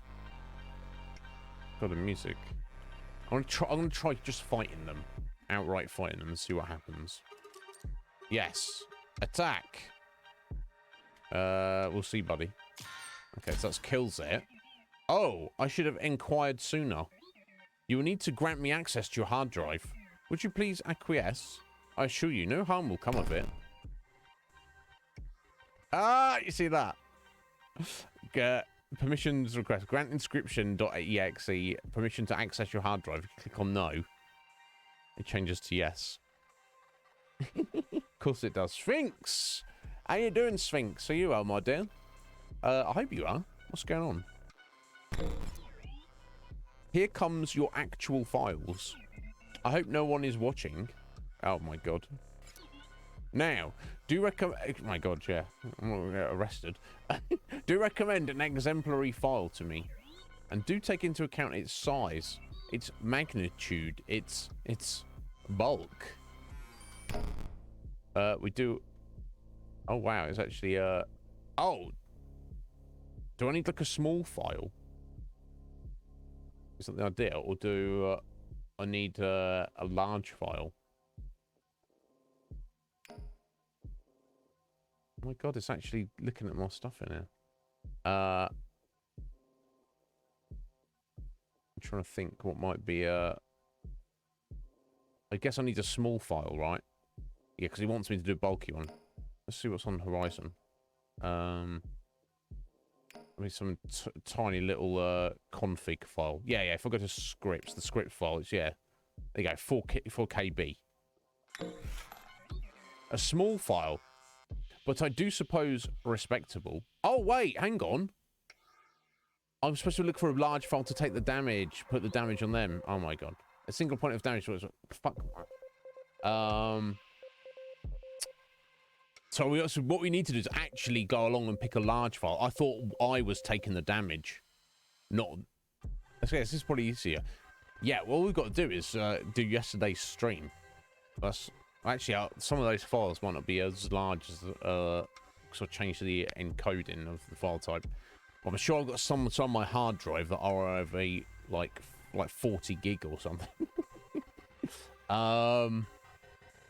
That's probably the largest files I have, honestly. Is unless there's like the Skyrim directory is its own thing. Yeah, I'm sure I've got something that's like 30-40 gig from like a previous stream.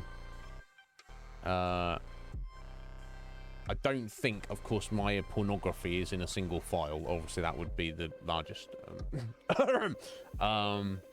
Yeah, they go, Ryan. Okay, cool. I just stupidly assumed it was me taking the damage. Right, so 3, what we can do? Yeah, I'm gonna have to wait a minute. Oh, I'm gonna be dead in a second. Oh dear. I'm gonna have to use my energy. Oh yeah, it all gets replaced this time, doesn't it? I can drop my bombs. Let's drop my bombs.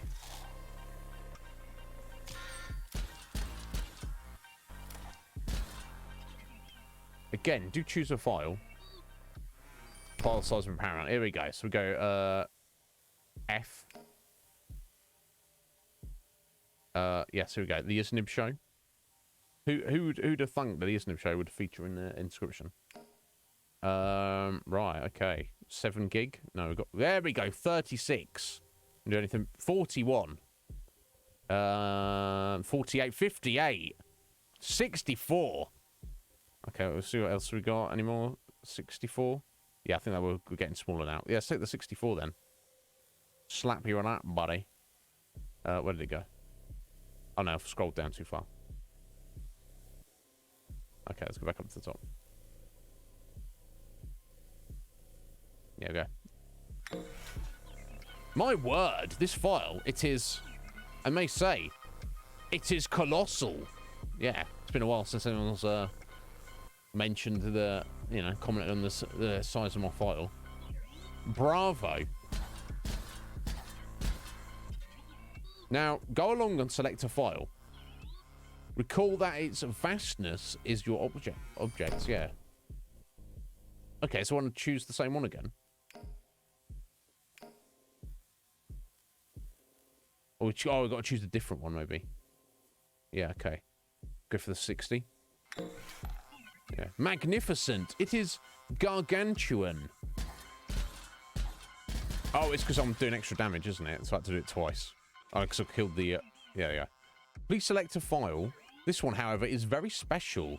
Choose a file that is dearest to your heart and one that shows age. So I need something that's old. What have I got on my computer that's old? Well, it's not probably nothing on the C drive because I had to like reinstall Windows relatively recently. Yeah, I don't. Unfortunately, I don't have enough hard drive space to. They're all gone, Ryan. What about volume information? No. Registration. Oh, look at that. Yes, the serial number file for my hard drive there. 2020. That's like, you know, not quite 3. That's like what, 2.5 years ago. Yeah, that's literally like. Would that? Yeah, that's before the first episode. Yeah, that's like a month before my first ever stream. I can't think I'll necessarily have anything older than that. And it's very small, but I don't know if... Yeah, it's dearest to me. I don't know if there's a clue there. But it did say... Maybe that's what it means. If it's an old file, then it must be dear to you.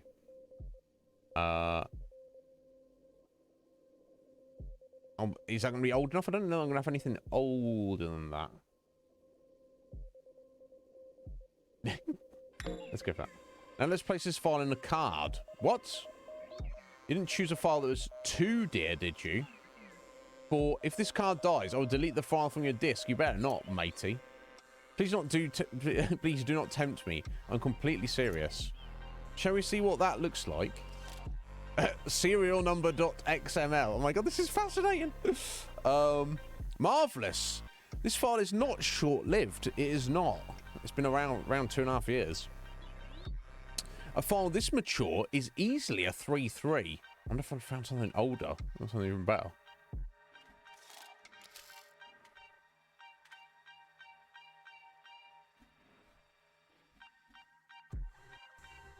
Okay, it's got skellies coming in.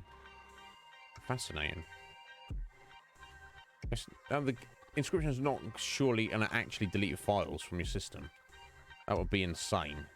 This should be surely cause sort of like people to be like suing and stuff. Right, so we've got 4. Okay.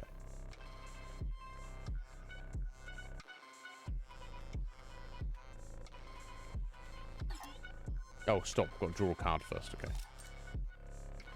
Okay, so I should probably just block the skellies because they're going to die anyway.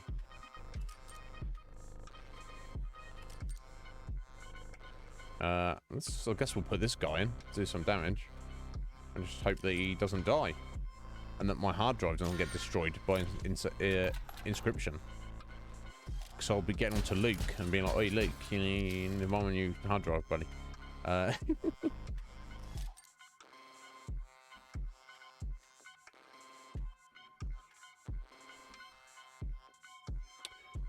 Skelly Latcher. Okay, I should have got a blocker for him, maybe.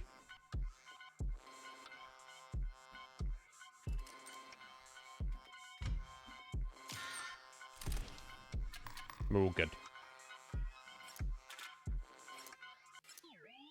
I thought I had you. Oh well. You've made a few correct deck building decisions, I guess. And you're lucky. Yes, this is true. That is incredible that they would include that in this game. It's, yeah, Metapod. I don't think I've ever played anything quite like it. I suppose we could have got like a 10-10 had I had access to Ryan's porn folder, but no, I don't have room for that. Yeah, the internet can't transfer that much data from one system to another.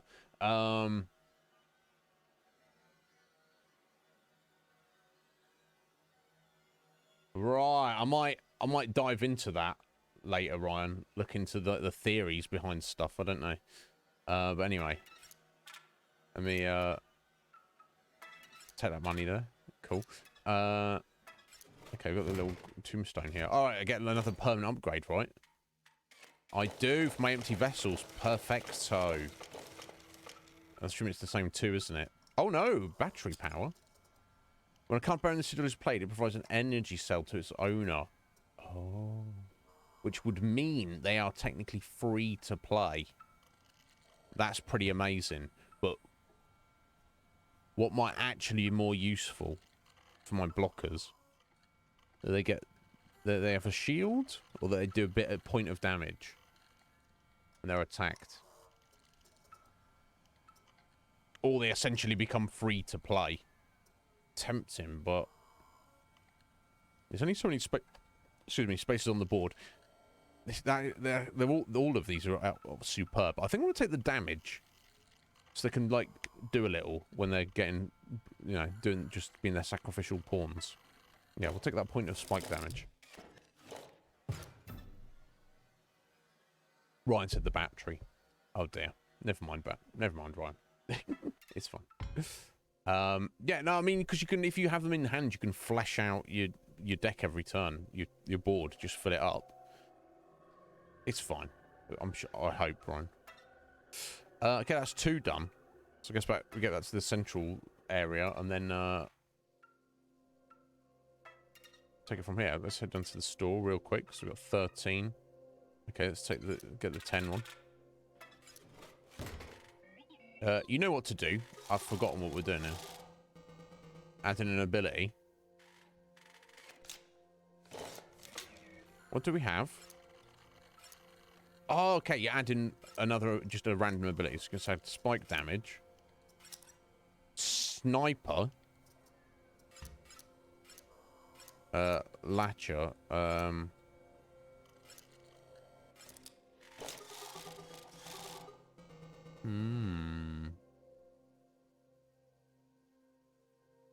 Yeah, I mean, I could add that to our Rob Oros.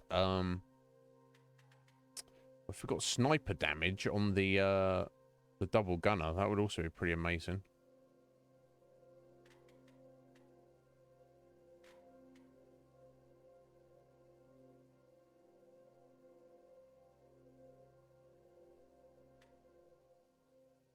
Because we've got this bifurcated, so. But then again, you can target. That's more bulk damage, so it's. I suppose buffing up our robot is even better, isn't it?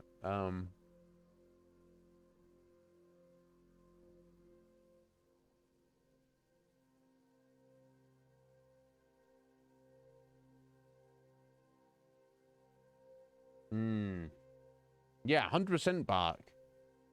That's the thing. However simple you may consider this game to be technically, it has no issues. It runs fine. Everything works as it should. It's a perfectly made game. The fact that it's extremely interesting gameplay and the wild, weird mystery meta of it. That's the first time I've ever seen a video game be like, oh yeah, I'm looking at your actual PC here to see files on your disk, which you have to submit and they do something.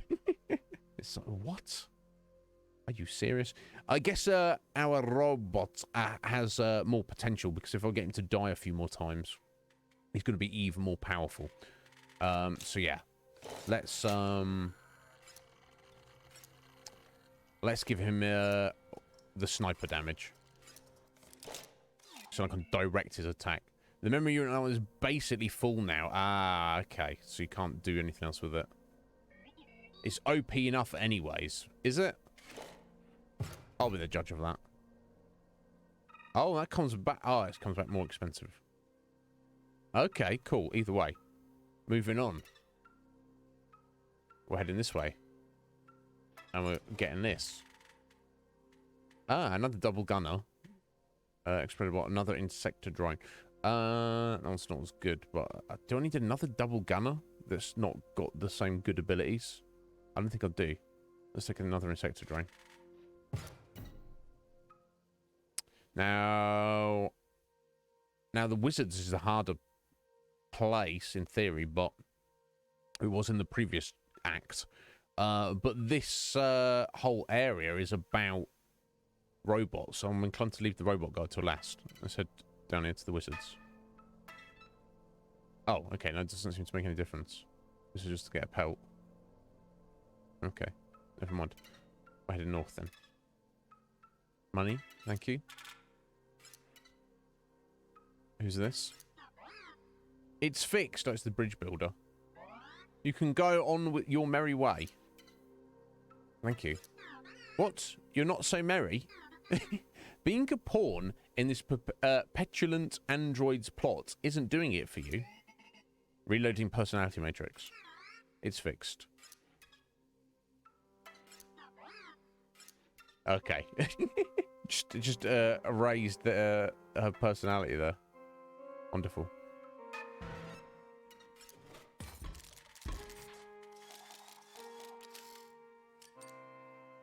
Okay, we've got here. Alarm bot.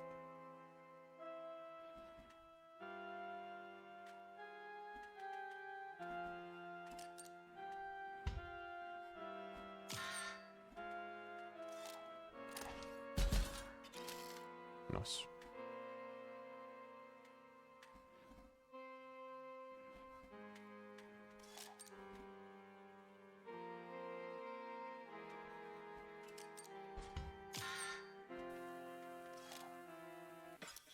Oh. Blast Clankson. Clankson. That's right. Reporting for duty. My mission, eliminate target, collect bounty. After that, maybe start a small business. A bed and breakfast? Something nice. Settle down, find a partner. Manufacture some children. Grow old. Pass the business on to my children. Rust away, content with my life's work, surrounded by family. But first, eliminate target. Yeah, whatever, buddy. We'll see about that. Right, so there's a 2-3 with a shield. And he can block flyers. And anything against him, opposite him, gains 1 power. Okay, so he's not bifurcated, he's not sniping or anything. Okay, that's fine. We can definitely deal with that.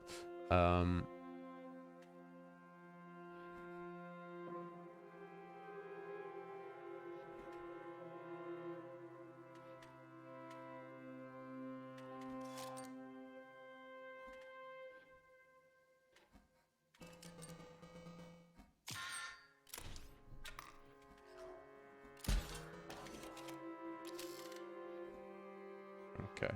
I mean, I'll get rid of his shield at least.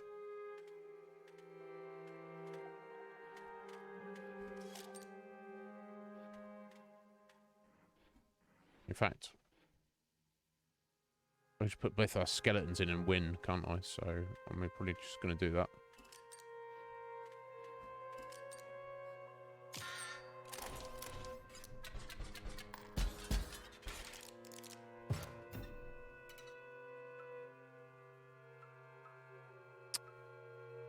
Okay, what's that? You will destroy one of your cards now. Don't be an idiot. This is better than getting a new one. Makes your deck more consistent, and I'll give you Robo-Bucks for it. Okay, so I'm getting money to get rid of something. Huh.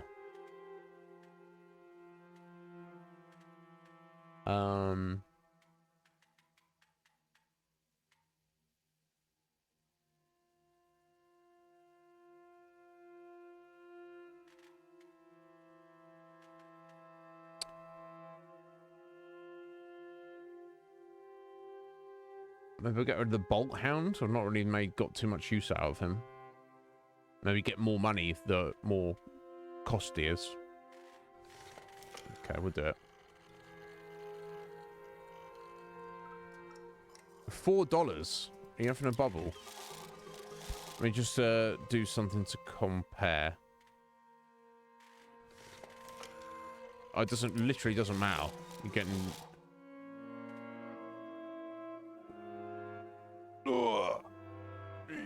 Yeah.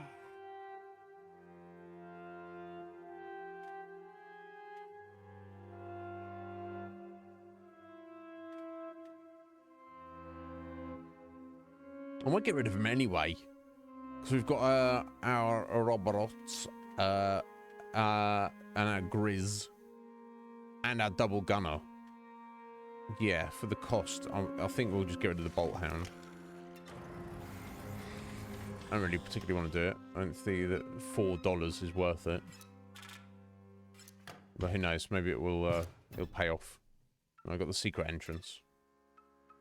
You got money?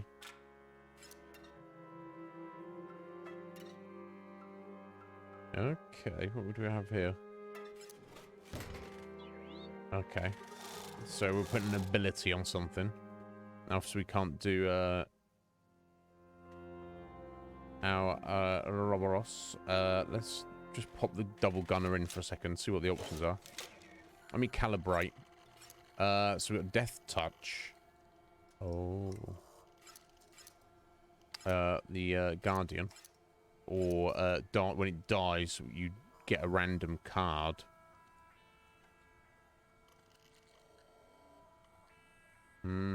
Tempting. I may, in fact...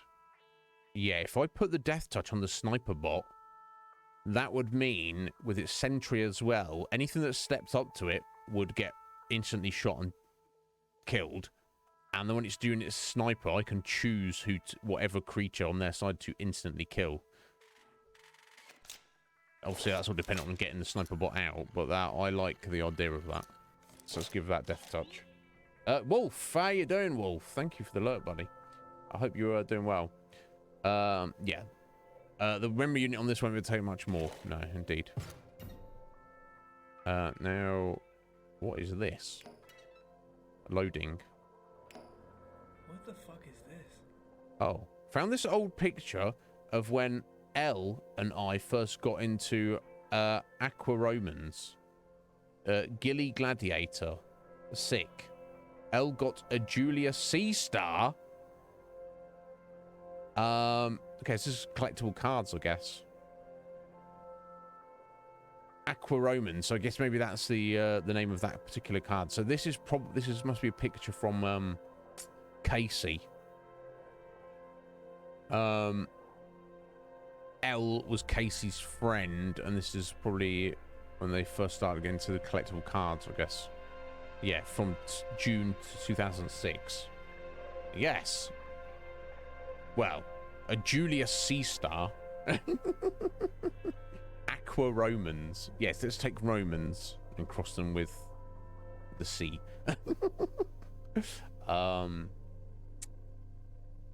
Julius C star. Could be an 8, could be Bark.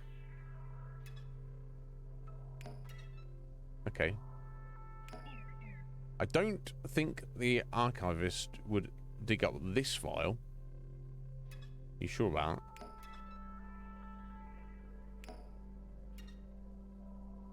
Okay, so it's just a little bit of insight there, I guess.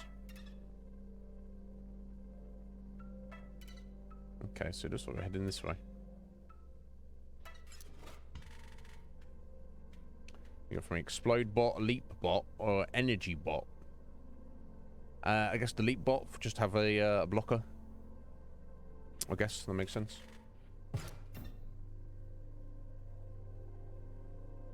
Is that right? Is that right, Bark? You have to record yourself saying that. Anyway, enjoy your food, Mel. We will have fun. We'll see you later, bud. There we go.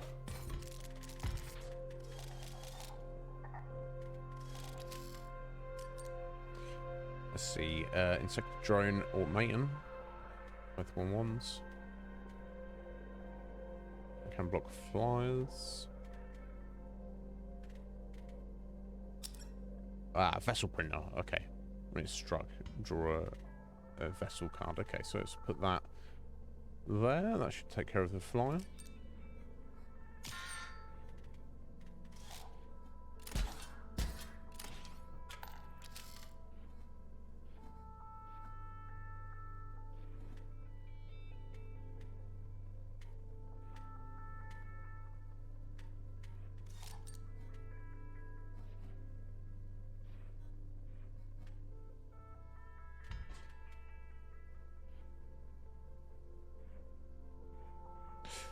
Yeah, not too much for me to do at the minute. Just got to hang on for a sec.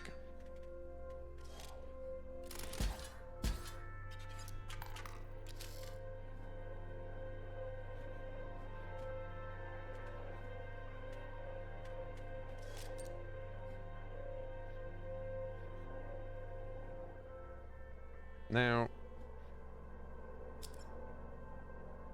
the strikers don't a single point of damage when it's struck. Okay. So it'll be striking there and there.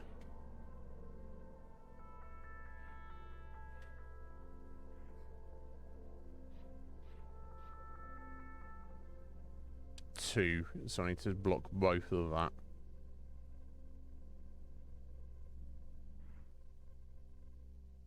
Well, I can't know if I can actually block both of that because of this little... No, actually, I can get rid of that. Okay, cool. If I put him in there and the empty vessel there, I'll still be taking a... Fuck, I'll still be taking 1 point of damage. Balls.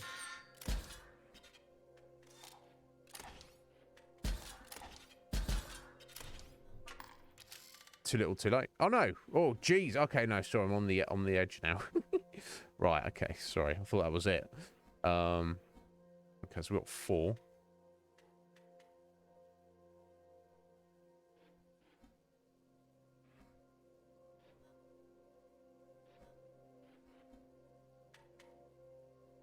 so for now, energy vessel, sorry, empty vessel there. Oh, should kill both of those.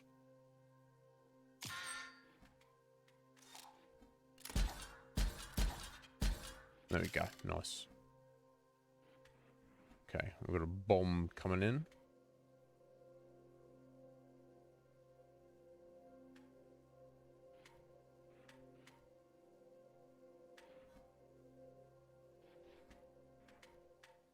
Yeah, I think I need another one for that. For better or worse. Okay, so let's put that there. And I guess we can maybe destroy one of these. And put in the insector drone. Just start getting some damage back.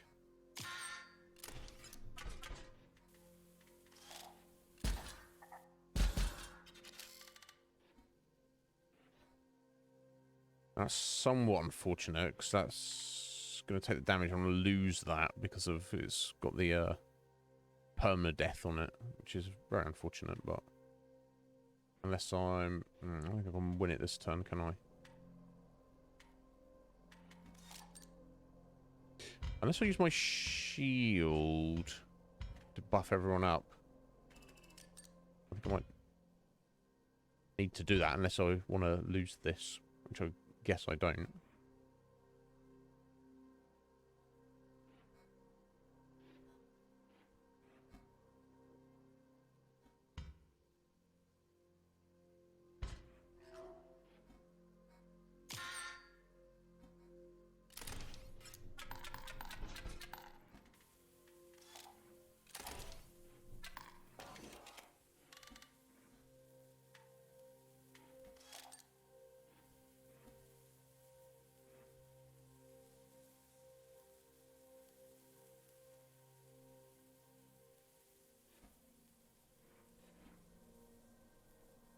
Okay, I just maximize damage, don't I? Oh, I just removed its shield. Oh yeah, I've just removed its shield. I swear to God. Yeah.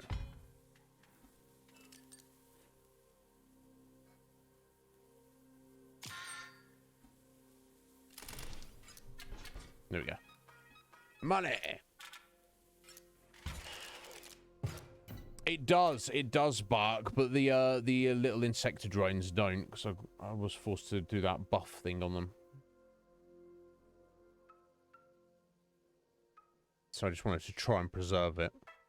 Since use the item to that. But there we go, we've got to something of a halfway point.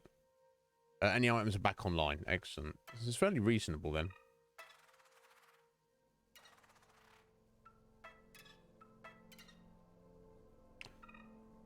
Right, okay. So for 8 Robo Bucks you can get a new card, and for 15 you can get I guess a permanent increase on something. Pick one. That's what we got. What are our options?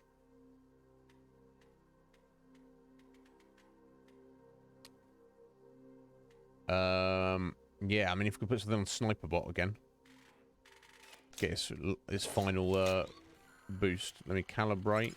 So not as a blocker, energy when it comes in, and when it gets attacked, it draws no, that's no good. Okay, so let's not go for that. Let's go for yeah, I guess we'll go for the double gunner. Put it in as a blocker, which is not tough, but of course he's got unkillable, so you can just come back again. Yeah, we'll make him a guardian, I guess. You really filled up that one card. All your eggs in one basket. Smart. Is it not? Screw you, buddy. You know, it gets progressively more expensive, doesn't it? So as we've bought, it seems like the other things to buy were like ones off. Whereas this is just to maximize your, you know, you can do these over and over, but they get progressively more expensive.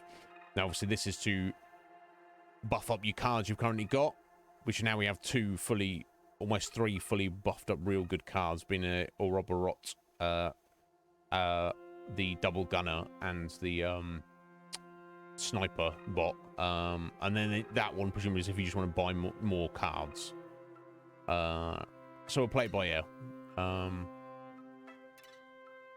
Okay, back over here. Right, okay, now we're at the north and south turn. I thought we were already there, we were not. 2 hours to go. I'm going to step out for 1 minute, guys. Back in a second.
Just checking this come back there. Right, okay. So again, let's head south to the wizards before we go north to the robots. Here we go. Yep. Oh no. Yep, I forgot a piece. You have legs. Stand up and get it. It's in the smelter room, floating above the smelting machine. I can't let you go further until I have it. Okay, well. In that case. Yeah. Still curious about this. Never mind. I guess this is the smelting room. Oh.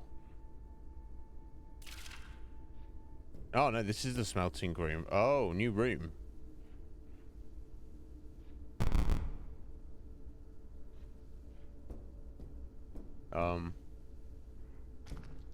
Oh, look.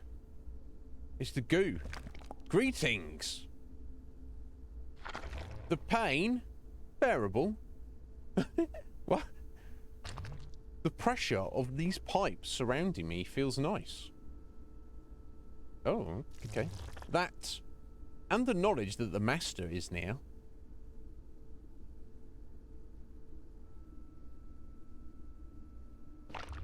Oh yes, the master is near. I feel his presence. That robot will rue the day. Good. Robot can jog on. Okay. Yes? Hello, can I help you? Yes? Ugh! It still hurts a little. Okay, I'm not seems to get anything out. So who is this? The first time we saw him, he was in a jar with the with Leshy, and he's like, "Oh yeah, don't take that item. That's useless." And you're like, "Don't know if I trust you, buddy." Okay. Oh, what we got here? Oh. Okay, I see. This is to do with the clock, right? Yeah, there we go. So we need to somehow find out the other. I can probably just do this now, honestly. Okay.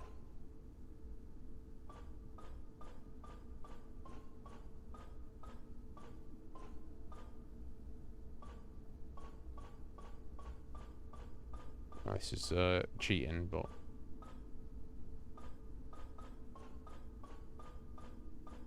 assuming I'm right, the top one is the wing.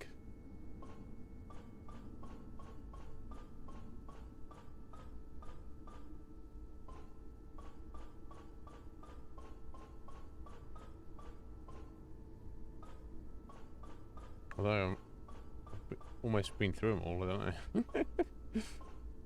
Not quite.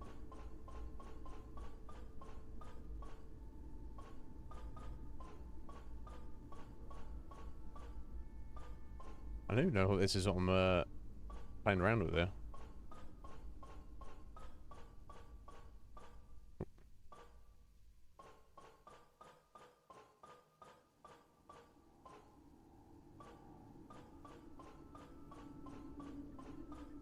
Yeah, can't be far off done now.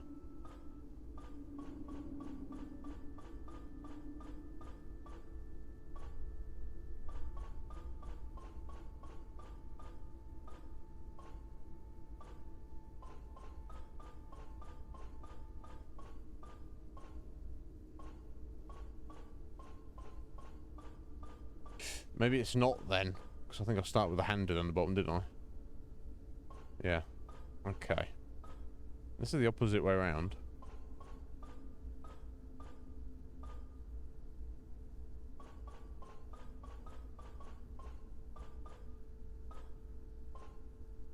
Yeah, okay. It's obviously not that then. You did exactly the same thing, did you, Ryan?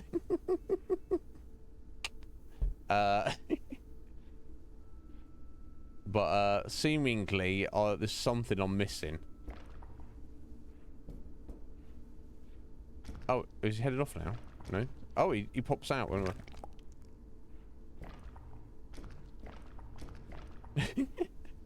What? Anyway, so I guess we've got to head across to there and get this. Select all applicable emotions for the following scenarios. You draw your energy bot. You have full energy. We're not going to be sad about that, are you? Oh, sorry. Sorry, energy bot as in... Okay. That means... I guess that'd be surprising. So you see, you sat on full energy, but then you draw your energy bot and you're like, I literally don't need this. I guess it's surprising, but... you're about to die from an insector drone. You draw a leap bot. Yeah, because that saved you, hasn't it? You draw your energy bot. You're full. Oh, was that not as surprising as well? Wouldn't be surprising. Okay. So be happy and a surprise. Yeah. Okay. You successfully perform the Great Transcendence. Yay! Enter the correct sum. Now, this seems to be 2 and 7 and 3. So that's obviously 12 if they've been added together. Okay. Oh. Are they trying to throw random stuff? Is that 2 bifurcated? Bifurcated 2. So which is 4 total. Plus 4 is 8. Minus 4 is 4. Assumingly it was. Okay. So 2, add 2, add 6 is 10. Oh no, did I get that wrong? Okay. Silly me. I need to add up, obviously. Do the maths! Sort your maths out, is. So look at that. Again. Oh, sorry, I thought that was a 2. Silly me. So 6, 7, 8, 9, 10, 11. Not 10. Okay. Sorry, I didn't get the numbers wrong. I just got the symbol wrong. There we go. Okay.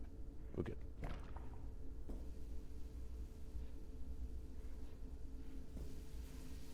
This thing, presumably. Looks like it, doesn't it? We should mess around with these first. Waiting for network. Okay.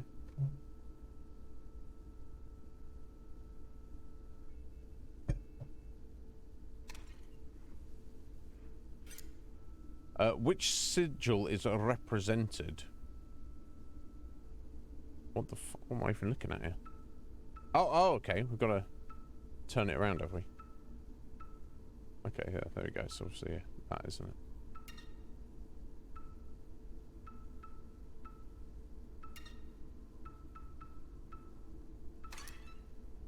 Okay. This one's not ready for us, though. So I think we've got to do some other stuff before we can... that's already done. Okay. Before something else will open up here from that. Okay. So, let's grab this. And take it back to the robot. The table, I guess. This is clearly... This looks like a freaking treasure chest here. But, no. No, it's not. Oh, okay. Oh, no, yeah, that's where I got the battery from, wasn't it?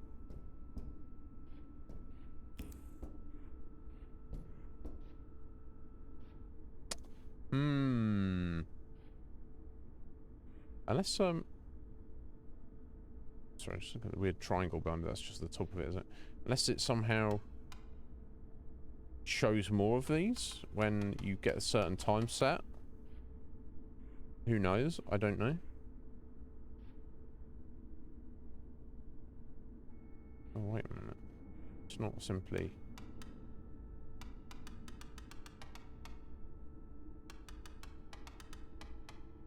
No, I didn't know if I was just looking at the clock symbol there, which obviously is the annoy ability. Yeah, so 1-1 sniper that annoys those in front. So I don't know who that's meant to be, but anyway, we're back. Yep, good. Let's attach it. Okay, was that for us? This thing lights up when you have gem vessel cards in play. Your empty vessels are now filled with gems. Check it out. Oh. Really? Oh, here we go. You can change the color of the gems you draw from your side deck. Oh, you choose at any given moment. Try it. Press 1. Okay. I see. Got ya. Okay, I'll see. Now, obviously, we don't know how that's going to come into play just yet. Okay, let's try this way first.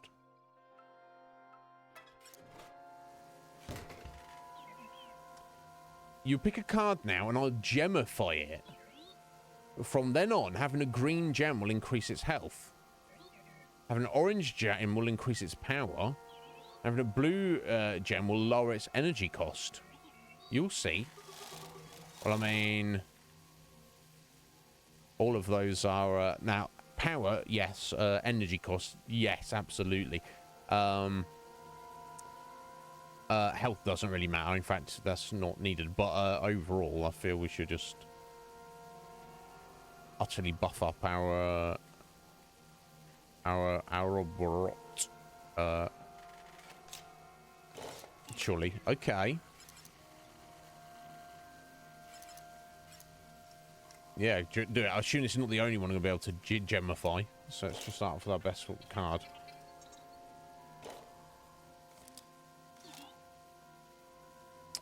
See those things in the corners? They light up when you have the right gems. You'll see. Yeah. Okay. I will. I know. Okay, so we've got a battle here. Let's see what else we got. Let's head west.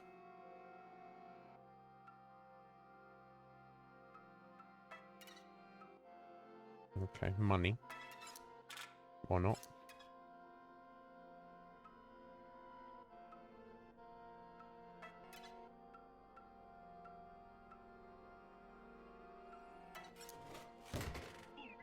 Pick one. Okay, so just get another random buff, I guess.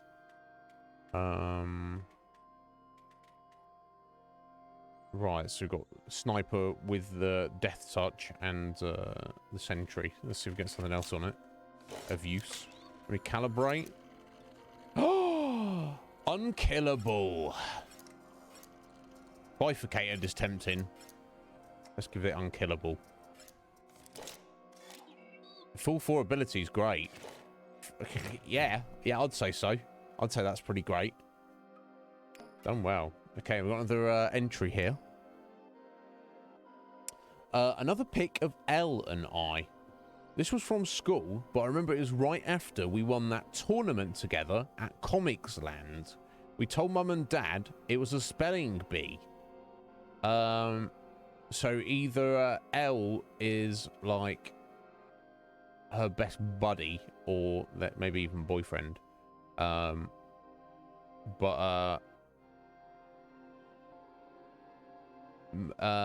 Maybe her parents were like, what? You're going to a card tournament? She's like, no, it's a spelling bee. Anyway, moving on. Okay. Can't go through this way because swords. Okay. Back this way then. Alright, so we got to do this battle.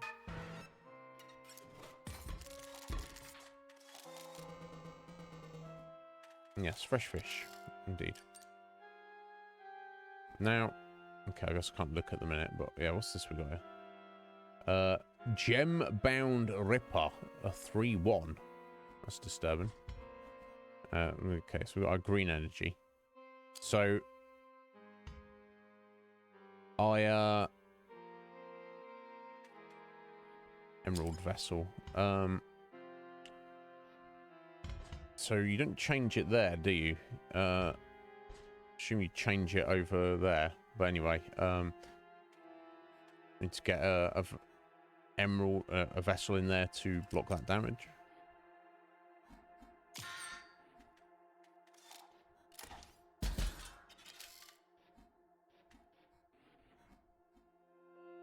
Okay, 1, 2.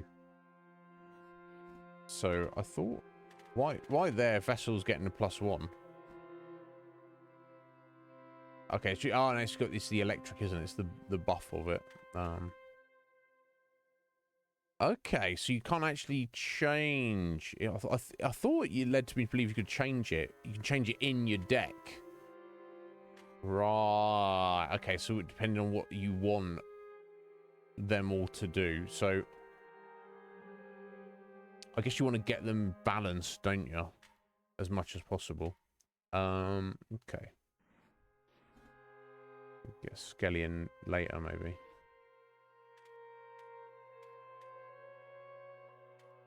Maybe not now. Okay. There we go. So orange. So yeah. So it looks like you changed the settings of each one. In your deck builder, you can't. It just doesn't. Not a thing you change during the battle. So it makes sense. I guess they don't double up. Like obviously the green one improves health of Ouroboros there by 2 already. Is it because we've played one? Is it for each one you play? I assume they have to be out on the board. No, it's for anything that is on the board. Theirs as well affects us. Oh my god, this is it's gone next level, hasn't it? So they're going to be putting gems in, I'm going to be putting gems in, and theirs are going to benefit from mine, and mine are going to benefit from theirs. So hence, if I put Ouroboros in now, he's going to get +2 health because it's 2 green out at the moment. As I put the orange one in, that would give him yeah, which obviously we need to do. Get that in there. So it's yeah, so it's whatever's on the board. Got ya. Okay, fascinating.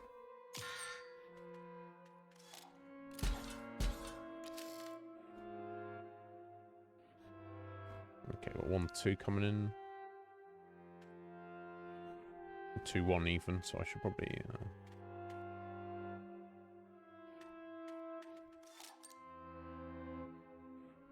Right, okay, so I'll get one of these in. That reduces costs down.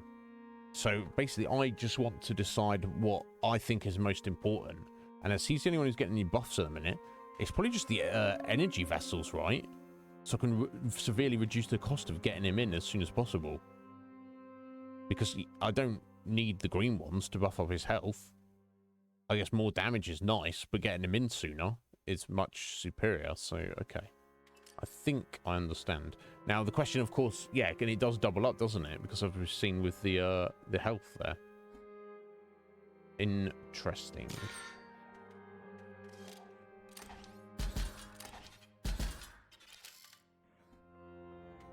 Excellent. Alarm bot coming in. That's no big deal.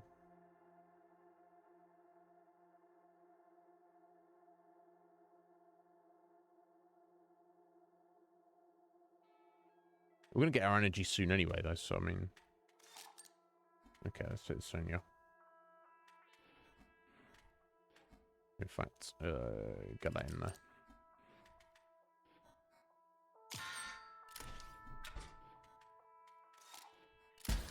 Okay. Not the best place for it, obviously.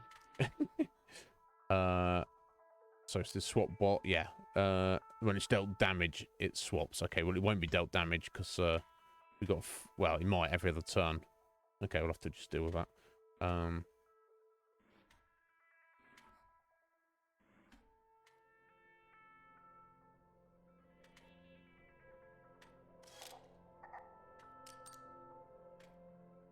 Oh, wow. Yeah, swapper on the MO bot. It's not really making a difference.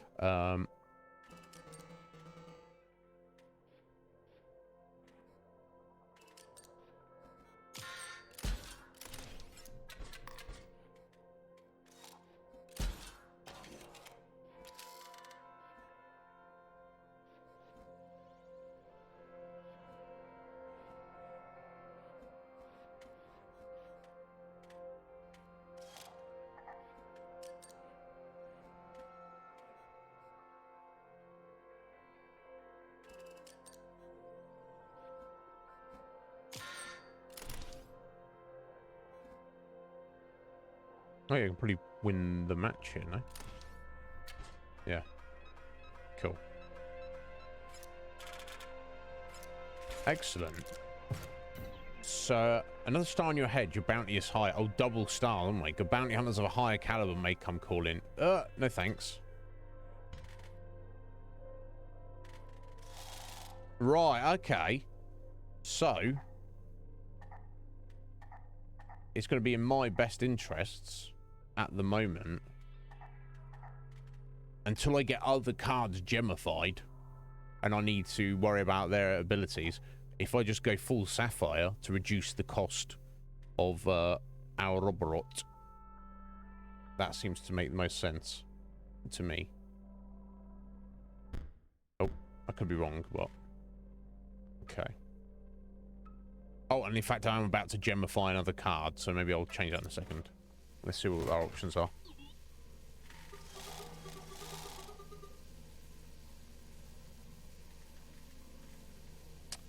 So the double gunner, sort of increasing his damage, increasing his defense, or reducing his cost. I mean, reducing the cost is probably for the best thing you can do anyway. Full stop, regardless.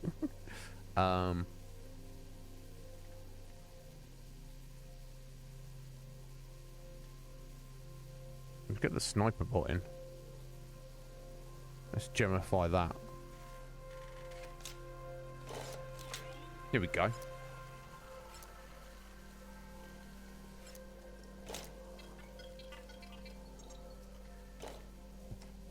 See, I love how it just like builds. Yeah, it's gemified. Excellent.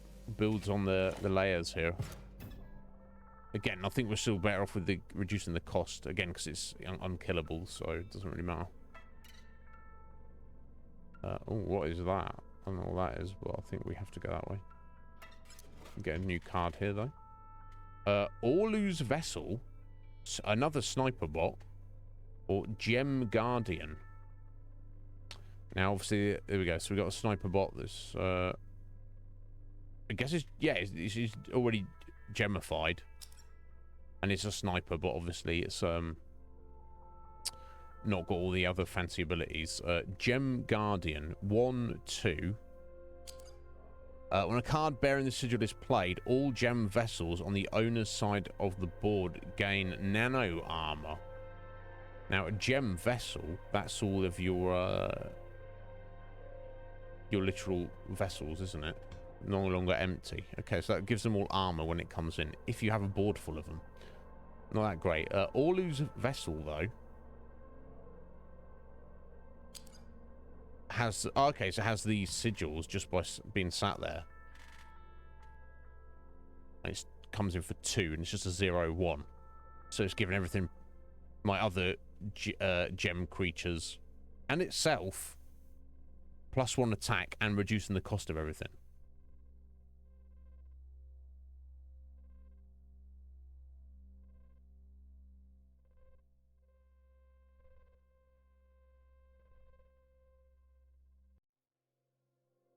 And obviously it gets the benefit itself. So I guess it would be it would only cost 1 and it'd be a 1-1 anyway, just from its own gems that it's carrying.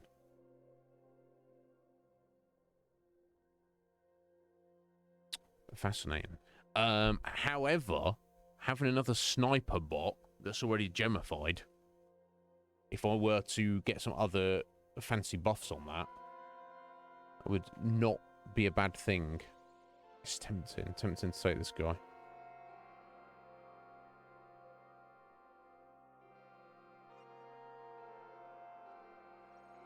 If it was like Magic the Gathering, where you could have like put out as much as you want on your battlefield, I would probably absolutely take this dude. But as you are limited by 5 cards out at a time, I think I'll take another sniper bot. I don't know if that's the right decision, but it's the decision that I've made. Okay, so I'm going to battle there. Oh. Oh, why can I not? Oh, there we go. I never missed the other ones. I thought I was an idiot. Okay, we've got another hide for what it's worth. Okay, so it looks like you have to do this scary looking battle here.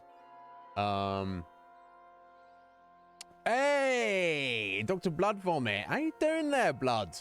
Welcome in, my friend. Lovely to meet you yesterday. Sorry I didn't hang around too long. I never do.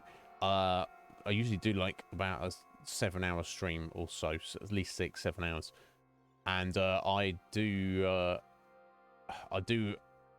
a daily 24-hour fast, so I only eat once a day, which is at the end of the stream.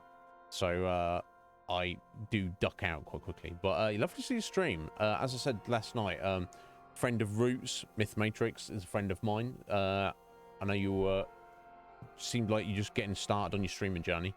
If there's anything I can do to help you out there, Blood, let me know. I'll do what I can. I do try to be friendly and friends with everyone. But welcome in. Thank you for dropping the follow. And yeah, if there's anything I can help with as streaming related, I'm not an expert at all, but I have been doing it full time for 2.5 years. So you kind of get a gist or a vibe of things. So yeah, do let me know, Blood, and welcome in. Yeah, I am really wanting to Ryan. I am all the time. I also, yeah, I also mentioned, Blood, I quite liked your avatar there. I don't know if you rigged it yourself, but the your when you speak, your avatars, I've seen some people's are a little bit off. Yours seem to be very well on point there. But you're doing good, excellent. Yeah, no, of course, yeah. Not that you would be like this, because raiding is a curious thing. It's well worth doing, and you never know what's going to come of it. I found and discovered wonderful other people on the platform, and through raiding them on them raiding me, and met friends through it, like, you know, lifelong friends now. But in terms of necessarily helping you grow your channel, whether you're receiving or sending the raid, it doesn't really do anything, in my honest opinion. it doesn't. I mean, it's still worth it. You might I could like raid somebody and take my peeps somewhere, and they're like, "Oh wow, cool, yeah, done well, done well." I can think of excellent examples of introducing people to new people, and they're like, oh, "Excellent, thank you, Iz, I appreciate it." Or vice versa. You know, one of our long-running early viewers, Metapod, responsible for our sub badges, only discovered this channel when some random guy raided us because of the game we were playing. And Metapod's like, oh, okay, oh, cool, oh, I like this guy, I'll hang around. And here we are. But yes, yo, Sphinx. Yeah, Sphinx. Sorry if I missed your message earlier. I'm just checking in how you doing, my dear. Yeah. Yes, excellent, excellent. But yes, the offer is there, Dr. Blood. But yeah, welcome in. I'm slowly progressing. We are in Bottopia. We've done the 2 of the presumably 4 bosses. We're trying to head over to boss number 3 now, I guess. We're in the gem magic wizard world section. Wherever it even is this game. Right. Let's find out. Right, what's going on here? What insanity awaits us now? Yes, get out of the deck into my hands. Right, Mobot and insect drone. Right, okay, so you're starting with a few vessels here. You're not attacking at all. So there's a lot of health. 1 point of power and 1 point of reduced cost there. Okay. There's not too much more I can do. And that's the thing, I've only got, what, 3 cards that are gemified now. So there's probably not too much point in doing anything at this stage. Oh, what? Oh, we're on a timer to do damage. Well, there's no point in drawing drones, is there?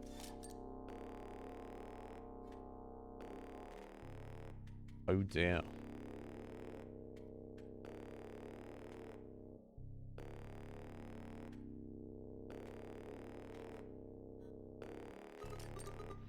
I don't know if I'm going to be able to do this in time. I have to think of some clever strategy. Alright, 4. I suppose I can use my energy if I... Oh, is my energy gone? Do I use that elsewhere? No, because I would have... Unless you're not allowed on this little battle here. Okay, I've got 3.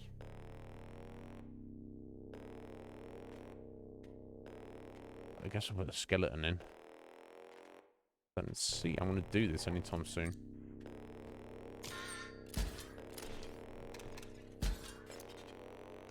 Oh, I've got 3 turns to do more damage. Better hurry, yeah. Fuck you, buddy. There we go. This one. We're getting them in this turn, though, are we? So we're good from next turn. We'll be getting plenty of damage through. 6 drones 2. Although I'll need to leave a space for him.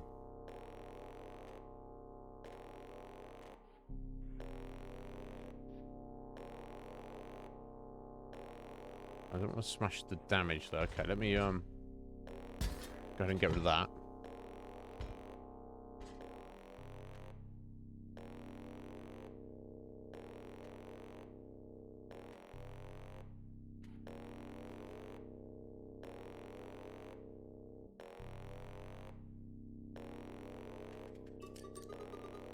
A friend, yay.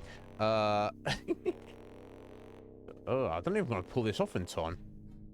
Look at his face. Look at his face. Yeah,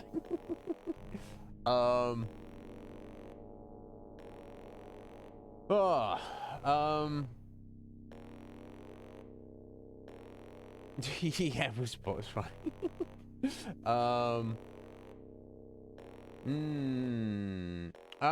Okay, so mod of this game is there. Blood, interesting. I guess we'll see what damage that's done. Okay, I'll 2 turns. But big boy's coming in now. So it should be fine. I'm hoping.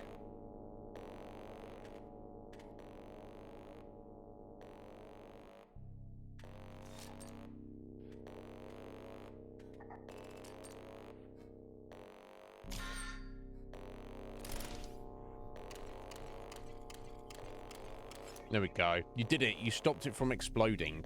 You are a hero. Is that enough congratulations? Snark on this.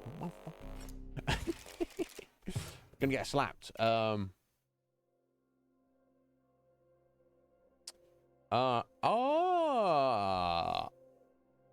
Is it? I guess it's a mod, right, Blood? So it's like unofficial.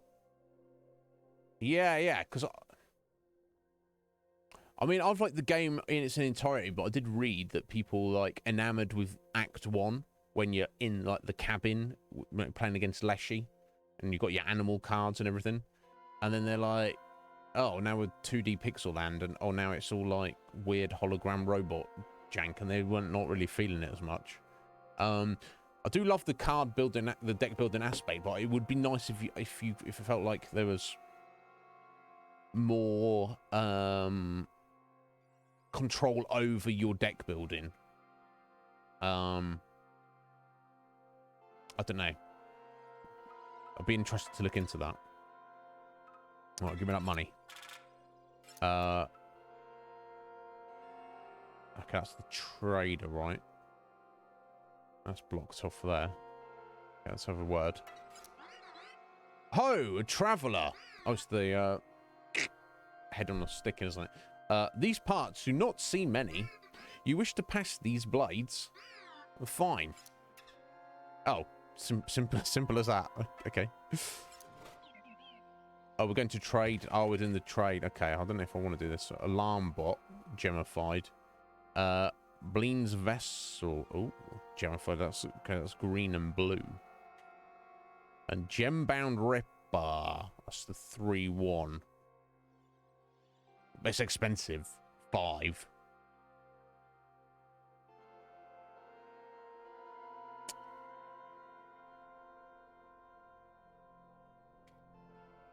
Let's take Bleen's vessel, I think, maybe. I think the alarm bot can jog on.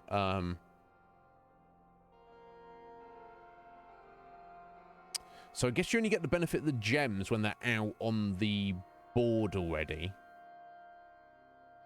But that would be a 0-2 defender on its own for 2. It's reducing the cost of anything else. Looks the blue. I feel like I've got enough offense at this point. With my big hitters or the ability to, you know, get lots of little things out. So yeah, let's take Bleen's vessel, I think. Now give me something. Okay, what junk do I want to get rid of? I haven't really used. What can I afford to do without? I mean, I'm not getting too much use out of the sentry drone now, am I?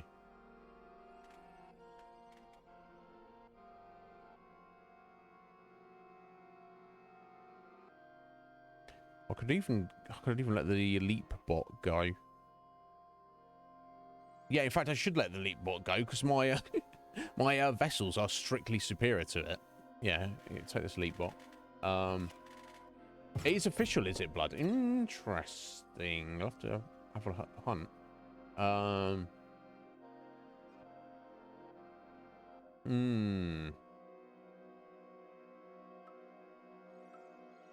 Okay. So we're looking at this. Oh, another one. Okay. Oh, this is just giving us a card, right? Okay, cool. So we've got the swap, a gemified swap bot. The 6 though. Or we could take Orlu's vessel, which we could do. Those are the Gem Guardian as well, which actually would work well with our others, but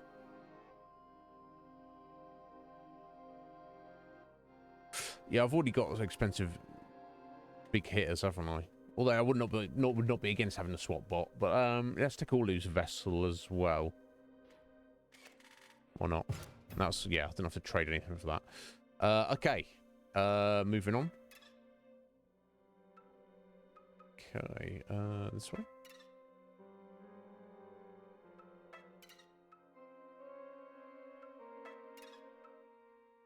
Oh, okay, we're back at the beginning now.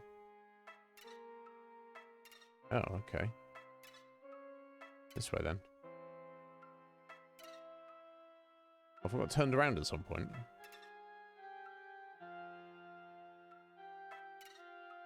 I think I might have. Okay, now I'm back at the beginning. Oh, did I just go and do a loop here? I'm supposed to be going this way. Ah, okay.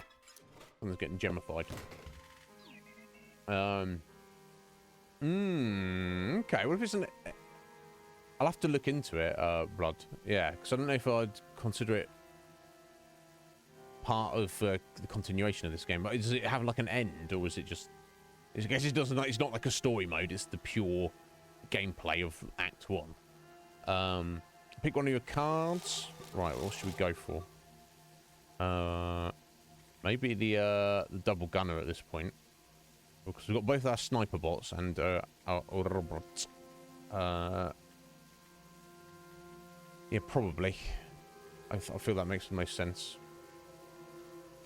As he's all buffed up and such. There we go.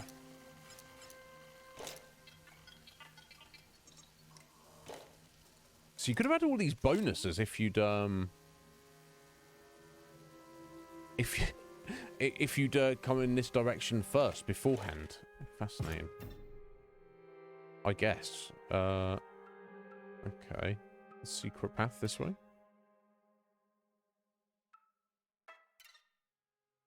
Oh, did we not? How did we look at this? No, I guess maybe not. Yeah. No, I've been this way. What the hell? Did I somehow miss that then?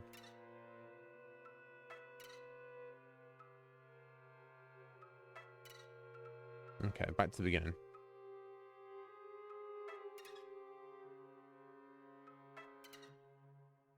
It's not really some weird, mysterious thing because it's the magic version of reality.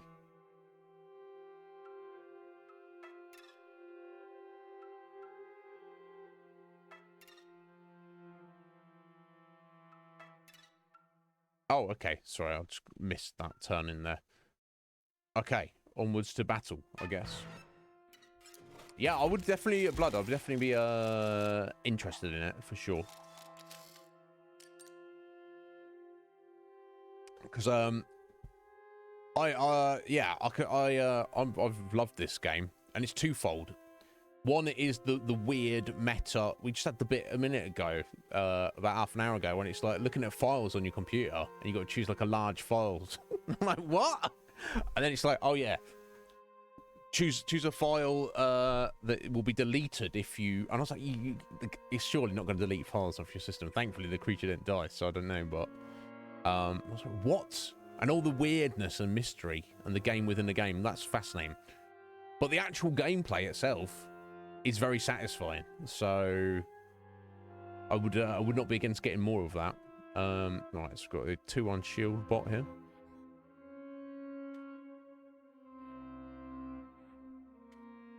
I guess we've just got to get a blocker in here for that.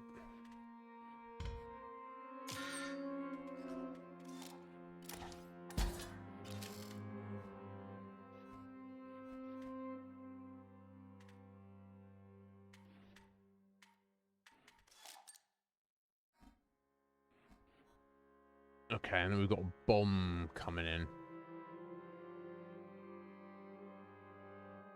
which would kill a shield bot, so I probably should. If I can afford to take the damage, I guess I can.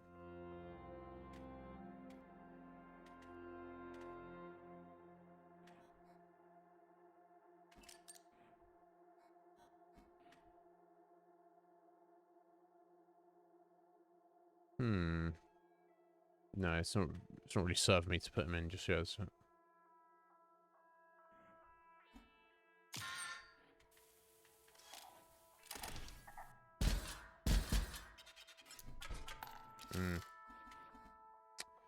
Double gunner coming in. Okay.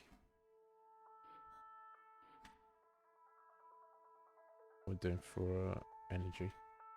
3. Okay, so that would actually take care of him, wouldn't it? If I put my sniper bot in there. Honestly. Okay, let's take a vessel just in case I need it.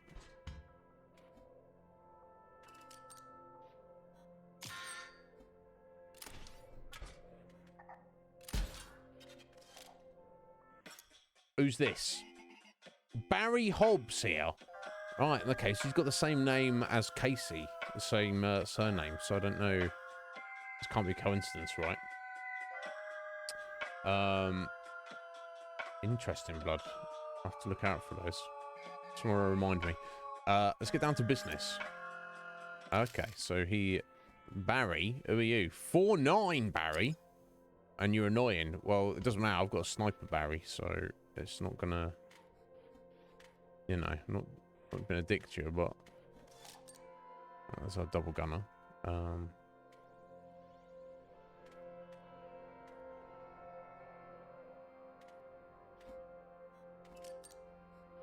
put that there for the defense.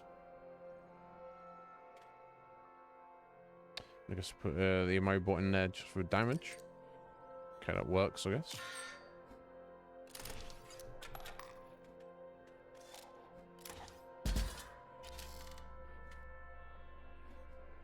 Okay, another double gunner coming in there.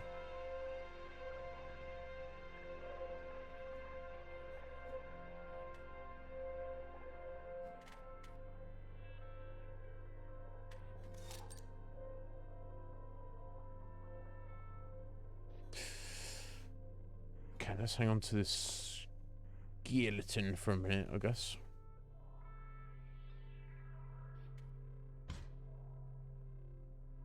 I think I'll be alright. My injuries are severe. Yes, I should retire for now. Yeah, you do that, buddy.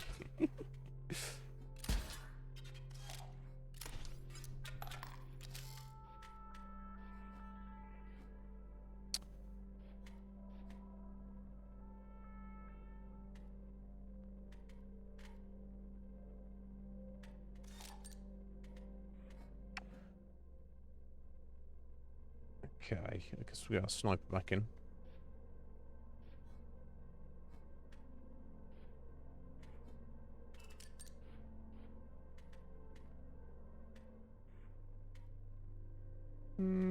Okay, checking the shield bot.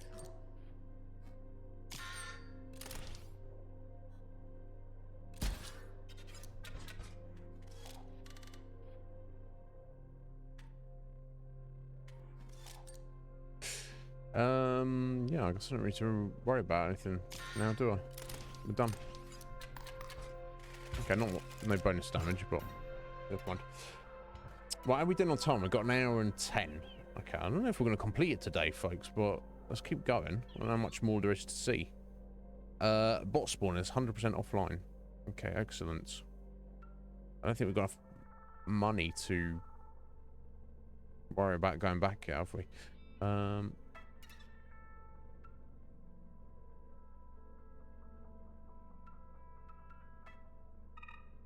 Okay. I don't know what that did for us. Just turned on that little satellite dish there. Well, I guess we're walking to the boss fight now. The guy who used to live here was a major drag. Though, I'll admit, he was not dull. Guy had a plan for every eventuality. That is, except for the great transcendence. Is that right?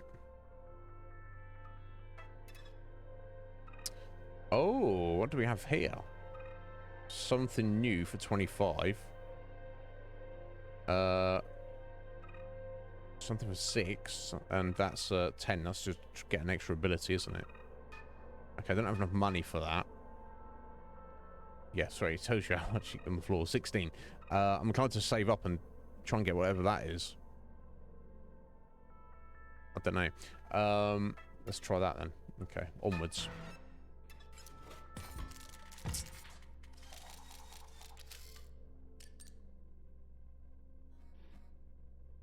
Okay, shield bot there. We're putting our defender.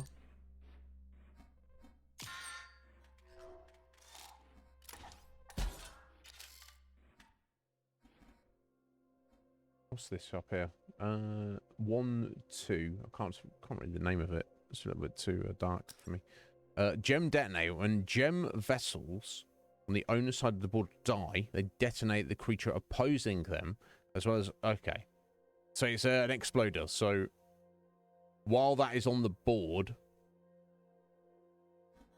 when their gem vessels die, they, like, explode, basically. Okay. It's not great, is it?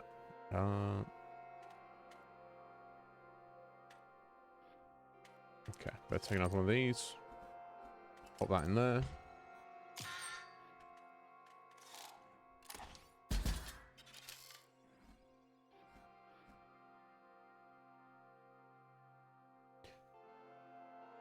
So that's going to be moving up. Okay, they're all going to be moving up. Okay. I've got 3. Okay. Not great here, but not so much else can do at the minute.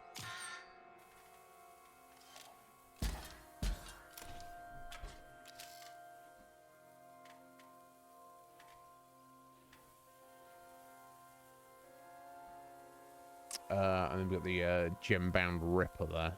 Okay, that's going to do a lot, isn't it? God damn it. I'm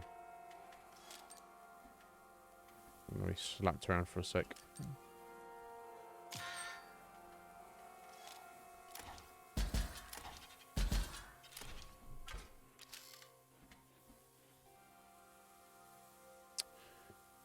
Right, explode bot coming in. 2-1. Yeah, I'm not keeping up with this, am I?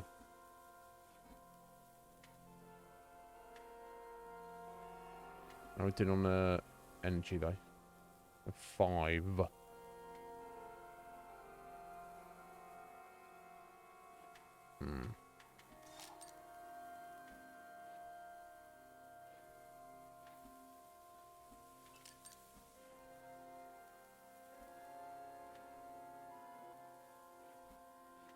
Oh, although they have damage, don't they? Okay, let's sack... Oh, okay, you only got +1, even though there's 2. Interesting.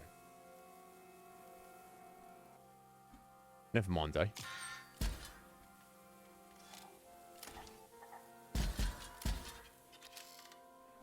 Okay, now we're up to 6, though.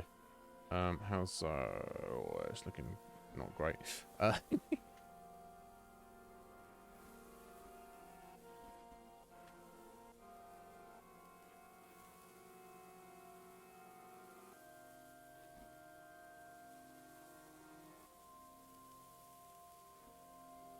Now, when they explode, they destroy what's next to them, don't they?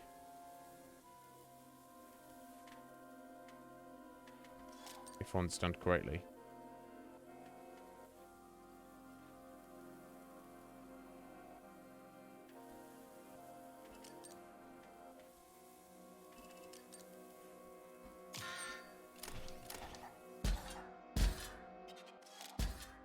Okay, cool. That's right. We'll put them out next turn. We're defended for now, at least. That's what matters.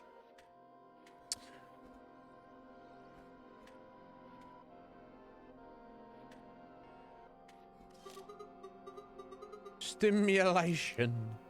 I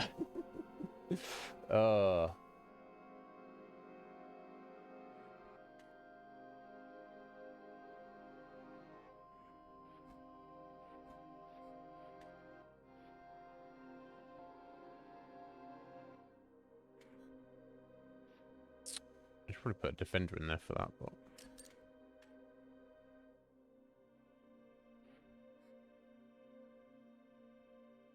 That's my own fault. I could put the insector drain in. Okay, that also... works, I guess. There we go.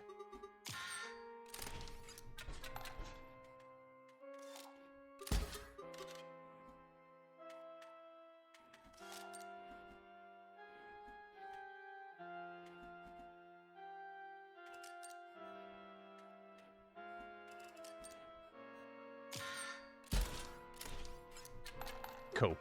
Okay. We got the win. Okay, yeah, cool. I'm like heading up the tower now, aren't I? Okay, let's gem something.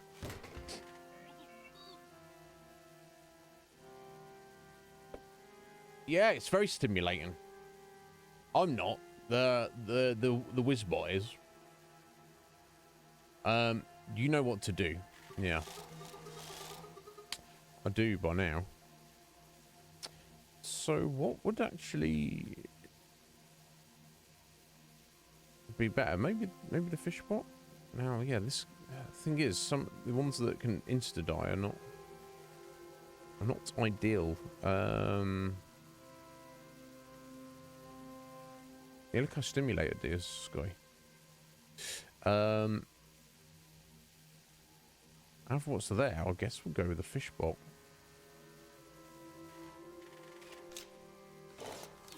Here we go.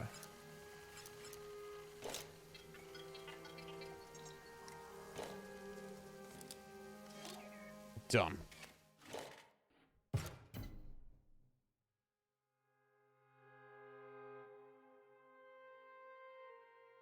Yeah. Probably. Probably won't. Wouldn't surprise me.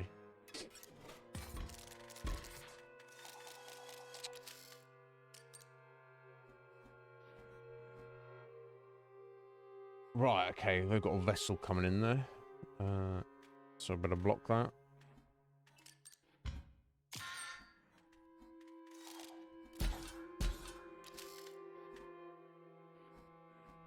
Okay. Bomb coming in. Let's grab another vessel then.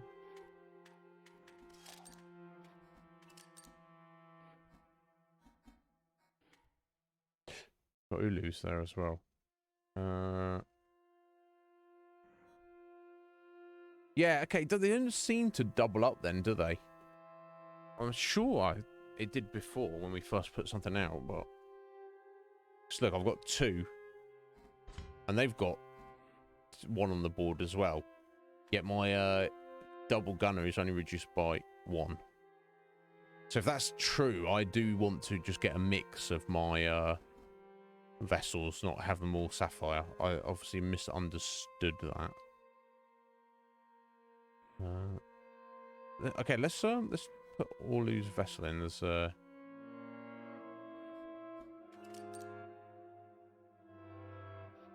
find it. Yeah, no, definitely not reduce the cost.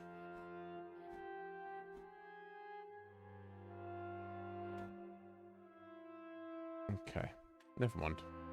So I think I do want to just get a good mix. It seems like to me. Oh, who's this? Oh, we've not met before, have we? Shoot Maxim here. Let's get down to business. Damn, God, Jay, you do mean business, don't you?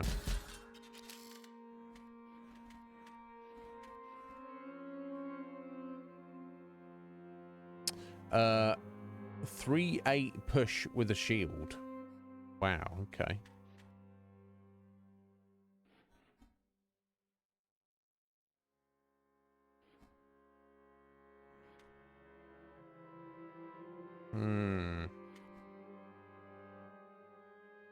I mean, I feel like I should go on the defensive just to keep him at bay for a moment.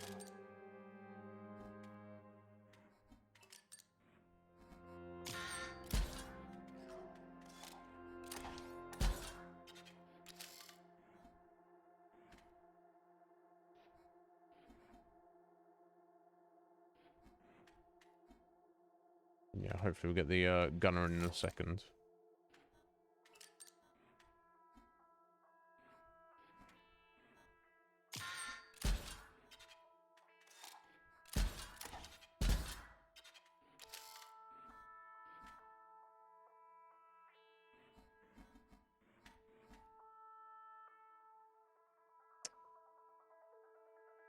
Yeah, I'm not going to have quite enough here. Okay, no, this should be fine. Let's get another one of those. Put that in there. And get the skeleton in, just get rid of that.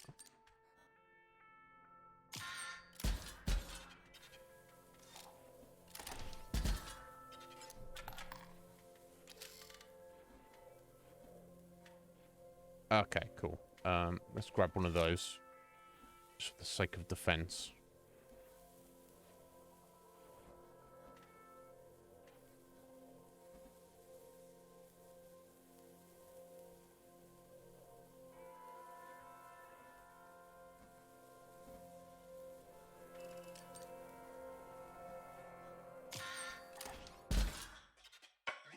My injuries are severe.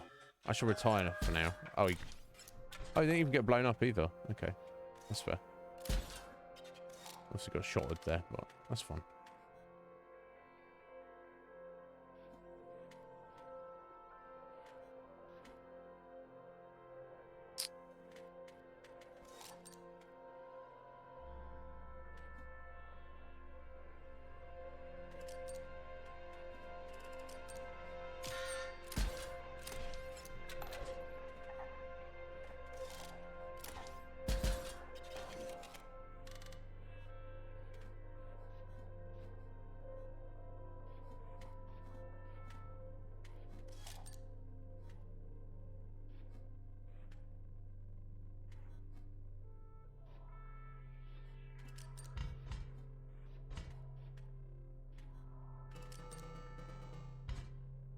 Yeah, you're fishing now, buddy. Done. Okay.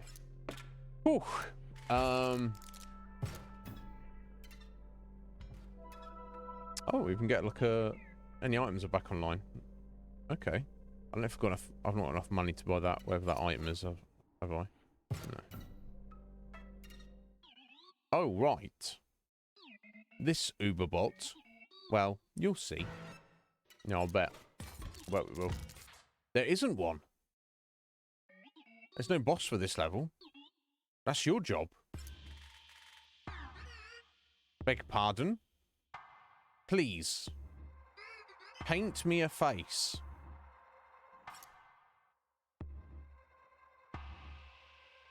Like seriously. Oh no, I've got to scroll through these. What? I was going to draw on the screen here. Oh wow, that's disturbing. All the options.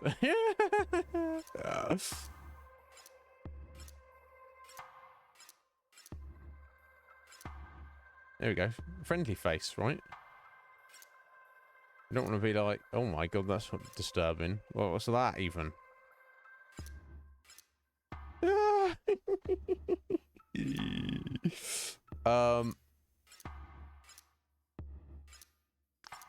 Let's go to friendly face. I hope that works, I guess. There we go. We got a friendly face. Gah, I am born. I feel as though I can breathe now. It probably didn't make any difference why we chose it. Another thing, I will need a special power. A game rule to call my own. You painted me such a beautiful face, so please.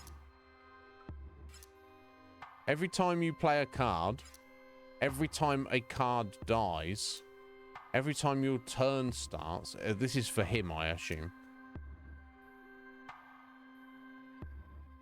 Okay, so, and we want to choose something that's going to work again for us. And obviously, cards die frequently. Cards are played frequently. And obviously, there's only one every turn. But then sometimes I'll have a turn and then play multiple cards. And then sometimes I'll have a turn and not play any cards. So, let's see what the actual effects are. A random card takes 5 damage. Now, it could work against him. I play a leap bot. One of my cards gains nano armor. That shouldn't be too hard to deal with.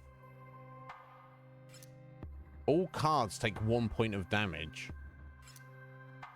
A random card is played. You lose 1 life. I guess this is us, isn't it? Fascinating.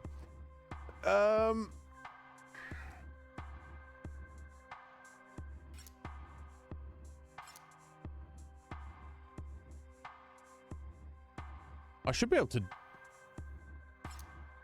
All cards take a single point of damage. So these ones, all random card takes 5 damage. Definitely, could help us out, but could, you know, if they affect him.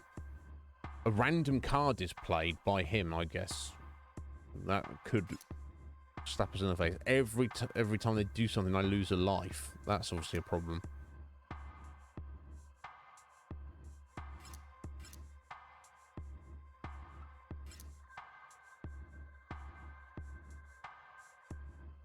So every time I play a card, one of his gets nano armor. Every time any card dies, one of his gets nano armor.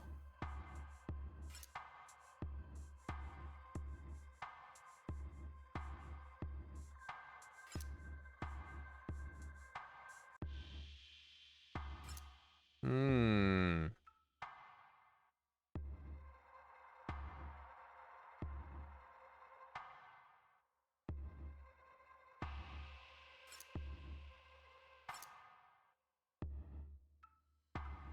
Now I'm going to be playing at least one card every turn. I think I might go for that.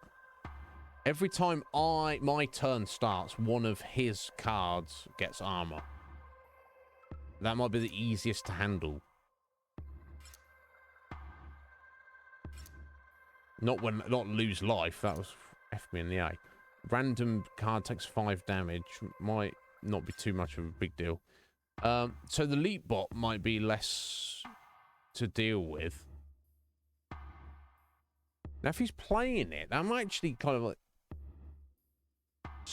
slow down his offense. Now, if I'm right in understanding, Elite Bot is just a 0-2 that can block flyers, right? Now, unless he has something that boosts them up, that could potentially work to my advantage, that his board gets filled up with crappy, non-offensive creatures. So I'm torn between these two. One of my every time my turn starts, or every time I play a card. No, so it's got to be every time a turn starts. So I don't know if to go with one of his gets nano armor, or he just gets a crappy creature. I think the leap bot might be best. I'm pretty sure it's a 0-2, isn't it? I'm gonna try that. We'll try this. If it doesn't work, it's tough to see. So every time my turn starts, he's gonna get a leap bot. Good. This could work. So it's going to F me in the eye. Let's see how this plays out. Let's.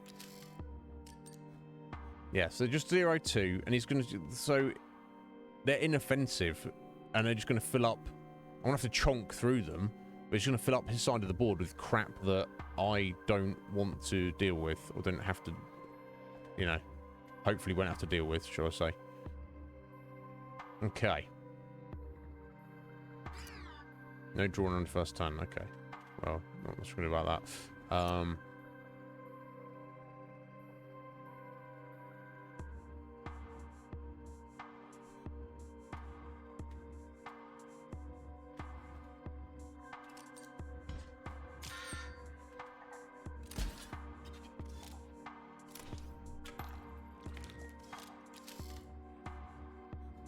Oh, so the swap bot swaps when it takes damage, doesn't it? Okay.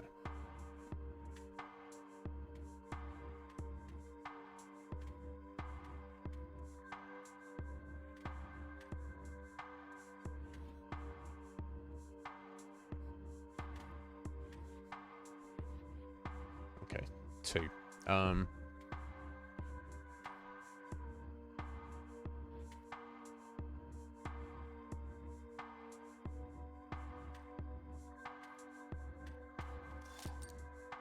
Okay, not specifically what I needed, but that's fine.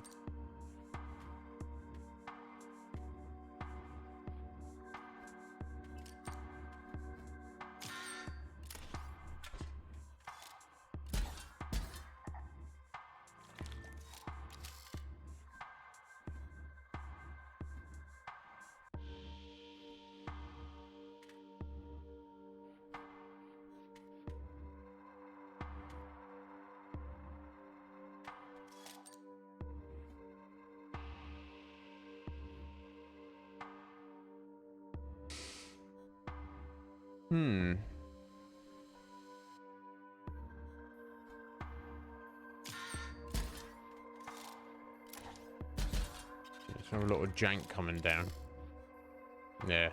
It should give me time to get set up, though, and hopefully deal with everything that... all this crap that floods through. I'm hoping. Yeah, I'm hoping I've have indeed judged this correctly. Okay, let me just take one of those just to have something in the bank here. Okay, so that will get taken care of. Well, you get a leap bot, won't you? Probably. Oh, that could be on the other side.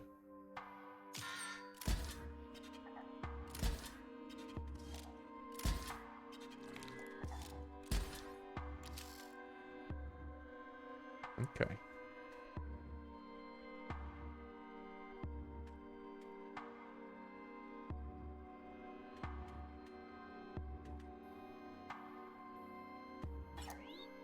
Oh, sorry. Got to draw a card first.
Yeah, I'll have to, it should be alright.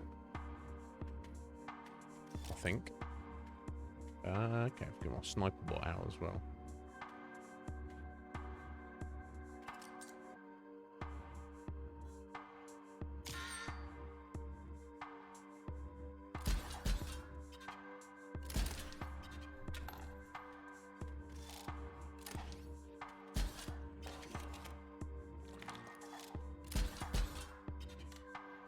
Cool. Okay, this might actually work out now.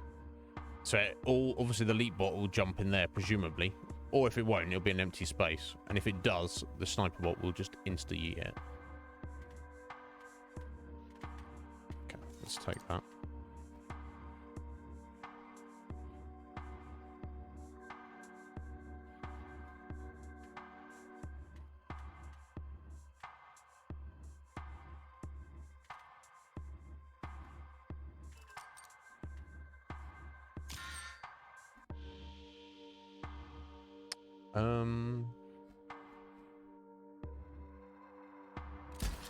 I guess we'll get rid of that.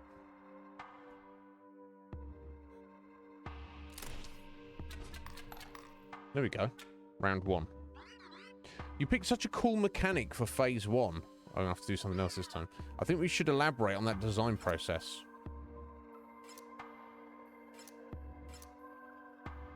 Oh, have I got... Oh, okay, they're adding an extra thing in. Right, every time your turn starts, one of my cards gains nano armor. Okay, we'll give them that as well. Or is it different? Well, this is getting exchanged. I don't know. Let's go for that. We're starting from scratch, are we? Okay. What else? Okay, I'm keeping some of my cards, aren't I? Okay. Oh, I think he's got both effects, hasn't he? Yeah, so he's getting a leap bot and an armored leap bot at that. Oh dear.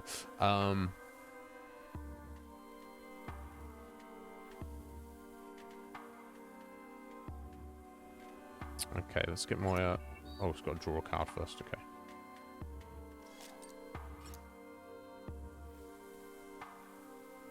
So everything over here is going to be removed in a second. That's fine.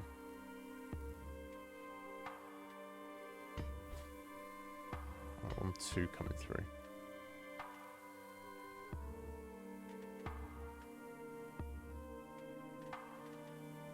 Okay, let's get the sniper bot in there. And we'll chuck in the skeleton just to get 2 points of damage through.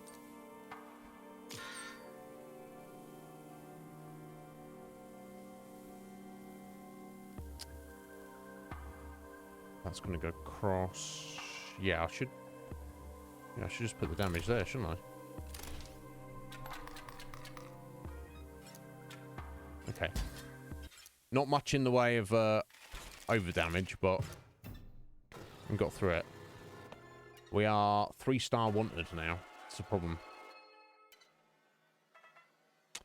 Okay, give me some money. $2. Give me that money. $3. Okay, I can go downstairs and get that thing now, can't I? Now, what is this?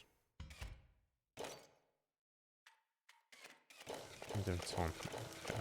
I'm going to finish up today. We'll see. Oh, of course, this is the upgrade for my little drone. Oh, I can have them as sentries as well. Amazing.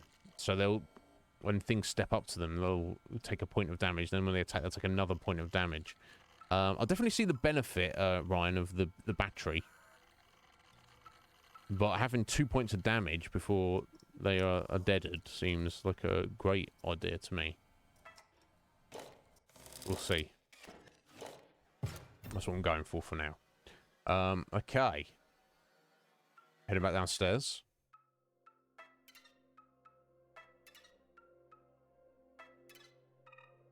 Let's buy this. I don't know what it is. We're buying it anyway. Oh, didn't know it would do that, but 4 o'clock. No refunds. Okay, that's fine. I don't mind.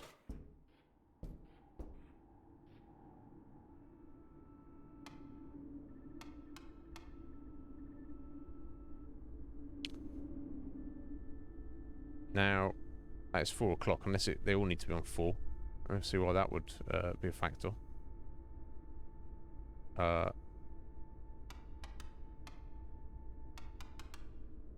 Now, I've not wasted that because I've... yeah, I mean... Okay, now that's the forehand.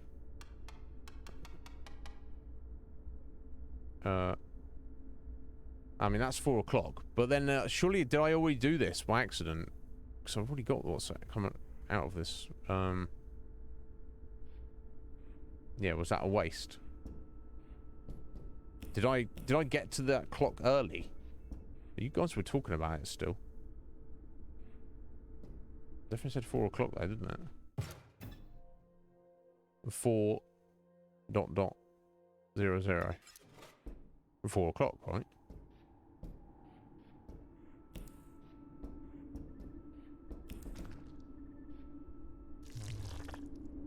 You defeated the unfinished boss? Paradoxical. I couldn't help but root for you. It made me think of the master. Yes. Okay.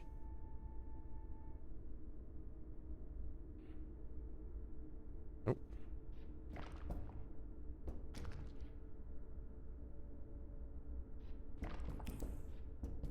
Unless it's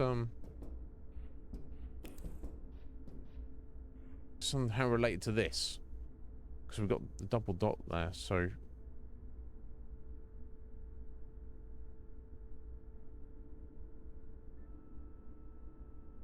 I don't know. I have to just think on that. I know you guys don't want it to be spoiled for me, so this is something in here that I've missed, is there? No, it doesn't look like it. I don't know. Onwards, I guess.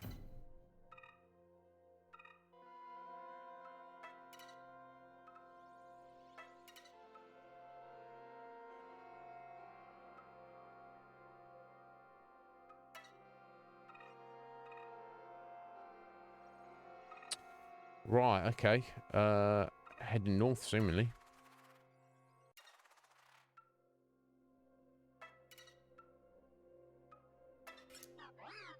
What is it? You unlocked the gate. So carry on. I have so many files to inspect.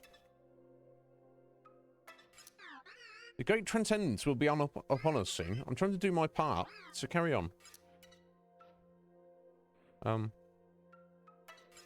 Carry on. Okay.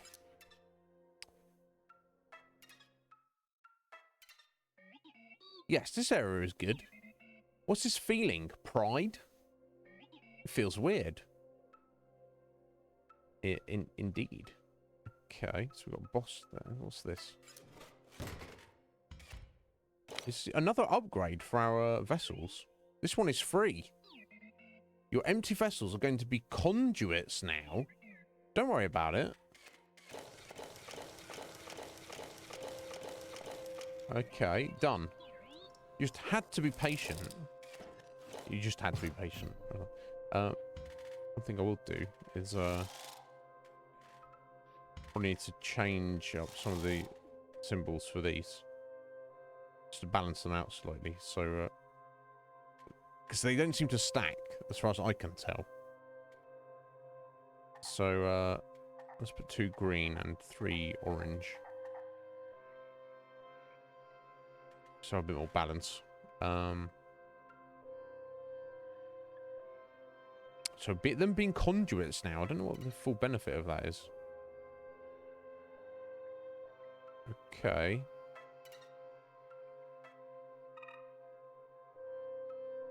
Right, okay, that's turned on another satellite dish there. Right, boss fight there. No boss, random battle, not boss fight. One there, okay. Let's try this way. Another fight there. Trade time. Oh. Right, okay, so sentry drone. That's great. Splinter cell. Kind cell. Gift when powered. If a card bearing the sigil is within the circuit, when it perishes, a random card is created in your hand. Okay, so these are these cell cards. I assume they need to be connected to the vessels. So I'm assuming. Oh my god, sorry a second. Ugh. Oh, crunchy.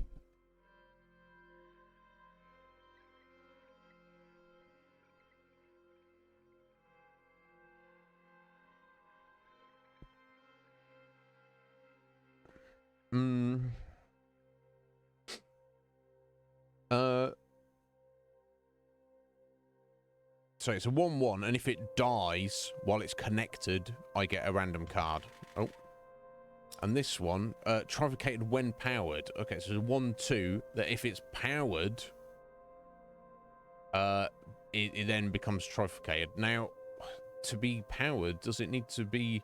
Does it need to sell? Not sell a vessel on either side of it?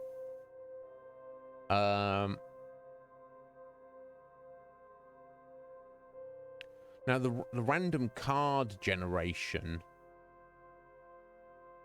just is anything. It's not from your deck, is it? It's just it's created. Yeah, random card is created in your hand. I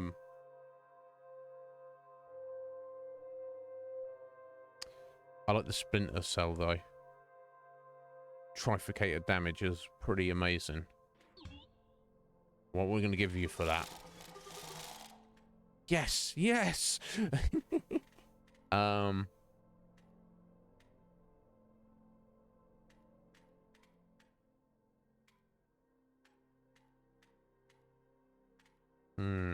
Good question. What am I going to give you for that?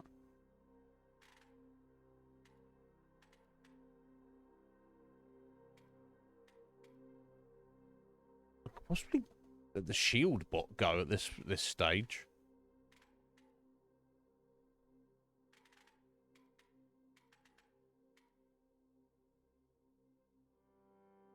Yeah, let's trade for the shield bot.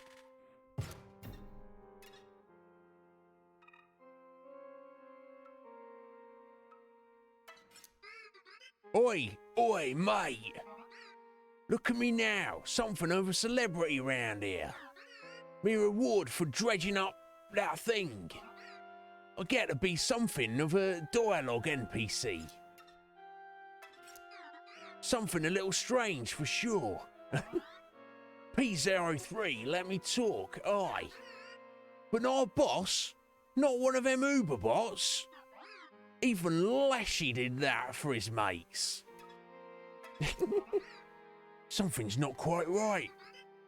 Might have got the wrong end of that deal. Yeah, you might have, mate. That's enough. Well. Okay, another satellite dish. Okay. Back down here. Okay, so we need $6 to get that. We don't have the money for it at the minute. No, boss fight in that direction. Not boss fight, just a fight. Right, so let's go around it again. So we've got a fight there. A fight above us there. A fight below us there. So that's the other fight's down there. And a fight there. So basically, if you're looking at a grid, looking at it from my perspective, it's kind of like a 3x3 grid. We've got the bottom left section that's blocked off by 2 fights, and the top right section that's blocked off by 2 fights. So maybe I need to do one of each to get into that area. But yeah, let's go into the top right here.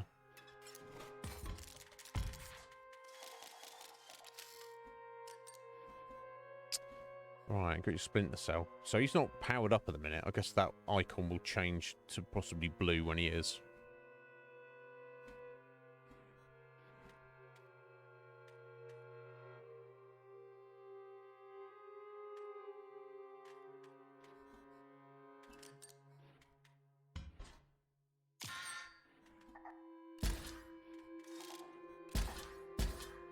Nice. Null circuit. It can complete a circuit, but it doesn't give any effects. Attack circuit. Other creatures within the circuit are completed by this card. When said you'll gain 1 power. Okay. Cool. I can live with that. It doesn't. I guess it doesn't attack as it's 0, does it?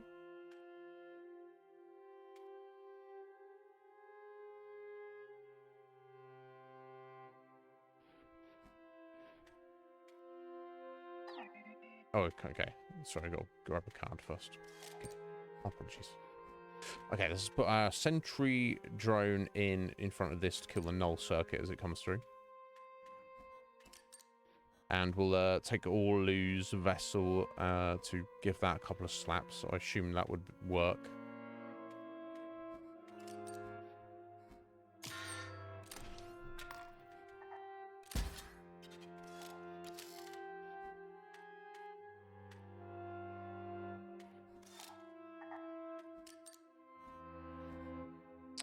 Right, buff circuit coming in, 1, 2. Okay, that will die in a sec, but that's fine.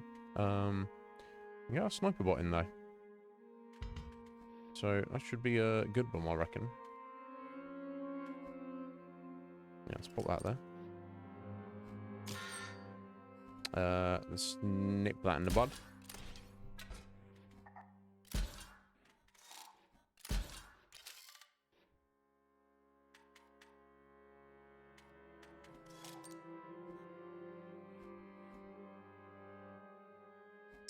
Explode bot coming in. Tough cell. When powered, if a card bearing this situation it gets 2 power. Okay. That's a 1, 2. That's cool.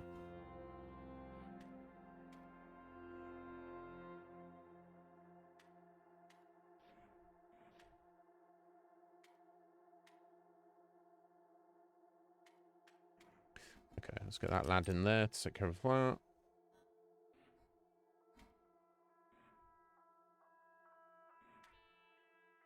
I'll sit on the rest there. Cool, victory.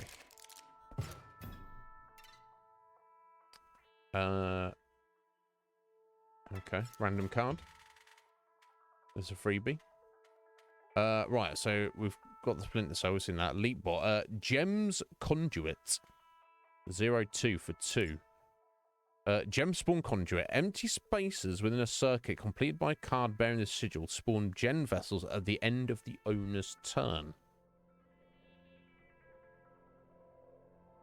So does that mean if you have that on one end of the board and a gem vessel on the other end of the board, you're just getting 3 vessels just chunked up?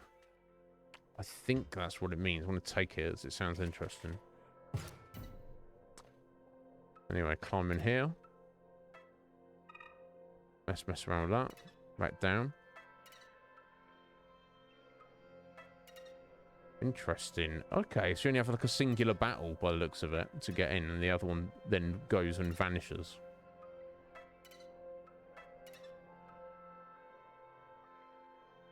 Okay, so heading this way.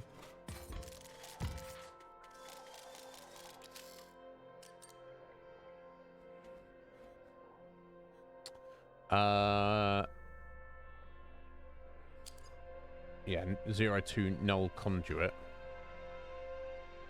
Null on that side coming in, buff on that side coming in. So I guess I should get... Yeah, I could get rid of the null conduit if I put the sapphire in, and that will reduce the cost of the sniper bot. Yeah, okay, let's do that.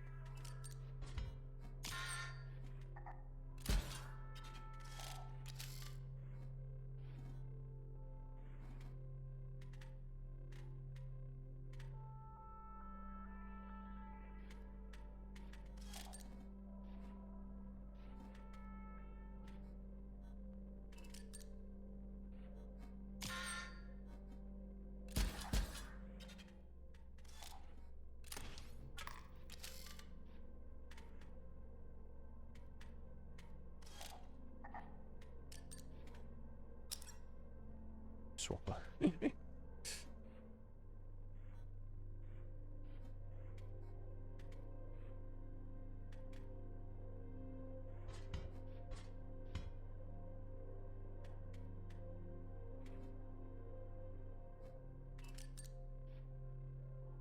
Okay, I think that will do. Let's get rid of that.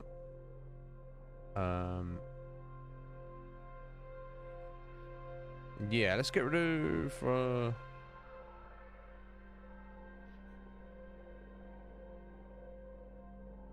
I might do something, but yeah, let's get rid of this, because I don't know what the leap bot's going to do.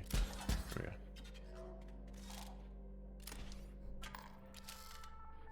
Okay, I better start getting some damage going.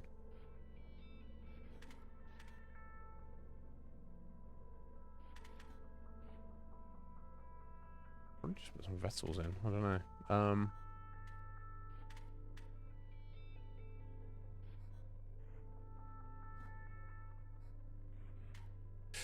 I think I will actually.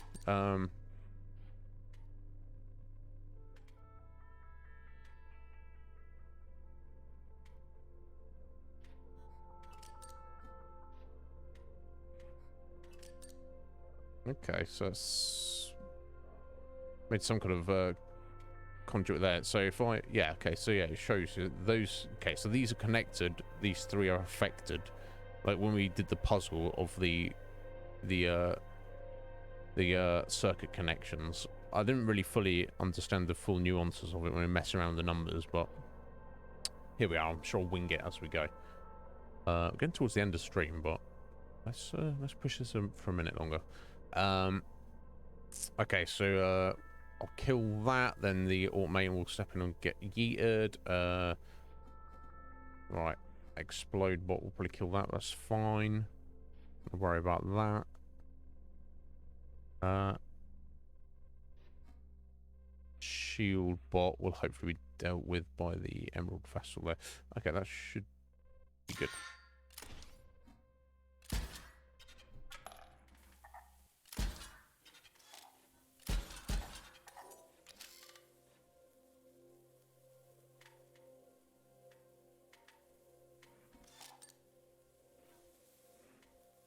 Insect drone.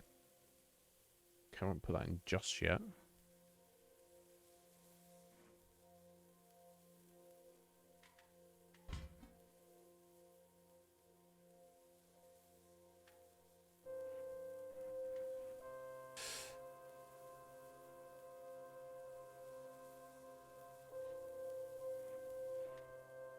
Hmm.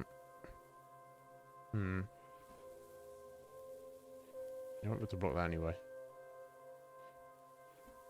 Well, that will attack first. Okay, I'm not going to put anything in this turn.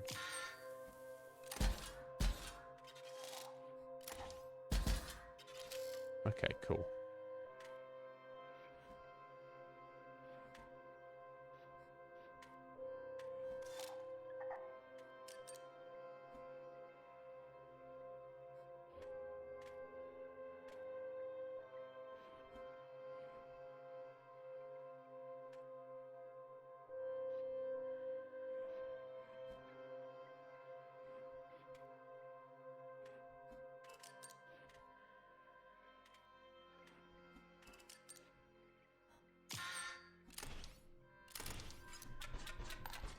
Cool.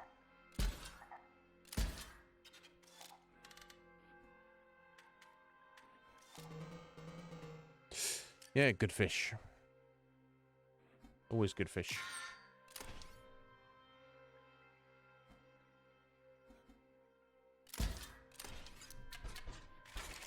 There we go. Making progress, folks. This spanner, what is this? You probably think what I do is easy. No. Fiddle with the numbers, tweak the graphics, and voila! Bottopia is made. No, you're wrong. You try making a card. Go ahead. But first, pick one to recycle. Okay, I'll make a card. What are we scrapping? Good question. I wonder, I guess, are we getting rid of anything to make something good? Or is the result depending on what we give over to it?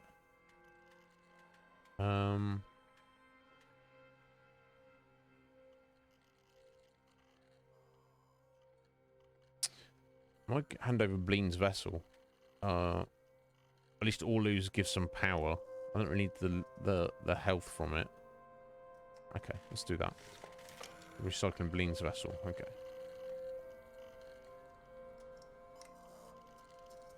Cool.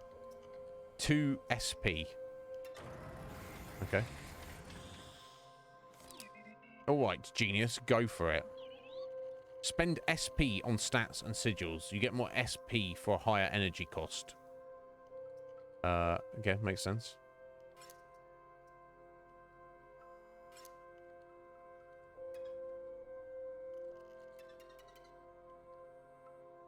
Okay, make something good, yeah?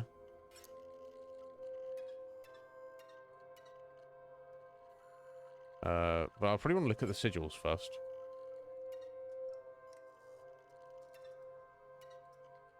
Yeah, Undying. Death Touch, maybe. Explosive Death Touch. No, maybe not that. Oh, Brittle. Ah, so you can play it every turn. I'll give you some points back, won't it? I would. Sniper. Oh, sniper's no point. Not much point in sniping.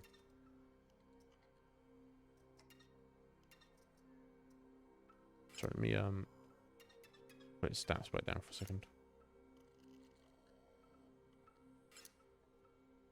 Yeah, let's go 1-1, Undying.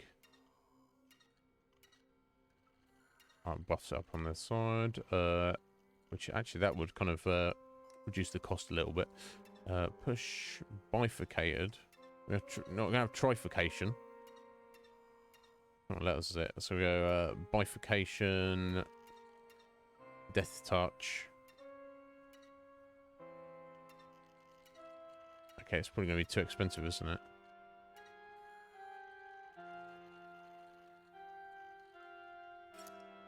That's just at 1-1 is minus, and with a full cost. Yeah. Too good. It's because we had stuff added to it, didn't we?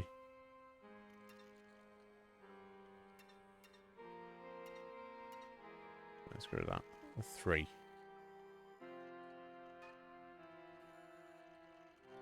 Okay, I've still got 1 SP to spend, haven't I?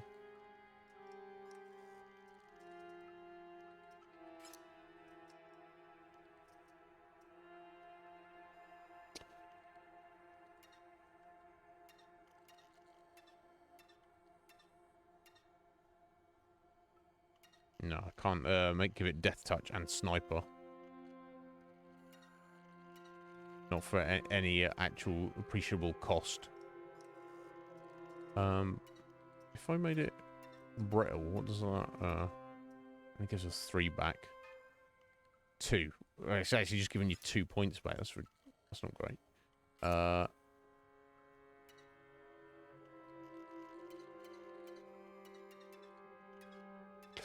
So for 5, 1/1 unkillable death touch.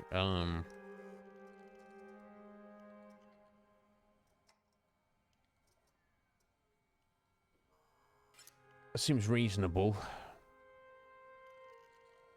It's kind of expensive.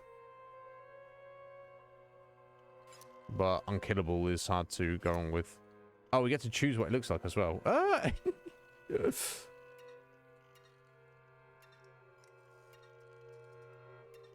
Oh my god, what's going on his face there? Oh! Oh, that guy. Okay, we got that face. Ah! Thumbs up.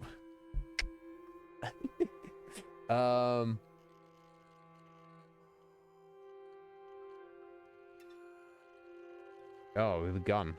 Okay. That makes sense, because it's death touch, isn't it? And it's, yeah, it's not sniper, but... Okay, we'll go with this freaky looking guy. Horny boy. Oh, I'm choosing its name. Lil Fat 2000. Lil Fat Boy. Lil Smart Boy. Lil Good Boy. Lil Help Boy. Lil Shoot Boy. What else we got? Lil Loot. Toot. Lol. Lil Lol Boy. Lil the Boy. Big Mister. Mrs. Doctor. Saint. Dat. The. Not holy. Tall.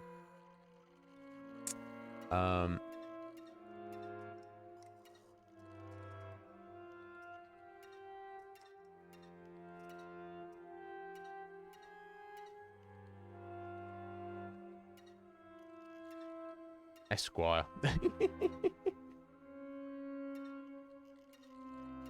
Little Screw Esquire. Like boy.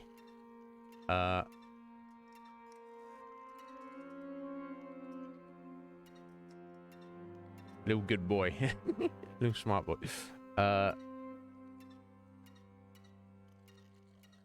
Little Shoot Boy. That'll do. Right, Little Shoot Boy. Let's go. Little Shoot Boy. How very creative. Hey, look, these are the options you gave me.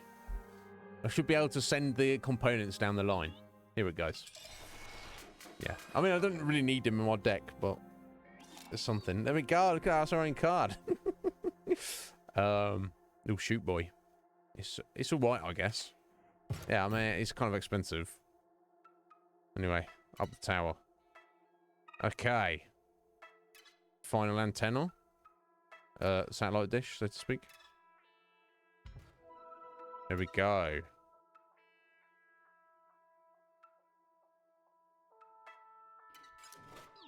Ready to trade?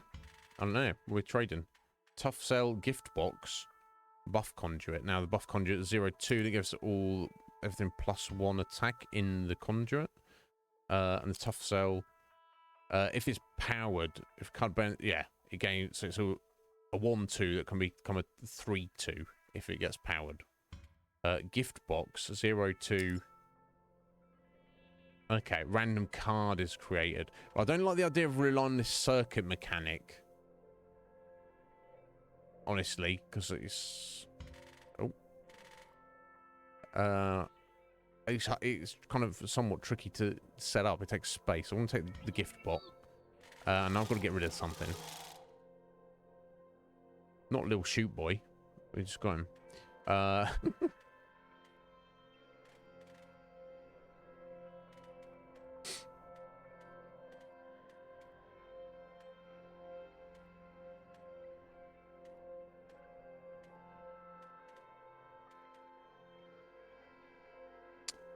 Let's I rarely get to use him, and he can technically die. So let's get rid of Grizz. I think. Not ideal, but...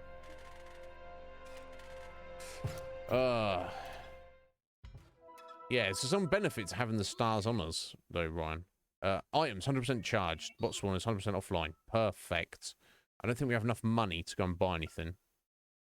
So let's press on. See anything familiar? Yes. Crank you. Alright, so we've got to fight that way. Again, the lock. Oh. Did I open the lock? What the fuck? It's not related to the other locks in Bottopia, is it? I don't know. Okay, let's go for this battle. Right, okay. I did not mean to do that. I thought I was clicking on this card here. Fuck my life. If I F myself in the A doing that. I hope not. Splinter cell coming in. I need to do something to deal with that, don't I? It's going to do a fucking ton of damage to us. Yeah,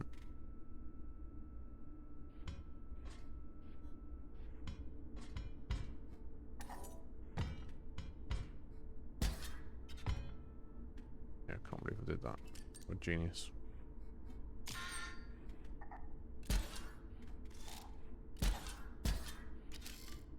Cool.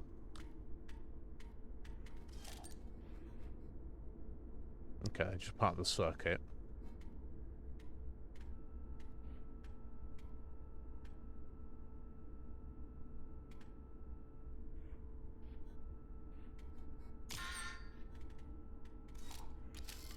Okay, 1, 2 coming in.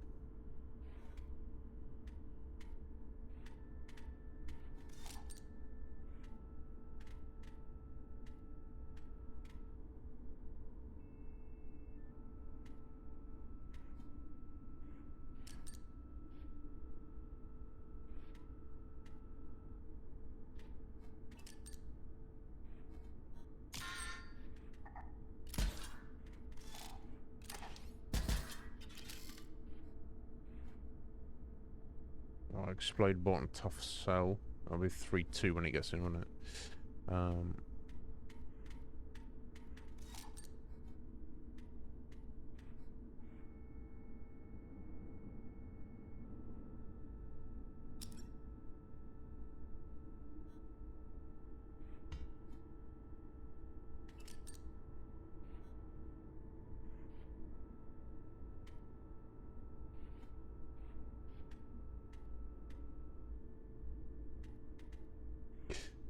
Yeah, I guess I'll just take a point of damage this time.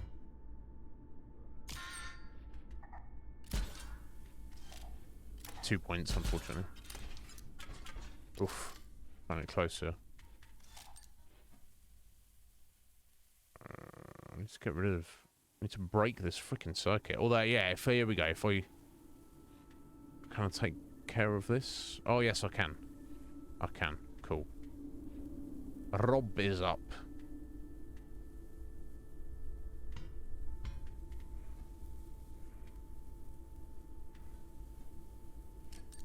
He just sniped, doesn't he? Yeah. Cool.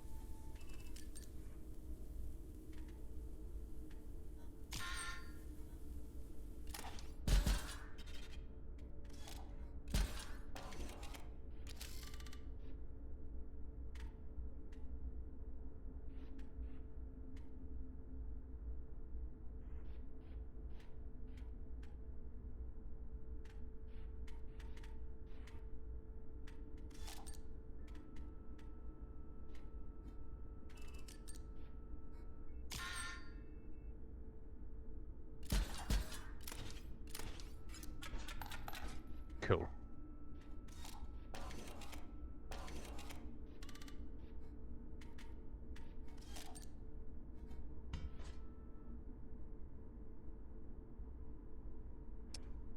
Get rid of that and yeah, it's not a boss fight, is it, Ron?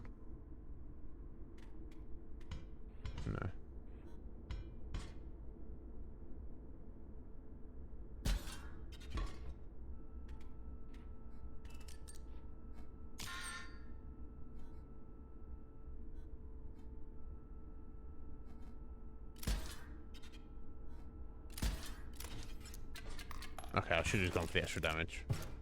I always forget about how beat up they are. It's fine though. Right, okay, cool. So we're getting an ability on something.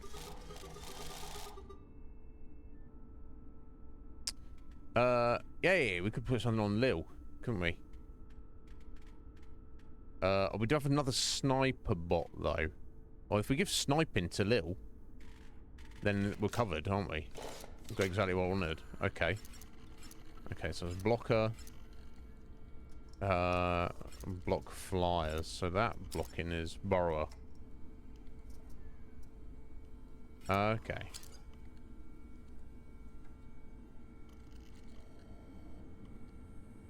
Okay, so I probably want the burrowing, I expect. Empty space will be struck. A card bearing the sigil will move to that space to receive the strike instead. Yeah, not ideal. But we can give him that. 3 abilities. Decent. Yeah, not terrible. As he's undying Death Toucher, that would be a good blocker. So he's still expensive. That's the only issue. Okay, onwards to battle. Ah, oh, did I miss it? Okay, this isn't the boss fight. Okay, this is the freaking bomb. Right, automatons on this kit. That circuit's not doing anything for them. Just blocking the way.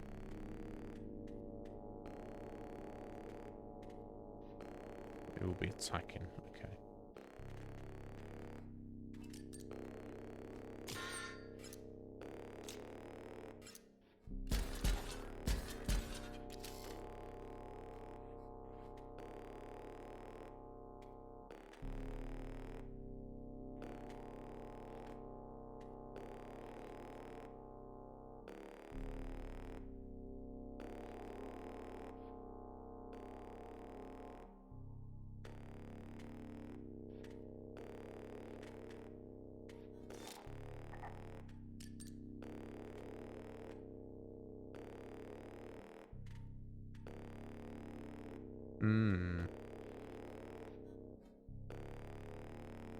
I guess it's not doing. I don't know, it's not actually doing anything for us, the conduit tower. That's just defense, isn't it?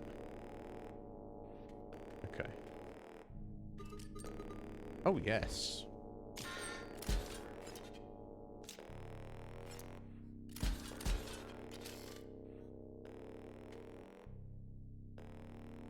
Now, are we actually taking damage ourselves? No, I don't think it matters that we're just on a time limit, aren't we?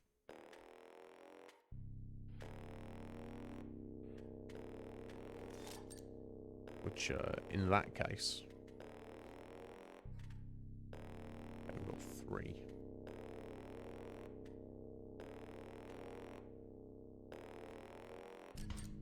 Not flying yet, is it? No.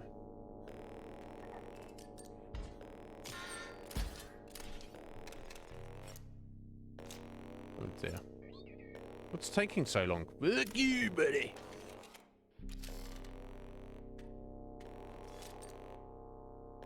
Okay, 4. It's 1.2.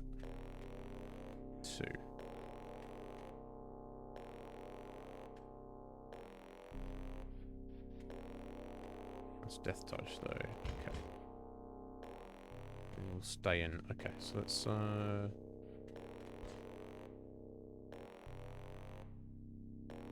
that noise, my god, whack off.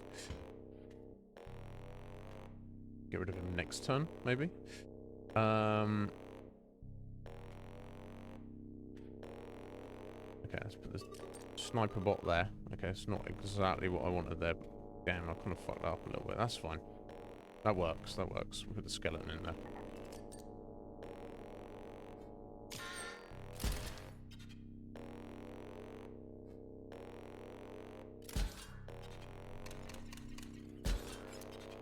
Okay, 2 turns. I think the board's clear though. Oh, I've got 5. Let's pull something good.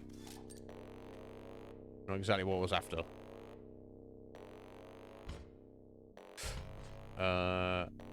Okay, let's smash that.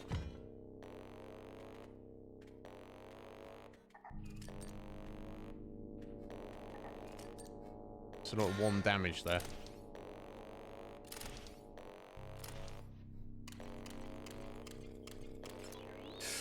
Bottopia thanks you for your service. Let's move on.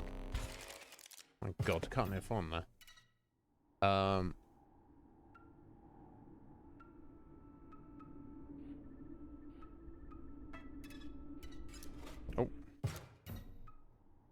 Oh, sorry. Get up and try the... Oh! The fuck? Since when did that door open? There's another door, was there? There kind of was. Oh, this is the one that waiting for the network. Yeah, okay.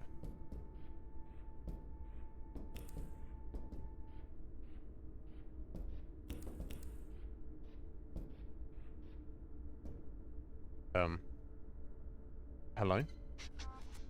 Oh, so long it has felt since we have brushed with the soft fur of a pelt. Have you brought us some? I believe I have. Beautiful, exquisite hollow pelt. We will now provide you with knowledge. Oh, our only remaining good. We do not know everything, but from the old data we have gleaned certain secrets. What? Oh, so we've got an ear with the number 0 and floppy disks, maybe. We've got the number 16. And this looks like the thing with the little puzzle. Or it's a filing cabinet, I don't know. Or we've got a skeleton dude sat down holding the triangle on top of this at the computer desk.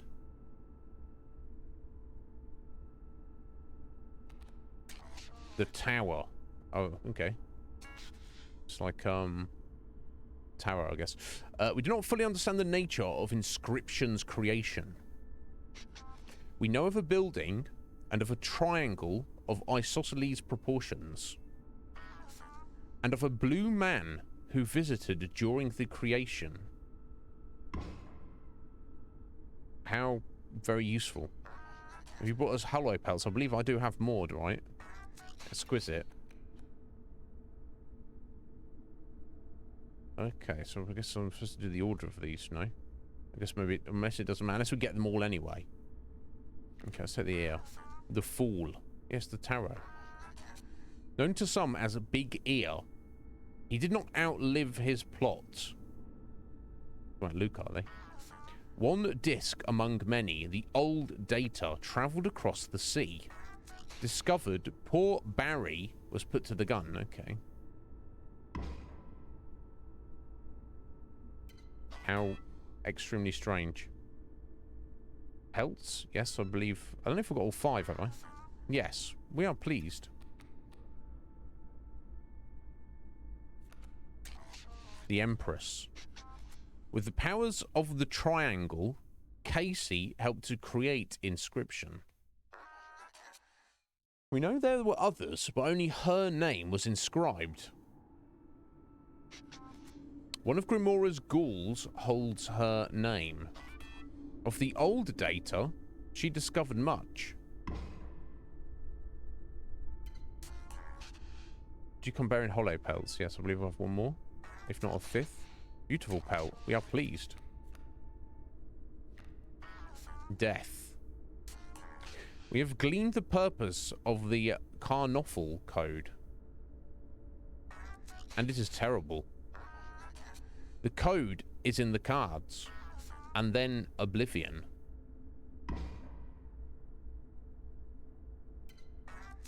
Hollow pelts? Yes, I do have the 5th one. Okay. Yeah, Rue, what the hell? We are pleased. Yes, there we go. And finally, the Devil. A curse, data so malignant that it can never be erased. His evil corrupts the disc, corrupts all of us. He inspires the scribe's enmity. He created the code. We wish it were not so, but you have exhausted our tarot cards. Even if you had any more hollow pelts, we could not rightly accept them. What am I doing with all those? Exactly. What time is it? We've gone over. I feel we're very close to the end.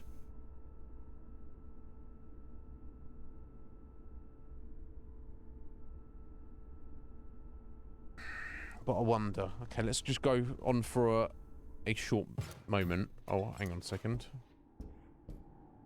Oh, here he is. Look at him. It's Lil. How you doing, Lil? Okay, so that's still an unknown. This, even if we finish the battles, there's going to be all sorts of crazy cutscenes and mysteries not finished, is it? Maybe it's best if we do leave it here. Okay. Yeah, we'll get back to this on Monday, guys. I was hoping we might be able to wrap this up, but we're already 5 minutes over, and God knows how much more is left in terms of the battles, other gameplay, cutscenes. So if we're not completing it right now, which I feel there is a little bit too much to go, then we might as well just wrap it up right now.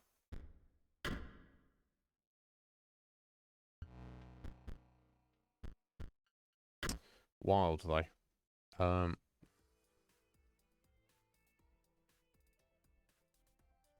This game is insane. Good call, Ryan. I see why I like it. But it's as insane as Scotty, who is over 9,000. It's not for me to say. Thank you, sir.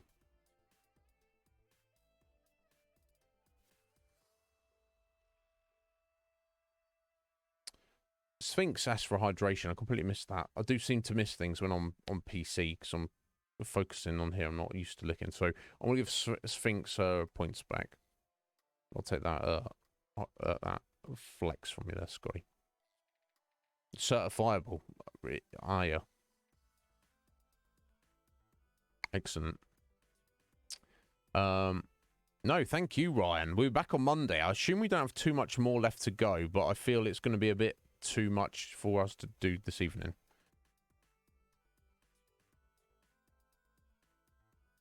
I feel like I've missed things, but so be it. What are we going to do? But guys, thank you all so much for being here.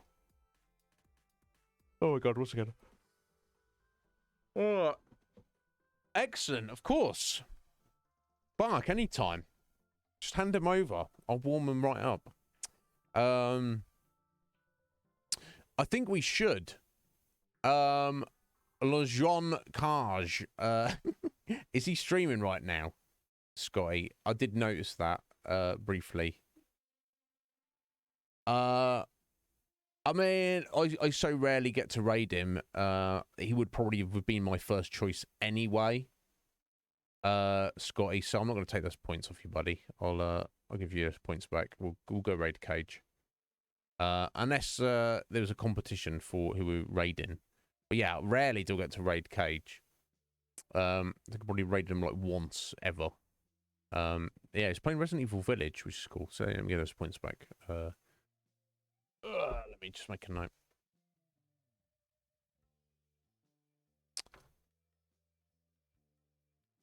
Le Jean.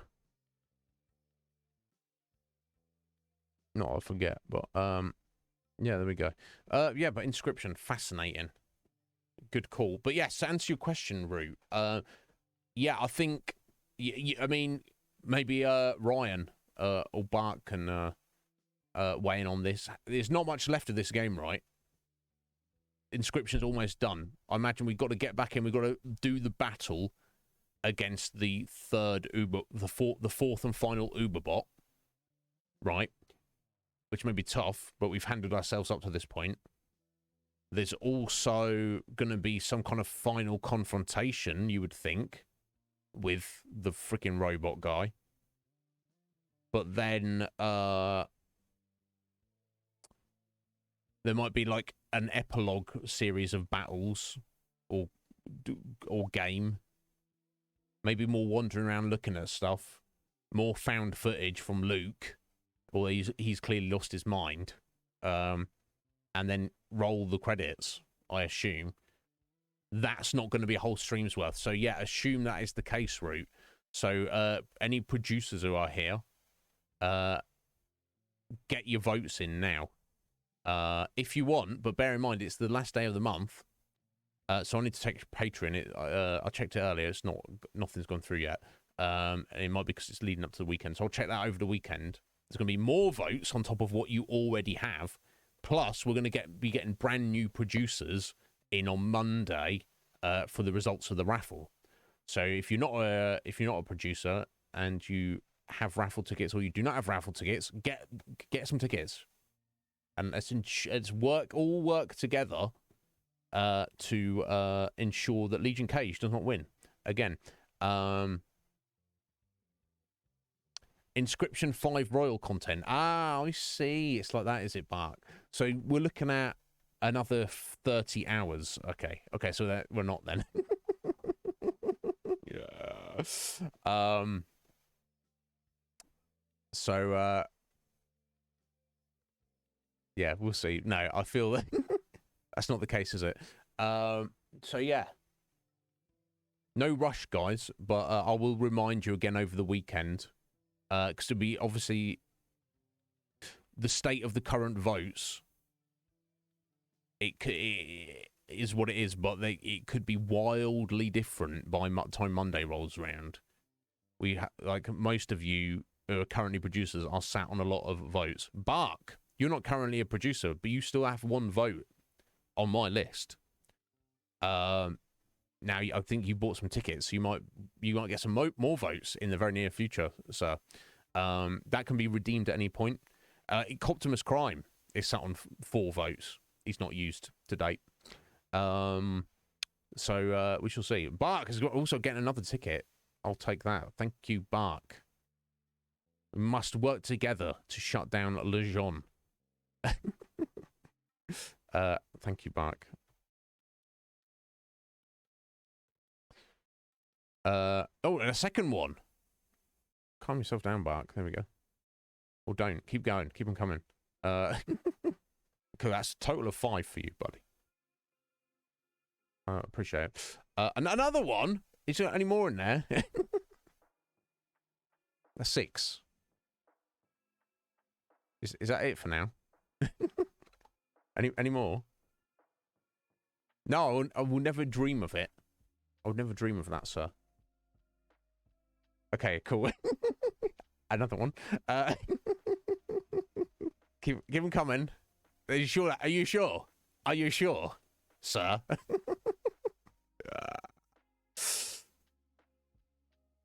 Watch this. Oh no, actually, isn't it? Oh, it's Athelene. I thought Bark was playing games with me then.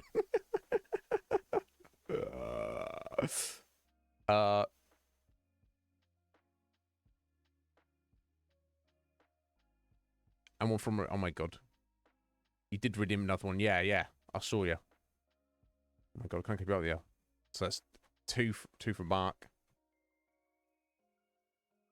One for AF with the token, like Ryan, as they are the sponsors of the raffle. And one for Root. Is that everything? Any more, folks? I appreciate you helping, because we don't want Cage winning again, do we? What kind of world are we living in if we let Legion Cage take over? We were playing Final Fantasy Tactics forever, folks. It become a Final Fantasy Tactics stream. Now, is that what you want? Yeah, anything to keep Cage from getting it. Yes, Athelene. Yes, and I appreciate it. Okay, I think that's everything. It is. Wonderful stream. Inscryption is amazing. I'm loving it. We will look to try to complete it on Monday. Thank yous. Thank you to Mike for the resub, 15 months. Thank you to Cody Churchill for the follow. Thank you, Cody, for hanging out and chatting with us. Brecknan, good old Breck. I'm glad he's doing well. Thank you for the resub, buddy. Appreciate it. Tomo with the resub, 15 months. And 5 gift subs from Root. Because, you know, You can't argue with Root. I wouldn't even dream of that. But thank you, Root.